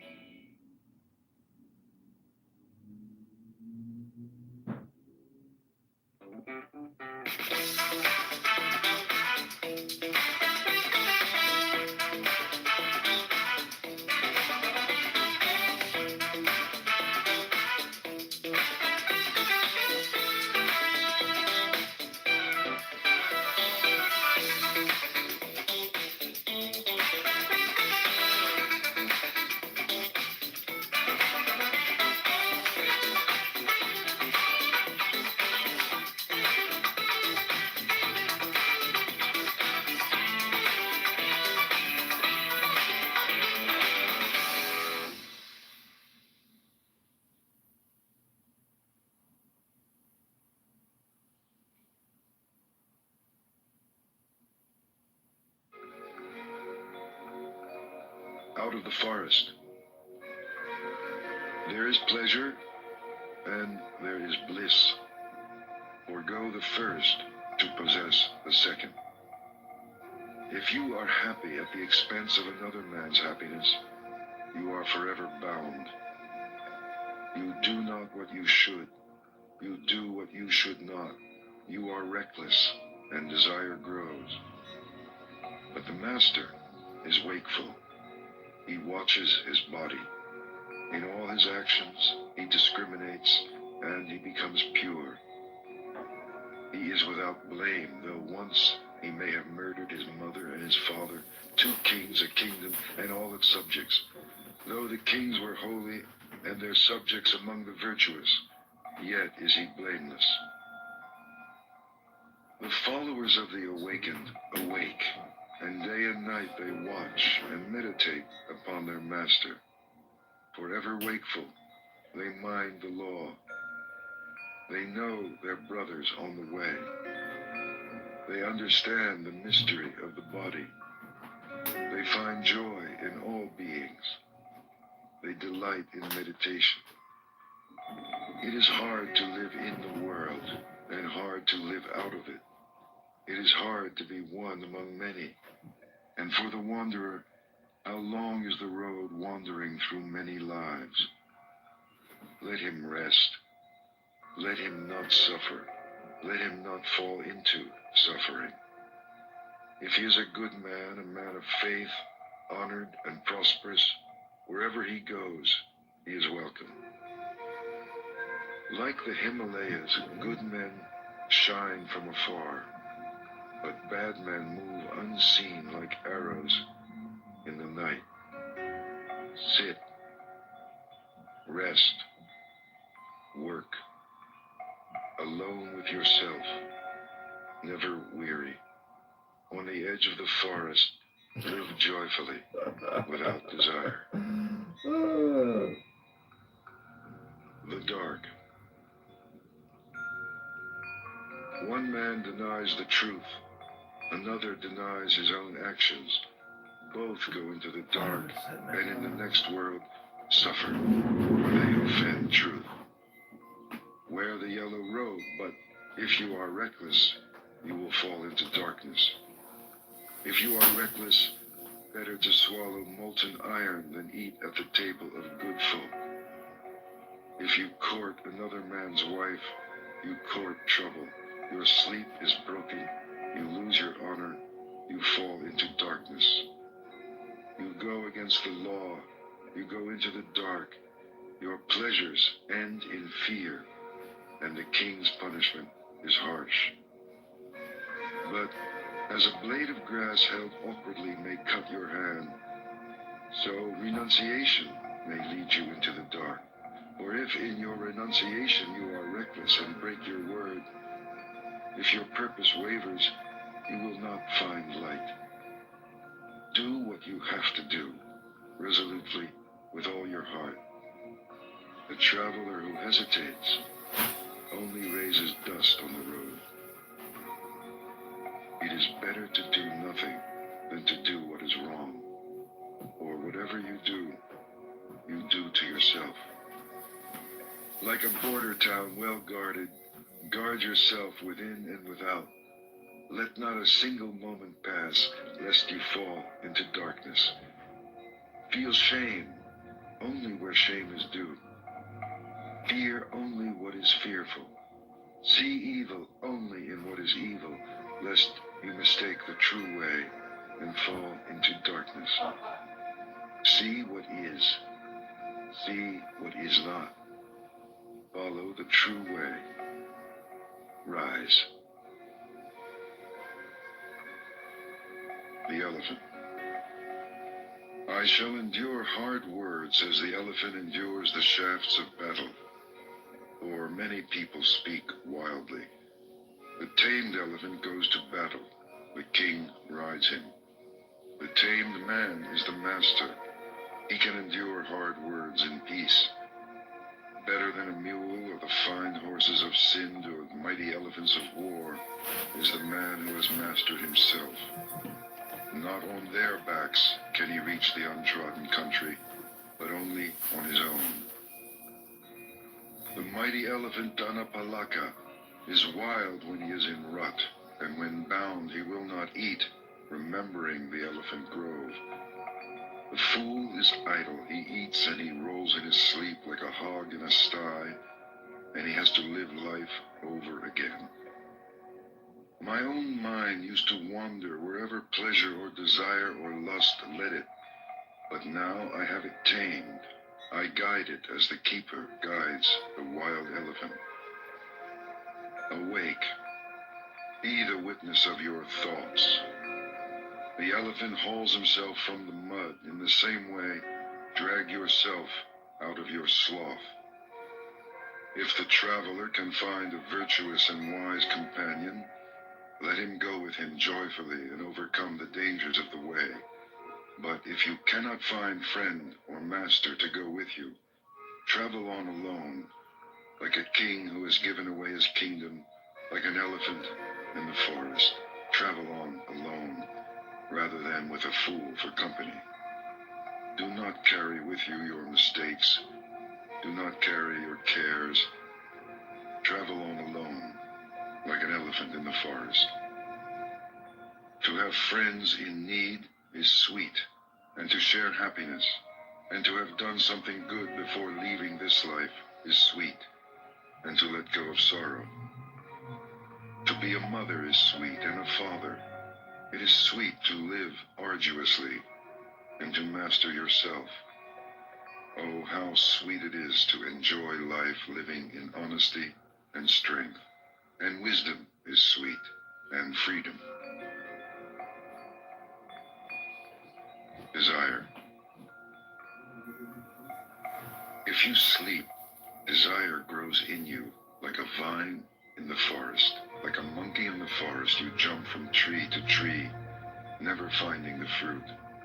From life to life, never finding peace. If you are filled with desire, your sorrows swell like the grass after the rain. But if you subdue desire, your sorrows fall from you like drops of water from a lotus flower. This is good counsel, and it is for everyone. As the grass is cleared for the fresh root, cut down desire, lest death after death crush you, as a river crushes the helpless reeds. For if the roots hold firm, a felled tree grows up again. If desires are not uprooted, sorrows grow again in you. 36 streams are rushing toward you, desire and pleasure and lust. Play in your imagination with them, and they will sweep you away. Powerful streams, they flow everywhere. Strong vine, if you see it spring up, take care. Pull it out by the roots. Pleasures flow everywhere. You float upon them and are carried from life to life. Like a hunted hare you run, the pursuer of desire pursued, harried from life to life. O seeker, give up desire. Shake off your chains. You have come out of the hollow into the clearing. The clearing is empty. Why do you rush back into the hollow? Desire is a hollow, and people say, look, he was free, but now he gives up his freedom. It is not iron that imprisons you, nor rope, nor wood, but the pleasure you take in gold and jewels and sons and wives. Soft fetters, yet they hold you down. Can you snap them? There are those who can, who surrender the world, forsake desire, and follow the way. O slave of desire, float upon the stream. Little spider, stick to your web, or else abandon your sorrows for the way. Abandon yesterday, and tomorrow, and today. A fun and easy way to make cash. Sign up directly on the app. Choose your own hours. Get paid to deliver on your time. There are opportunities in over 7,000 cities. Keep 100% of your tips. Download the DoorDash driver app and get started today.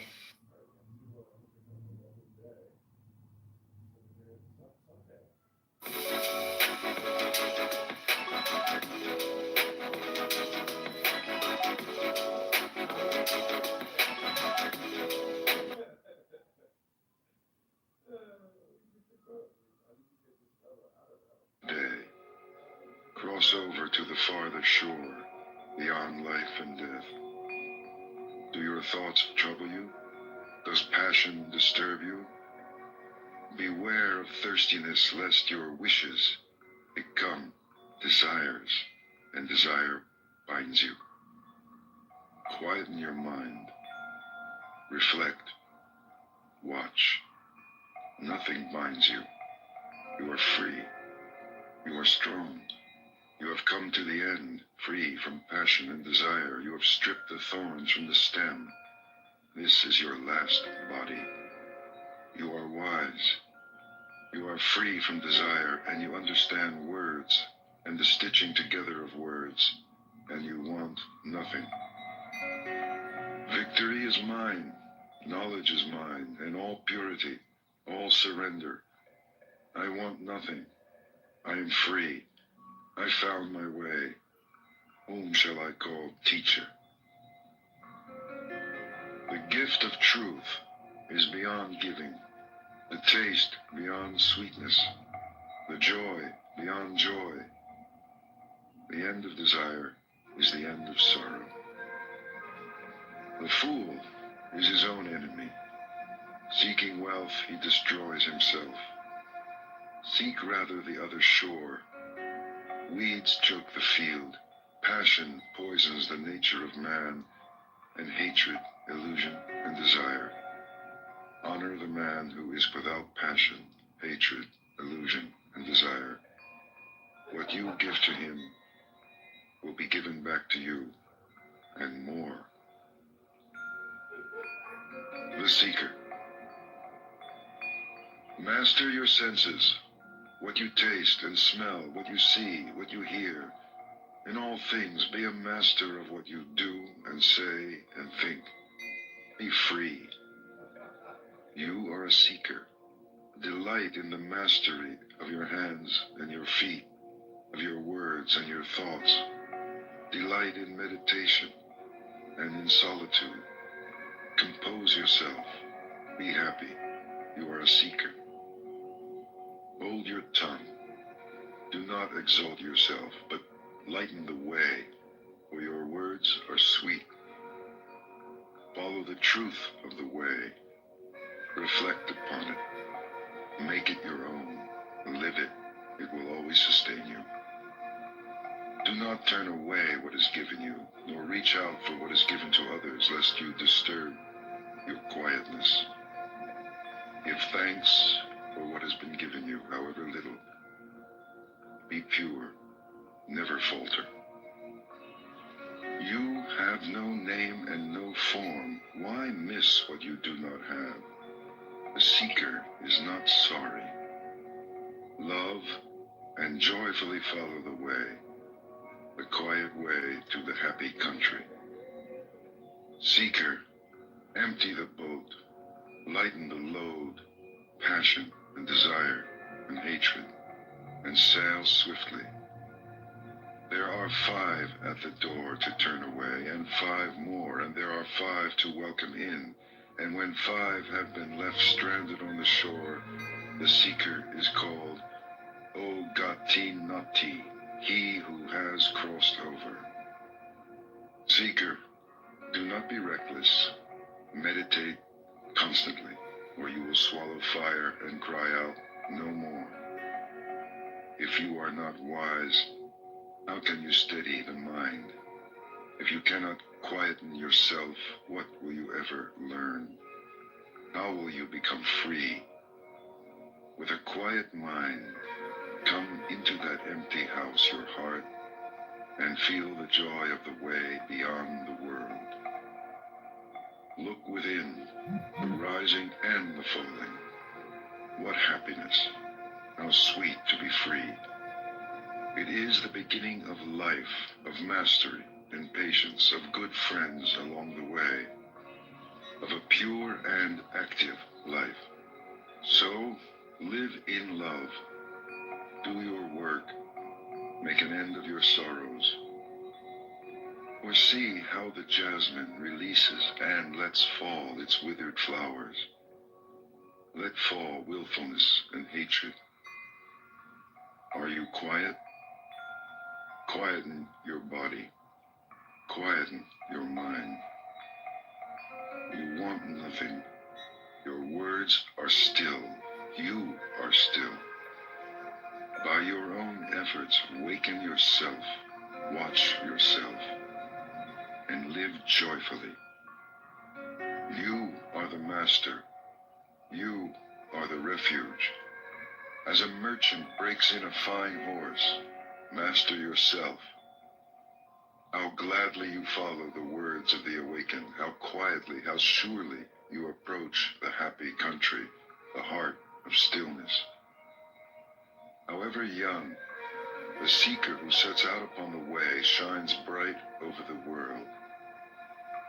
Like the moon, come out from behind the clouds, shine. The true master.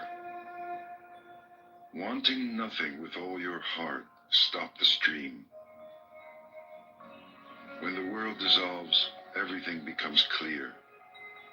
Go beyond this way or that way to the farther shore, where the world dissolves and everything becomes clear. Beyond this shore and the farther shore, beyond the beyond, where there is no beginning, no end, without fear, go. Meditate. Live purely. Be quiet. Do your work with mastery. By day the sun shines and the warrior in his armor shines. By night the moon shines and the master shines in meditation. But day and night the man who is awake shines in the radiance of the spirit. A master gives up mischief. He is serene. He leaves everything behind him.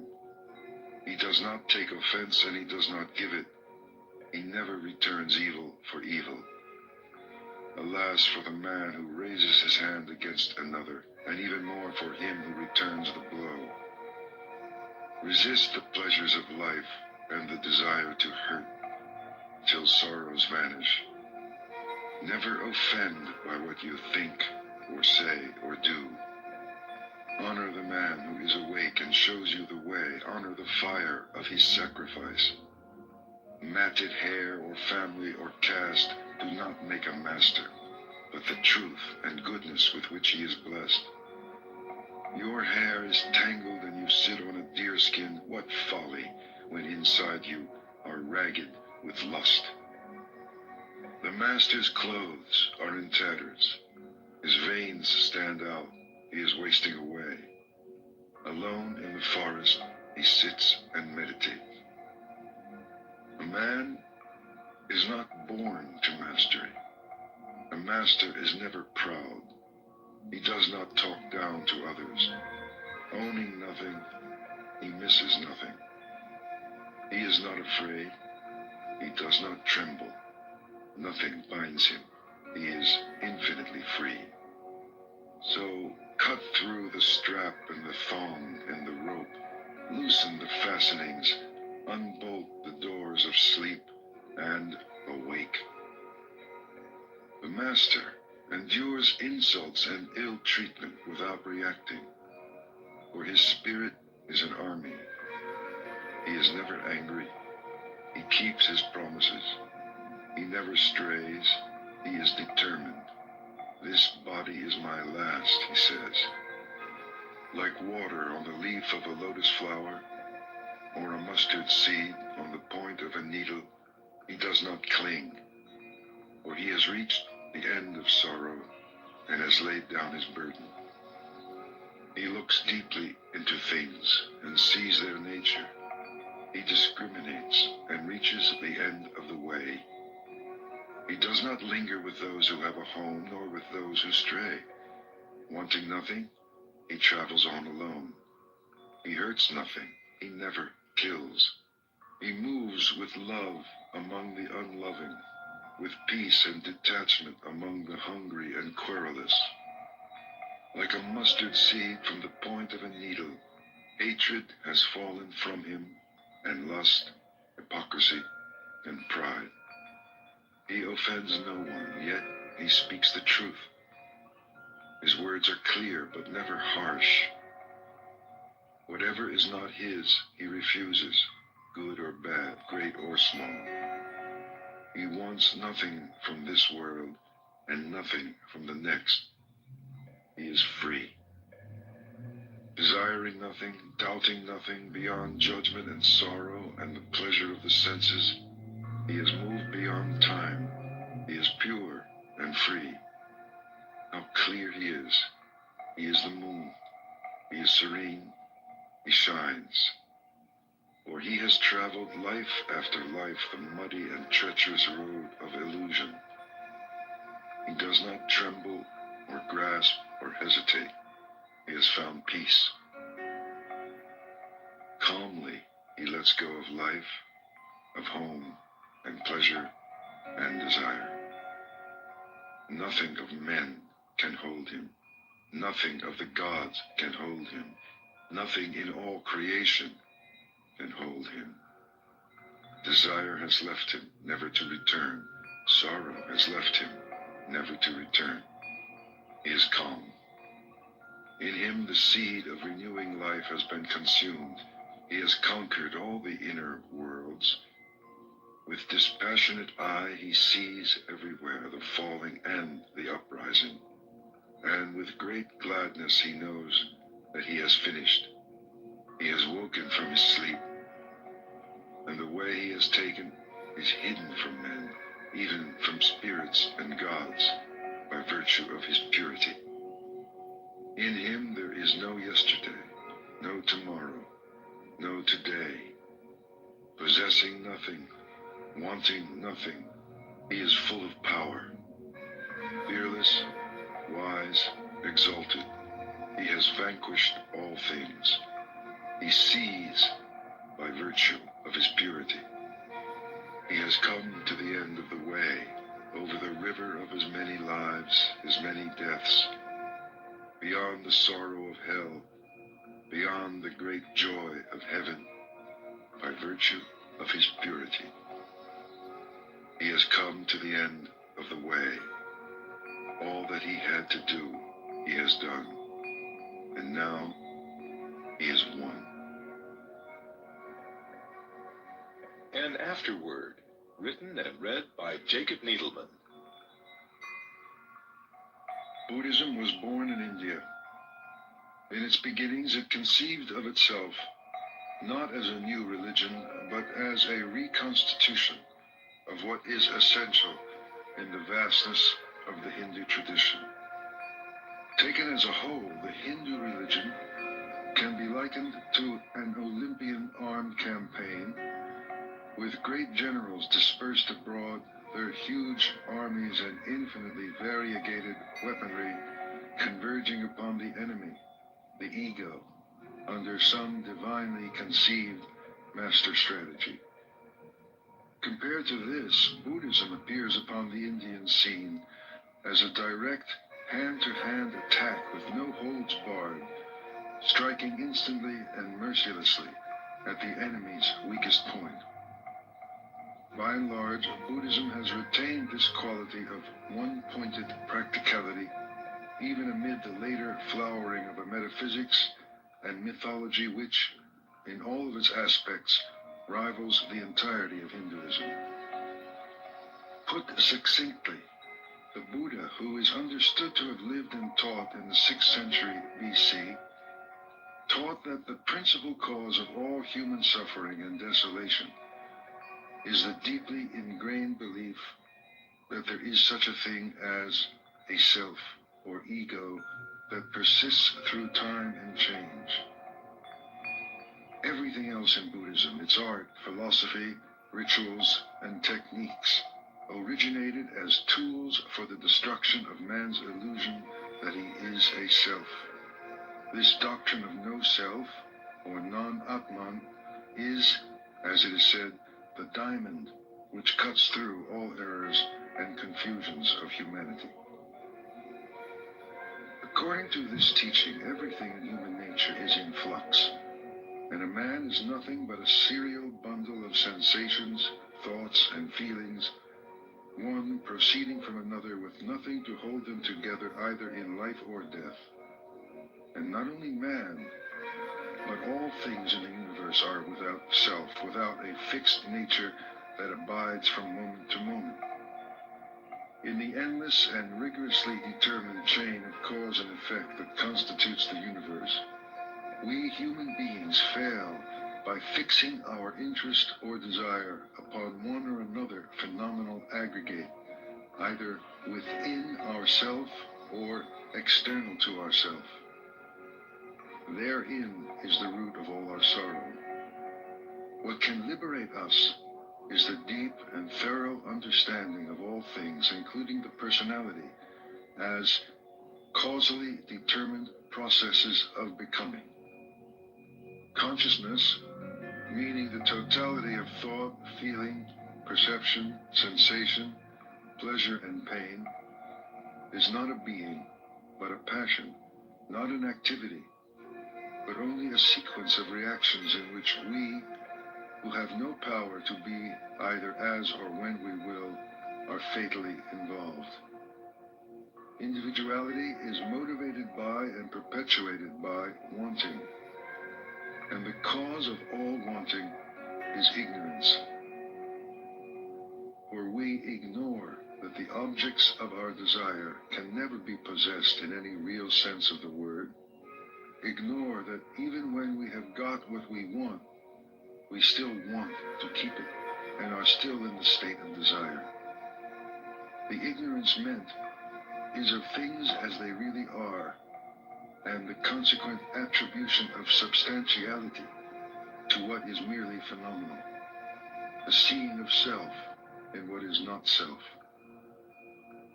At first glance, this doctrine of no self seems in direct opposition to the Hindu view. But if there is any general view with which the Buddhist doctrine conflicts, it is surely our own Western worldview, as embodied not only in the popular understanding of Judeo-Christian doctrine, but in the goals our whole civilization has set for itself.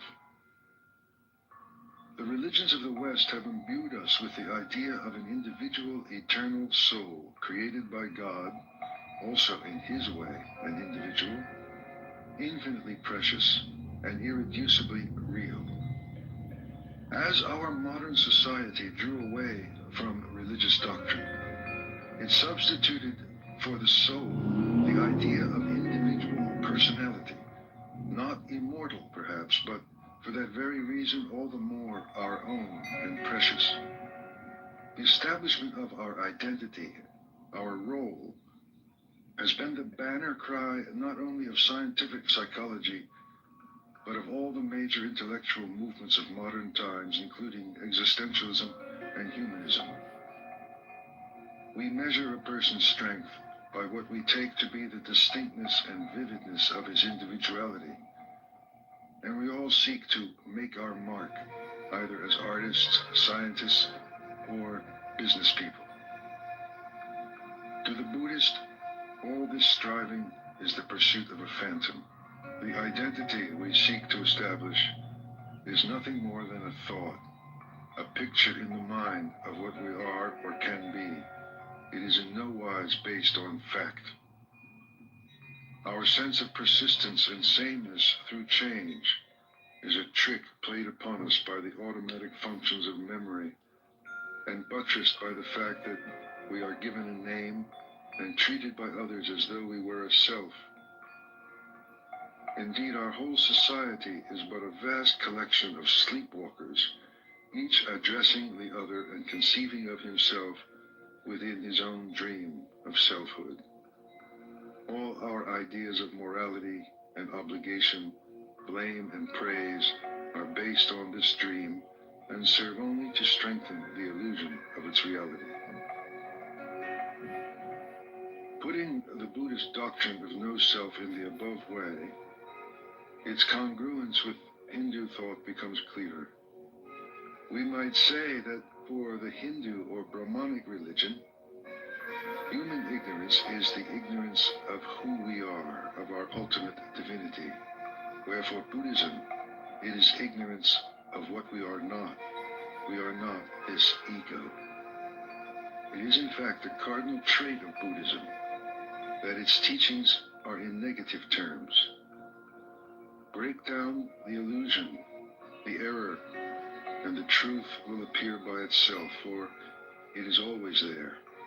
It is only obscured and hidden by our ignorant beliefs about ourselves and the desires attached thereto. Of all the great religious teachers of the world, none has incarnated and lived the idea that ultimate reality is beyond the grasp of the ordinary mind with more purity and concentration than the Buddha. This in part explains why the Buddha's discourses say nothing about the existence of a supreme being, for example, or about immortality. Such questions tend not to edification, since they are put by the deluded mind, which is quite content to speculate endlessly about these matters while clinging to the very beliefs which perpetuate its suffering. Its strategy of negation has misled many Westerners into thinking Buddhism is pessimistic and anti-life. Some have even thought of nirvana, the ultimate goal of Buddhist discipline, as a sort of spiritual suicide. Nothing could be further from the truth, and in fact there is no religion which has a higher estimation of human possibility. It is only that it is not spoken of directly and positively. The exalted level of nirvana can be seen indirectly by attending to everything which the Buddhists say it is not. It is not love, consciousness, peace, freedom, happiness, or immortality in any sense that we understand. We are given no words for it because we have no experience of it. And in the absence of a corresponding experience, names merely purchase further illusions. The Gospels, we may recall, also speak of the peace that passeth understanding. We come to the conclusion that just as the great mystics and saints of our own traditions could describe the supreme reality only by negation and analogy, so the Buddhist tells us of nirvana. Since, however, nirvana also designates the whole of reality, then we see why Buddhism also refuses to admit that our ordinary thinking and language can accurately be applied to anything that is real. Thus, reality is also named the void, or emptiness. A final note, especially important when we come to inquire if a genuine Buddhist way can take root on our own soil. Buddhist moral rules are never ends in themselves. It is essential to realize that ethical commandments in the Dhammapada are understood as necessary preliminaries to any greater spiritual development. What is especially valuable about the Dhammapada is that it shows us there is no real separation between true human morality and the process of inner development. The admonitions and insights in this great text resonate on all levels of our search for our authentic humanity. At one stroke, they bring inspiration to our halting everyday efforts to care for our neighbor and guidance in our efforts to look into ourselves for the radiant energy that is traditionally termed the Buddha nature. The Dhammapada presents itself as the actual sayings of Gautama Buddha and was originally compiled for the growing community of Buddhist monks. It was apparently in existence by the time of the Emperor Ashoka in 250 BC and quickly became popular with all schools of Buddhist thought and practice. It is now, no doubt, time for it to speak more universally to the whole of our morally and spiritually hungry modern world.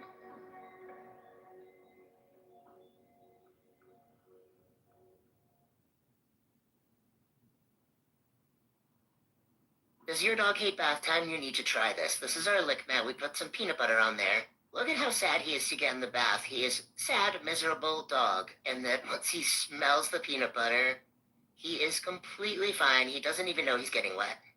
Got his back wet, and then you get the ears, get on top of the head, his chest and neck, and he doesn't care. And he gets a little treat at the end. We even use it to dry him off and to brush him after the bath. It's literally magic. Lick Mat's available now. Check him out.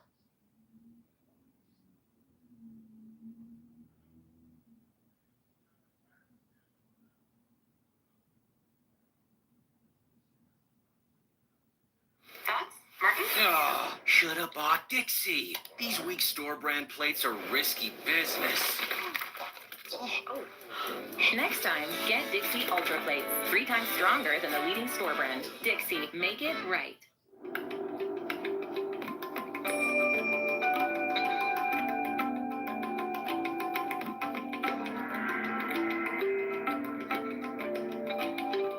Welcome to Being in the Way, the Alan Watts podcast, and today we're going to listen to the second talk from the Japan tours, Religion of No Religion. And this was a talk that he gave at Mount Koyasan, and it's a wonderful exploration of Buddhism. And without further ado, here is Alan Watts from Religion of No Religion.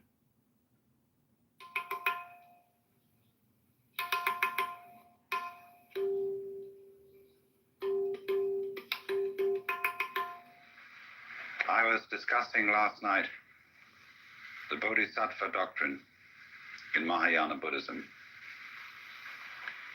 and comparing it or relating it to the two great tendencies in Indian spirituality: anti-worldliness or otherworldliness and world affirmation, and showing how the idea that the highest kind of a Buddha is in a certain way a non-Buddha.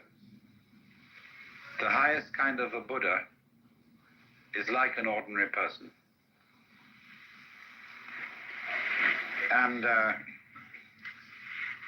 this comes out very, very much in various tendencies in Zen, where, for example, all the painting peculiarly characteristic of Zen Buddhism in the Chinese and Japanese tradition is, as it were, secular. It has a peculiarly non-religious atmosphere. That is to say, the painting of Shingon sect and Tendai sect, as you saw it in the museum today, was religious painting. You could tell at once that the subject matter of these paintings is religious. But with Zen painting, the way of dealing with philosophical or spiritual themes is secular. So that when an artist like Sengai, living in the 17th century Japan, paints the Buddha, there is something slightly humorous about the Buddha. He wears his halo over one ear. There is an informality, a slight raffishness.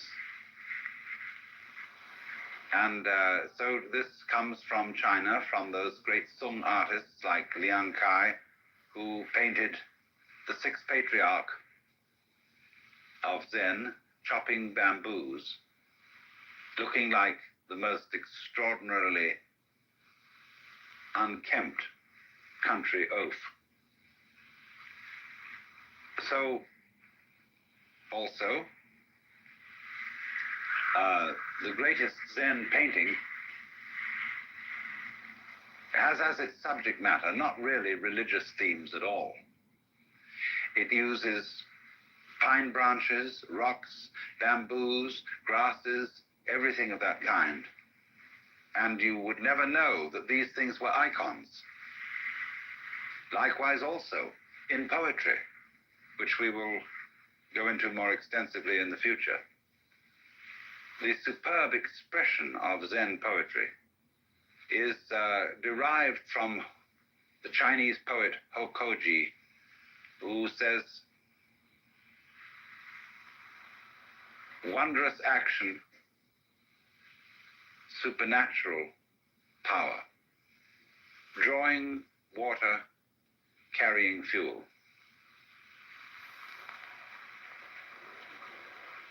Now, that poem is a little bit too religious for Zen taste.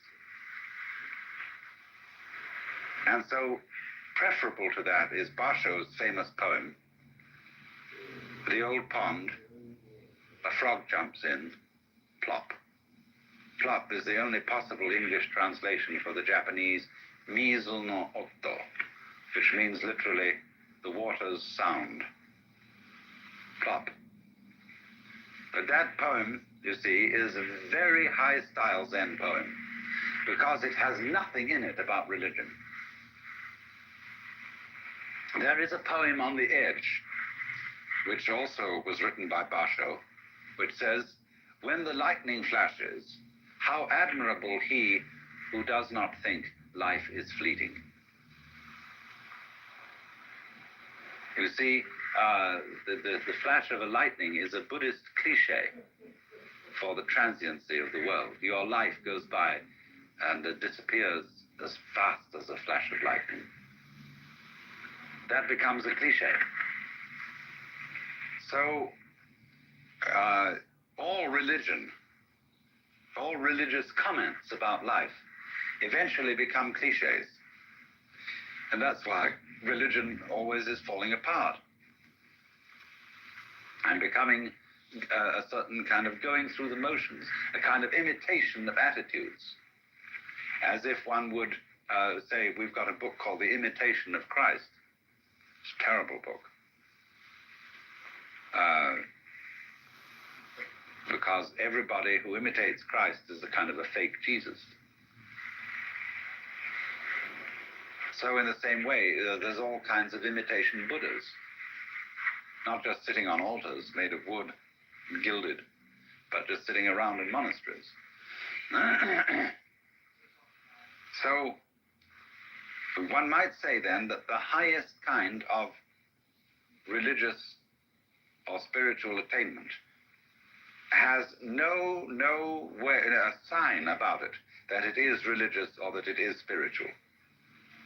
And so as a metaphor for this, there was used in Buddhism from the very beginning the idea of the tracks of birds in the sky.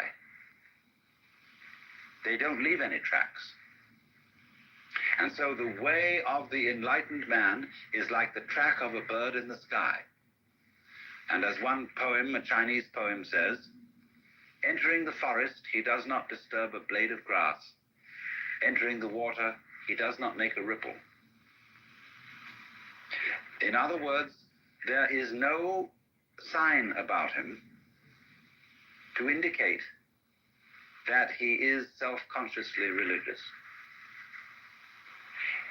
And this goes too for the fact that his not having any religious sign is also not something contrived. It isn't like Protestant simplicity. You know, all those Catholics with their rituals and how dreadful and insincere that is. But the real reason, you know, why Protestants think Catholic ritual is insincere? You know, it's expensive. Protestantism started in the burgher cities of Europe. Places like Freiburg, Hamburg, you know, and Geneva. Because the merchant class, who were the foundation of the bourgeoisie, got annoyed because every time a Saint's Day came around, all their employees got a day off because it was a holy day and they had to attend Mass. There were so many of these nuisance holy days and all these contributions that were assessed by the church, buying your way out of purgatory and saying Masses for the dead and so on and so forth, they found this not very economical. The priests were getting the money instead of the merchants. And so they decried as unbiblical and irreligious and wasteful all the finery of the Catholic religion and wanted something plain and simple. So it became, in course of time, a sign of being really religious, to avoid rituals, and to avoid colorful clothing and splendor in churches, and to be as ordinary as possible. But that is not yet the real religion of giving no sign of having a religion, because this simplicity and absence of ritual itself becomes a sign, a way of advertising how spiritual you are. So the completely bodhisattva type of person doesn't leave any track, either by being religious overtly or by being non-religious overtly. How will you be neither religious nor non-religious? See, that's the great test. How will you avoid that trap of being one or the other? It's like, are you a theist or are you an atheist? See, the theist is caught by God and the idea of God, the belief in God, but the atheist is equally caught. Because an atheist is very often an atheist because he cannot stand the idea that God is watching him all the time. That there is this constant all-seeing eye prying on your most private life. And that there's this, you know how when you're a child in school and you're writing something or doing arithmetic and the teacher walks around the class and looks over your shoulder. Nobody wants to be watched like that. Even someone who's good at writing or at arithmetic doesn't want somebody looking over their shoulder while they're doing it. It puts you off. It bugs you. So the idea of the Lord God, who is watching us all the time, who is judging everything that we do, puts people off and they can't stand it. So better be an atheist to get rid of teacher. So, but the atheist, you see, the man who advertises his disbelief in God is a very pious person. Nobody believes in God like an atheist. There is no God and I am his prophet. So then, the true bodhisattva state is very difficult to pin down as being neither supremely religious nor blatantly secular. And people who think that the height of Buddhism or the height of Zen is to be perfectly ordinary have still missed the point, like the atheist has missed the point. But for this reason, then, there is an element in the art, the painting, the poetry, etc., which has been inspired by this kind of Buddhism. This kind of art where the subject matter is non-religious. Nevertheless, there is something about the way in which this non-religious subject matter is handled that stops you. And you know there's something strange about it. This is how I first became interested in Oriental philosophy and all that kind of thing. I had an absolute fascination for Chinese and Japanese painting, the secular painting, the landscapes, the treatment of flowers and grasses and bamboos. There was something about it that struck me as astonishing, even though the subject matter was extremely ordinary. And I just, as a child practically, I had to find out what was the strange element in those bamboos and those grasses. I was being, of course, taught by those painters to see grass.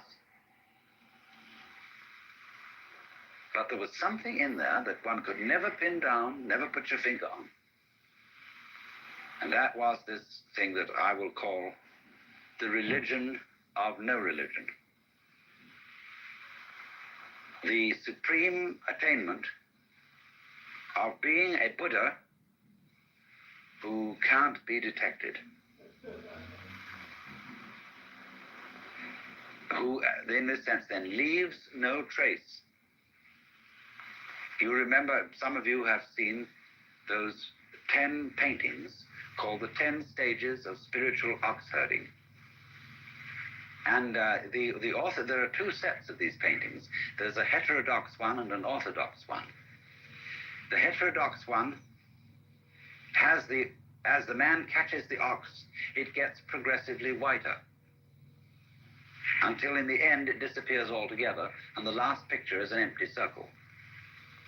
But the orthodox set of paintings doesn't end with the empty circle. The empty circle arises 2 from the end, 3 from the end. It is followed by 2 others. After the man has attained the state of emptiness, the state, in other words, of complete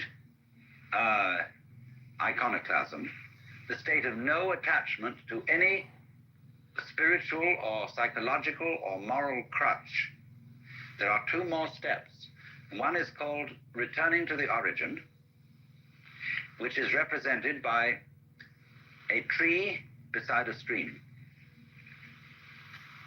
And the final one called entering the city with hands hanging down. That means hands giving a handout, as it were, giving bounty. And it shows a picture of the fat Buddha, Putai, or in Japanese known as Hote, who has an enormous belly, big ears, who carries around a colossal bag. And what do you think this bag has in it? Trash. Wonderful trash. Everything that children love. Things that everybody else has thrown away and thought of as valueless. This bum collects and gives it away to children. And so it says here that he goes on his way without following the steps of the ancient sages. His door is closed. That's the door of his house. And no glimpses of his interior life are to be seen. So, in other words, it's like when you erect a building, while you're building it, you have all kinds of scaffolding up. That shows you that building is going on. But when the building is complete, the scaffolding is taken down. To open a door, as they say in Zen, you may need to pick up a brick to knock at the door. But when the door is open, you don't carry the brick inside. To cross the river, you need a boat. But when you've reached the other side, you don't pick up the boat and carry it. So the brick, the boat, the scaffolding, all these things represent some sort of religious technology or method. And in the end, these are all to disappear, so that the saint will not be found in church.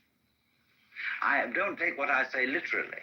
The saint can perfectly readily go to church without being sullied by church. But ordinary people, when they go to church, they come out stinking of religion. There was a great Zen master once, and one of his disciples asked him, "How am I making progress?" He said, "You're all right, but you have a trivial fault." "Well, what is that?" He said, "You have too much Zen." Well, he said, when you're studying Zen, don't you think it's very natural to be talking about it? The master said, "When it's like an ordinary conversation, it is much better." And so another monk who was standing by listening to this exchange said to the master, "Why do you so specially dislike talking about Zen?" And he replied, "Because it turns one's stomach." So what did he mean when he said, when it's like an ordinary everyday conversation, it is somewhat better? When the old master Joshu was asked, at the end of the Kalpa, when everything is destroyed in fire, there will be one thing remaining. What is that? And Joshu replied, "It's windy again this morning." So in Zen, when you're asked a question about religion, you reply in terms of the secular. When you're asked about something secular, you reply in terms of religion. So what is the eternal nature of the self? It's windy again this morning. Please pass me a knife. The master hands him the knife with the blade first. Says, please give me the other end. What would you do with the other end? See, here the disciple starts out with the ordinary. Please pass me the knife. And suddenly he finds himself involved in a metaphysical problem. But if he starts out with the metaphysical, he's going to get involved with the knife. So, now, to go deeply into the religion of non-religion, we have to understand what you might call the final ultimate attainment of Mahayana Buddhist philosophy. And this is contained in a school of thought which is called in Chinese Hua Yan and in Japanese Kegon. Kegon is the intellectual foundation for Zen. And there was a great Chinese master by the name of Shumitz, who was simultaneously a Zen master and the fifth patriarch of the Huayan sect. Hua, it means flower. Yan, garland. The garland of flowers. And it's all based on a Sanskrit sutra called Avatamsaka. This is called simply in Japanese, Kegon Kyo. A very big sutra. And the subject matter of this sutra are what are called the four Dharma worlds. And I must explain what these four worlds are so that you get the point. First of all, there is a level of being which we will call Ji. The word Ji, which is Japanese way of pronouncing the Chinese Chur, is the world of things and events. What you might call the common sense world, the everyday world that our senses normally record.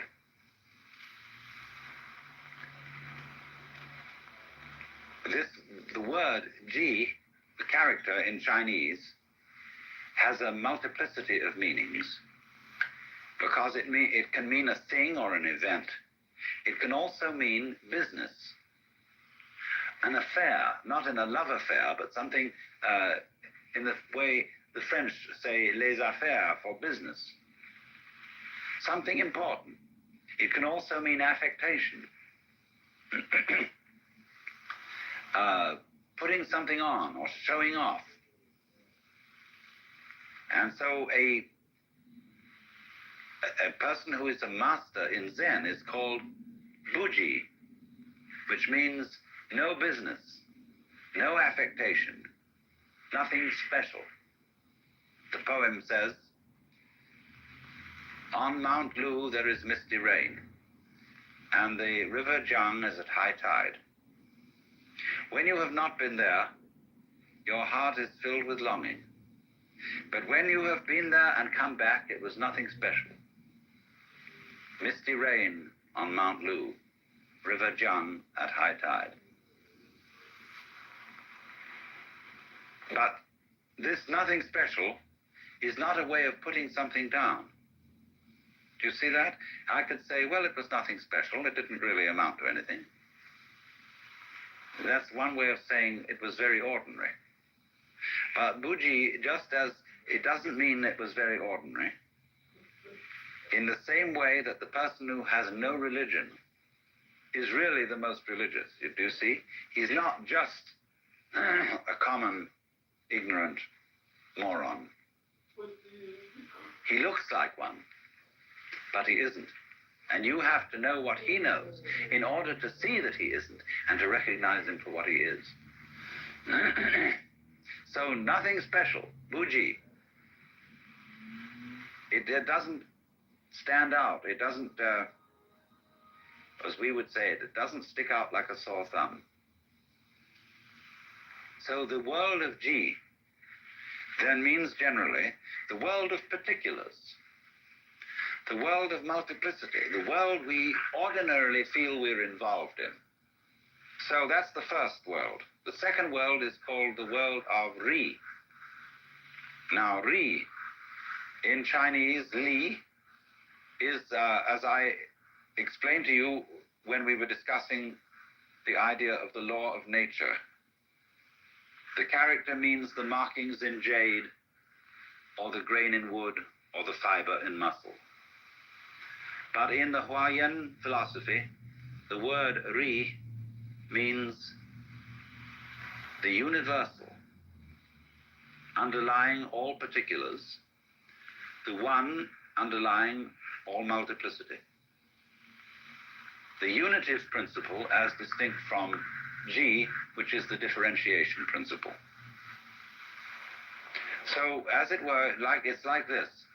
When you see into the nature of this world, you start from G. You start from noticing all the particular things and being baffled by their multiplicity and dealing with the multiplicity of things. But as you go into this, you discover, as you understand things, what do you mean when you understand things? It means you become aware of their relationships to each other, and eventually you see the unity behind them. And it is as if the multiplicity of the world dissolved into unity. And so here you encounter a problem. I can see the world as a unity. I can see the world as a multiplicity. But how the devil am I going to put the two visions together? If I'm to be a practical success in business, in family life, and so on, I have to observe the world of particulars. It's particulars that matter. I have to know chalk from cheese. But if I become a saint, a monk, or a hermit, then or even perhaps a poet or an artist, I will forget about the practical matters and contemplate the unity, the secret meaning underlying all events. But then all those practical people are going to say to me, you're falling down on the job. You've escaped from life, because they feel that the world of particulars is the real world. But the other guy says, no, your particulars are not real. You make a success of things, yes, but it's completely temporary. You think you're an important person, that you're really contributing to human life. But actually, your success in doing this sort of thing lasts for a few years, and then you fall apart like everybody else does. Where's your success now? When you're dead, what happened to the millions of dollars you made? Where are you? They're all gone. So that isn't real from the standpoint of the person who concentrates on the unity. So then, to perfect our understanding, we have to go to the third of these worlds, which is called Ri Ji Mu Ge. Now, that means between Ri, the unity, and Ji, the particulars, Mu, there is no, Ge, block. That means the world of the universal and the world of particulars are not incompatible. Let's take two very different things and see how they can be united. Take shape and color. Never in a million years can you, with a black pencil that can draw shapes, make red.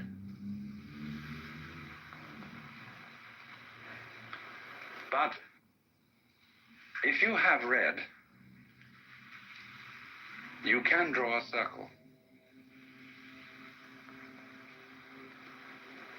You can draw a red circle, even though the circle shape and the red color will never be the same. Yet red circle, they go beautifully together. So think of circle as G and red as Ri. The circle is the particular, the color is the universal. They go together. So then we might say the properly rounded out person is both spiritual and material, both otherworldly and worldly. This is the supreme attainment of a human being, to be both. Don't get one-sided. A person who is what you might call just a materialist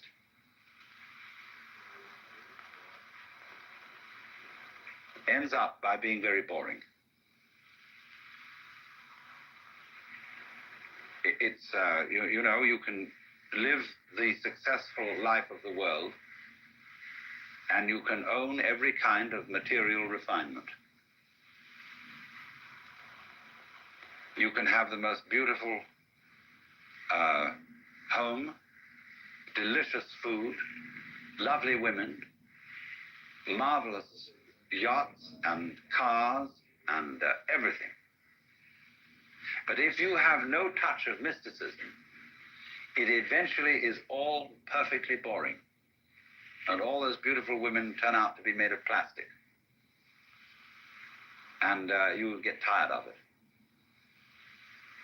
Then on the other hand, there are people who are purely spiritual.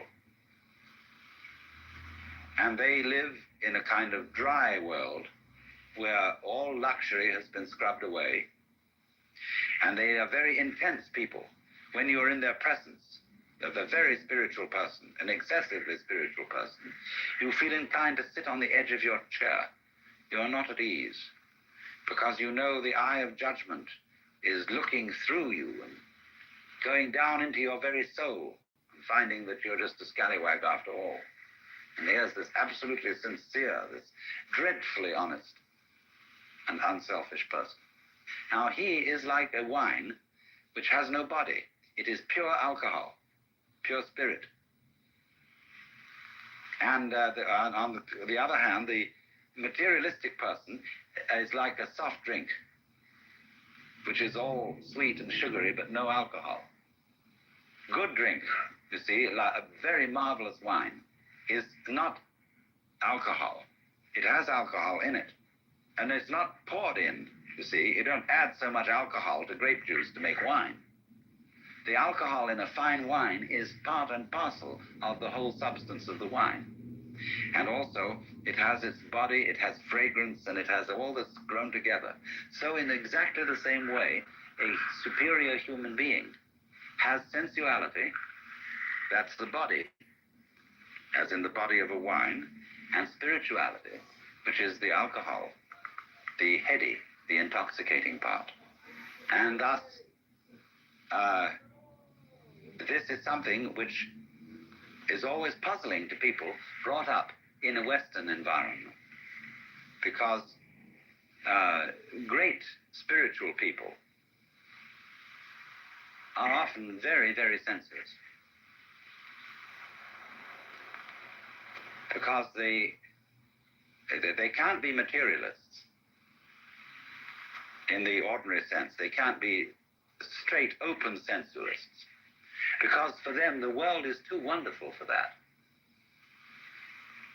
See, they can't go around just, say, picking up anything in a skirt and make love to that, see, because any human being is too marvelous to be treated as just a kind of sexual object. They may be very much a sexual object, but so marvelous, you have to stop with it and really go into the whole of that marvelous, wonderful personality. So there is a trouble, keeps coming up for the West. When you go to church and you suddenly go to a church where there's a marvelous clergyman, and you think he is the very exemplar of life, and you idealize him, and then suddenly there develops a frightful scandal that he has an affair with his secretary, and you think all is lost, that the faith has been sold out, that everything's going to rack and ruin, because he was not purely spiritual. And he himself may be terribly confused and worried about this. Because in our world, you see, we make the spiritual and the material mutually exclusive. But Ri-Ji Mu-Ge, this third world, means that between the spiritual and the material there is no obstruction. So we might say this would sound as if it were the highest level, but it's one more to come, which is called Ji Mu-Ge. This means then suddenly Ri has disappeared. But between Ji and Ji, there is no obstruction. Between one event and any other event or events, there is no mutual exclusiveness. Shall I put it that way? This is the doctrine, the highest doctrine of Mahayana Buddhism, which you could call the doctrine of the mutual interpenetration of all things, or the mutual interdependence of all things. And its symbol is what is called Indra's net that is used in the Avatamsaka Sutra. Imagine at dawn a multidimensional spider's web covered in dew. A vast, vast spider's web that is the whole cosmos, and is not only a kind of a flat thing, but a solid thing, and as solid in 4, 5, 6, and n dimensions, covered with jewels of dew, all of which have rainbow coloring, and every drop of dew contains in it the reflection of every other drop of dew. And since every drop of dew contains the reflections of all the others, each reflected drop of dew contains the reflections, you see, of all the others, and so ad infinitum. Now this is the Mahayana vision of the world, which is to say, this is relativity, that whatever exists in this world and is characterized as something particular, as a thing, as an event, as something or other, you see, as a unit,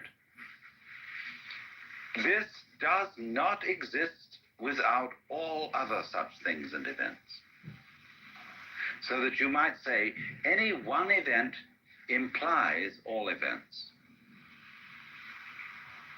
And all events, the total universe, past, present, and future, depends on every single member. In other words, you may say, I can understand that I depend on this whole universe. There could not be me unless there was everything else. It is harder to see the corollary of that the whole universe depends on you.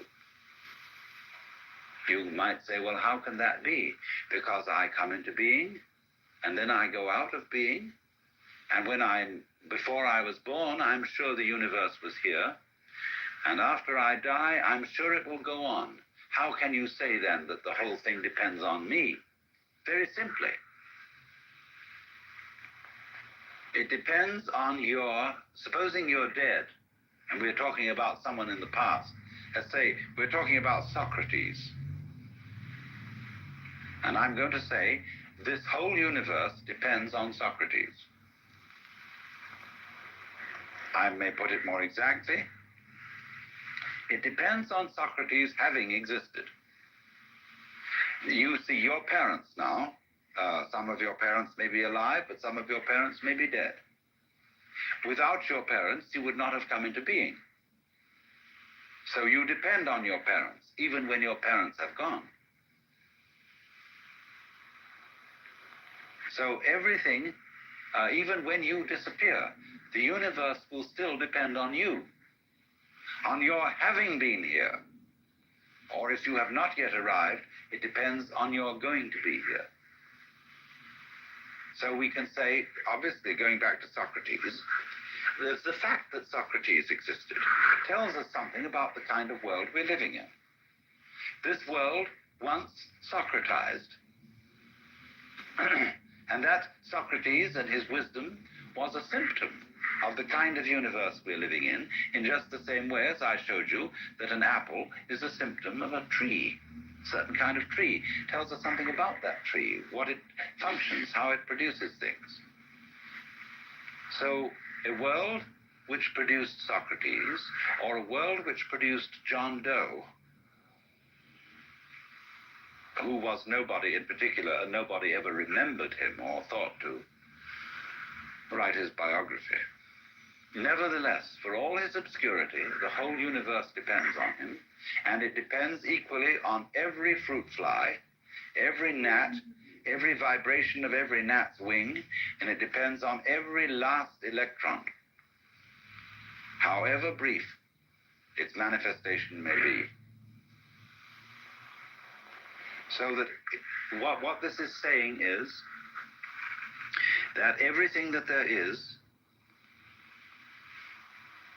implies everything else. And all those other things, collectively, in their totality, which we call the universe, in turn imply each individual object, event, and so on. That's the meaning of Indra's net. So that this is called in Zen to take up a blade of grass and use it as a golden Buddha 16 feet high. When you have a chain and you pick up a link, all the other links come up with it. You see? Because it implies, if this is a link, it is a link in a chain. If it isn't, it's just an oval piece of metal. But if it's a link, up come all other links. So if you are an event, every event, there's no such thing as a single event. The only possible single event is all events whatsoever. That could be regarded as the only possible atom. The only possible single thing is everything. But the things that we call things all imply each other. We know what we are only in relation to what we aren't. We know of the sensation of oneself only in relation to a sensation of something other. So the other goes with the self as the back goes with the front.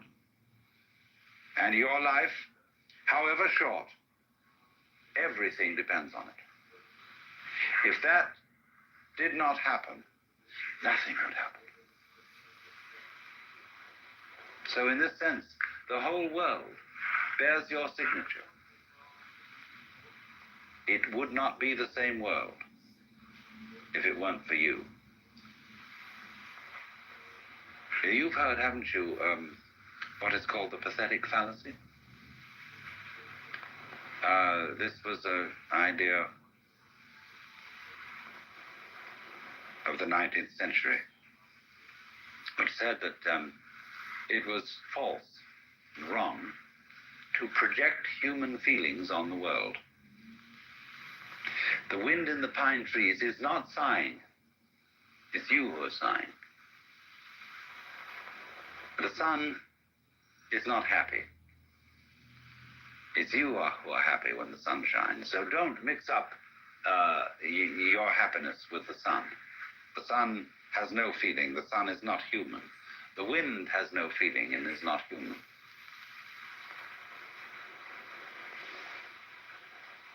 The poet says, the moon doth with delight look round her when the heavens are bare. And the logician says, no, the poet looks round with delight at the moon in the bare heavens. How awful. I mean, if that's the point, you see, better not say any poetry, just have prose.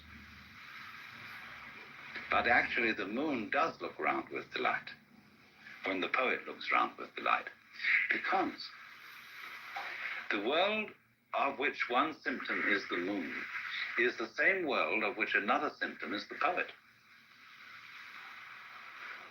They go together. A world where there is a moon implies a world where there is a poet. A world where there is a poet implies a world where there is a moon. So in this sense, the moon can be said to look round with delight through the agency of the poet. Because you can't separate poet and moon. Just as you can't separate head and feet without destroying the unity of the body.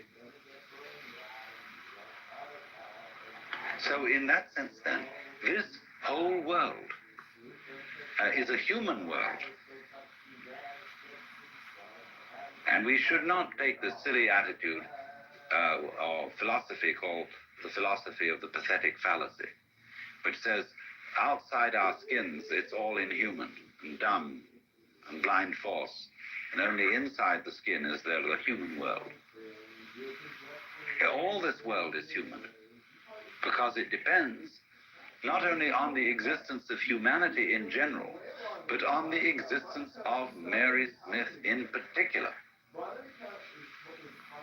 So the whole world is covered, as it were, with your personal signature.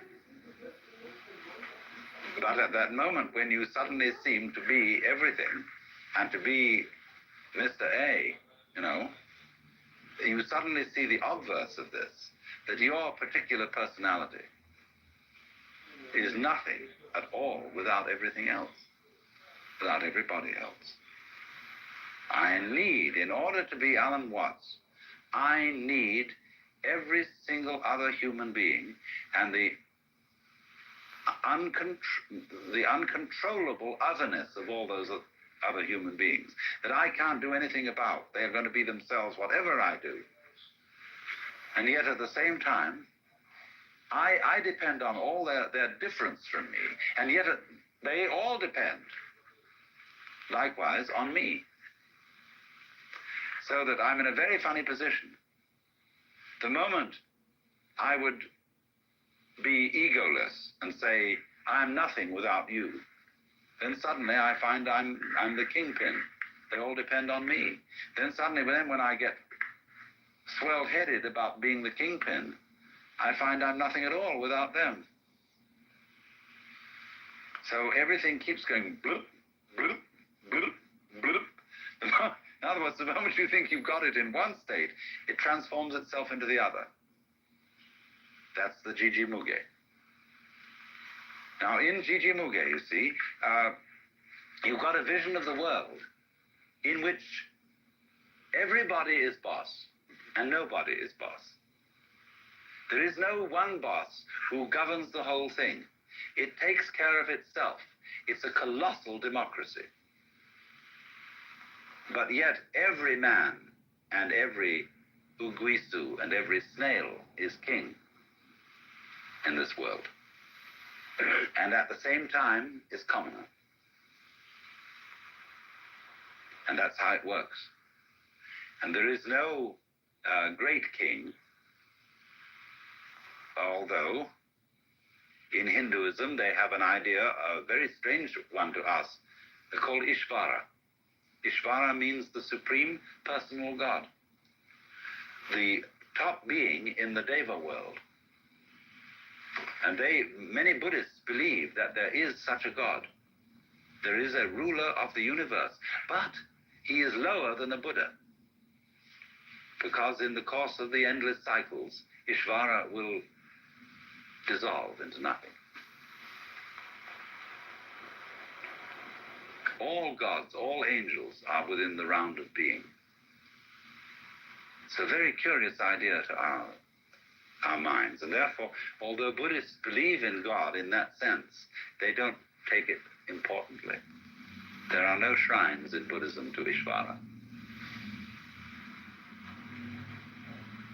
So then, it is through Gigi Muge, this idea of the mutual interpenetration and interdependence of all things, that we have the philosophical basis for Zen as a practical, non-intellectual way of life.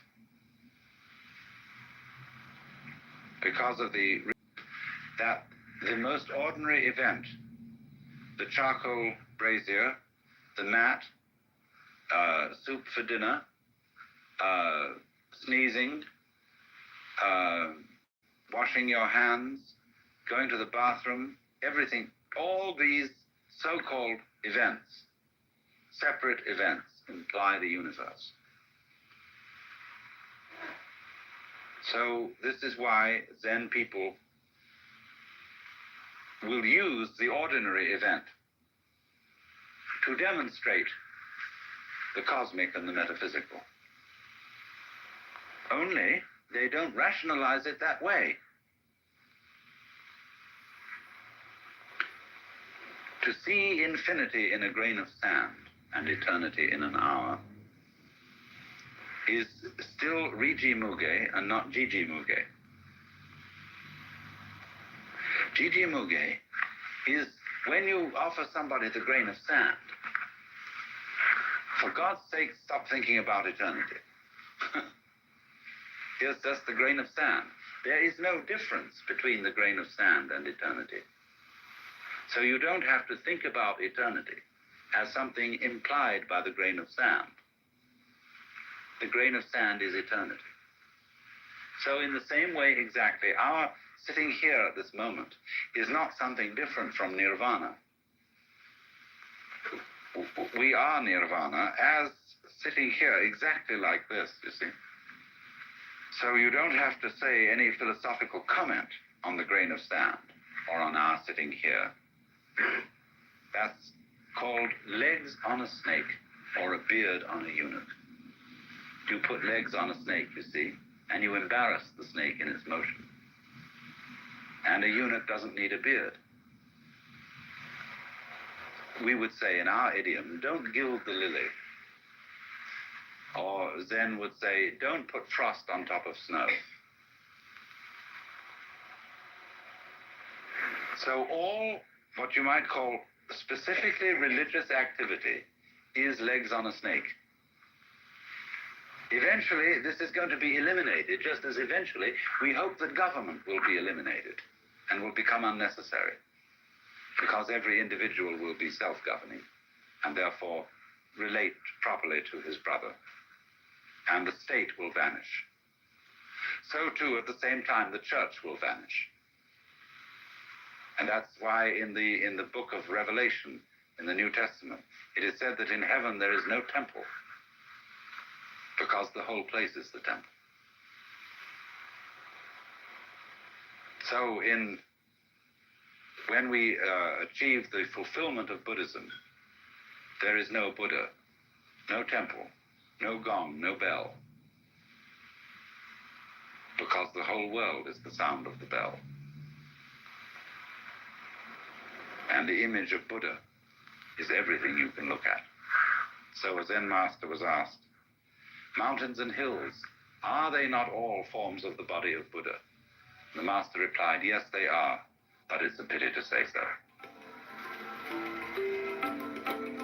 You've been listening to Alan Watts with The Religion of No Religion. This podcast was co-produced with the Ram Dass Be Here Now podcast network, and our theme music is by Zakir Hussain, courtesy of Moment Records. For further information about the Japan Tour series, visit alanwatts.org, and there you'll find all 8 talks. And today's was The Religion of No Religion.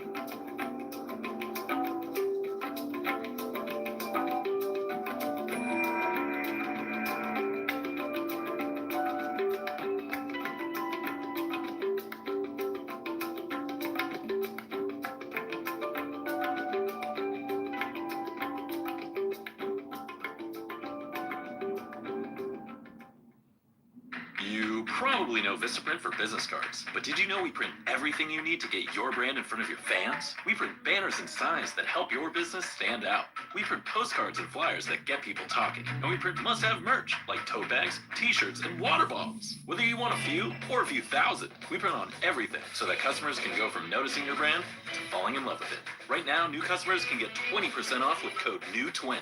Because if you need it, we print it at Vistaprint.com.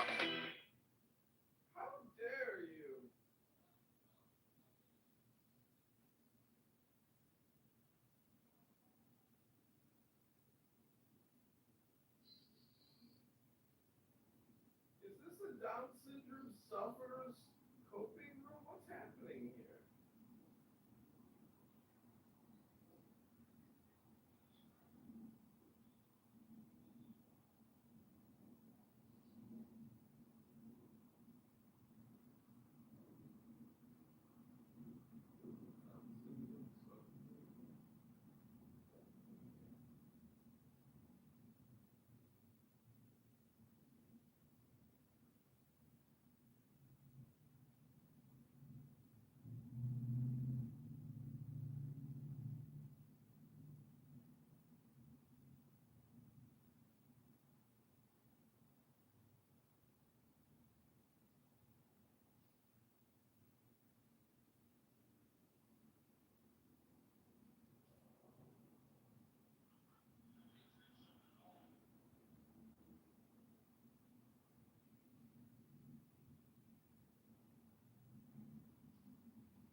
Tell you.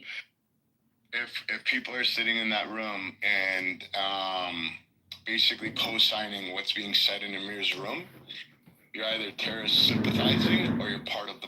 Well, you become part of the problem. Right? Doesn't terrorism acts of violence So no, we're not doing any acts of violence on here talking about politics, are we? Surely. And that's where, and respectfully, I could say when I think that room is actually more dangerous than a terrorist organization. It's like a recruitment camp, and it radicalizes people. In my personal opinion, right? Yeah, and BB, to your point, in Anormo's first formulation, he actually said terrorist or terrorist sympathizer. So I know it's been contracted now to just terrorist through several iterations, but the original formulation was actually terrorist or terrorist sympathizer. Just terrorists. You're either that or that, basically. Yeah, I'm neither. Oh, I'm praying for Here, you. Teddy, my good friend, my brother. if you What say happened so. on October 7th, sir? Tell the room. Oh, I completely disagree with it. I completely disagree with it. I didn't ask you that, sir. BB knows that. I completely disagree with What happened, it. sir? Are you upset Sir, over here's an your big empty? chance. I don't need to tell you the ins and outs of the details. I can tell you I don't agree with it. Simple as What that. happened? I don't have to go in, it's like 9/11. I don't have to go into the ins and out details. I disagree with what happened on 9/11. Same as 7th of October. I don't have to give you detail. Calmly. Teddy, you didn't see. I think maybe Teddy, there may be a cognitive issue. So I'll ask you again. What happened on October 7th? Killed loads of people. I beg your pardon? Went into Israel and killed loads of people.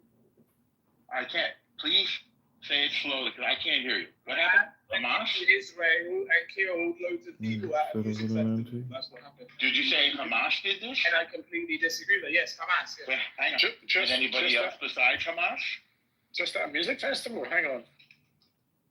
Well, look, into Israel. Okay, let me take back what I said about the music festival. Into Israel. I'm like, you want the locations? Do I have to get up the individual coordinates of where people died and shit? What do you because there's a big difference between saying something like Hamas entered Israel and killed people at a music festival to Hamas invaded Israel and actually had plans to go as far as Ashdod, Beersheba. Now you're trying to put words in my mouth because I'm not saying what you agree with. No, it's not a question. It's not a question of agreement. I said Hamas came to Israel. I agree. Hamas is just protecting their own. That's what I'm. Malik left is there. That's what I'm saying. Like me personally, as an Englishman. You're not English. You're a Pakistani. You're a Pakistani. Englishman, not Pakistani. You're a Pakistani. He opened his mouth and you already insulted him. What the hell? I'm not. Why could you accuse me of being some kind of ethnicity? Like that's weird. But well, listen, why is that weird? I just can't. Isn't everybody some kind of ethnicity? I just can't condemn Hamas. I'm sorry. Malik, you're a Paki. I'm not a Paki. So we do racism in it as well. Then. Absolutely.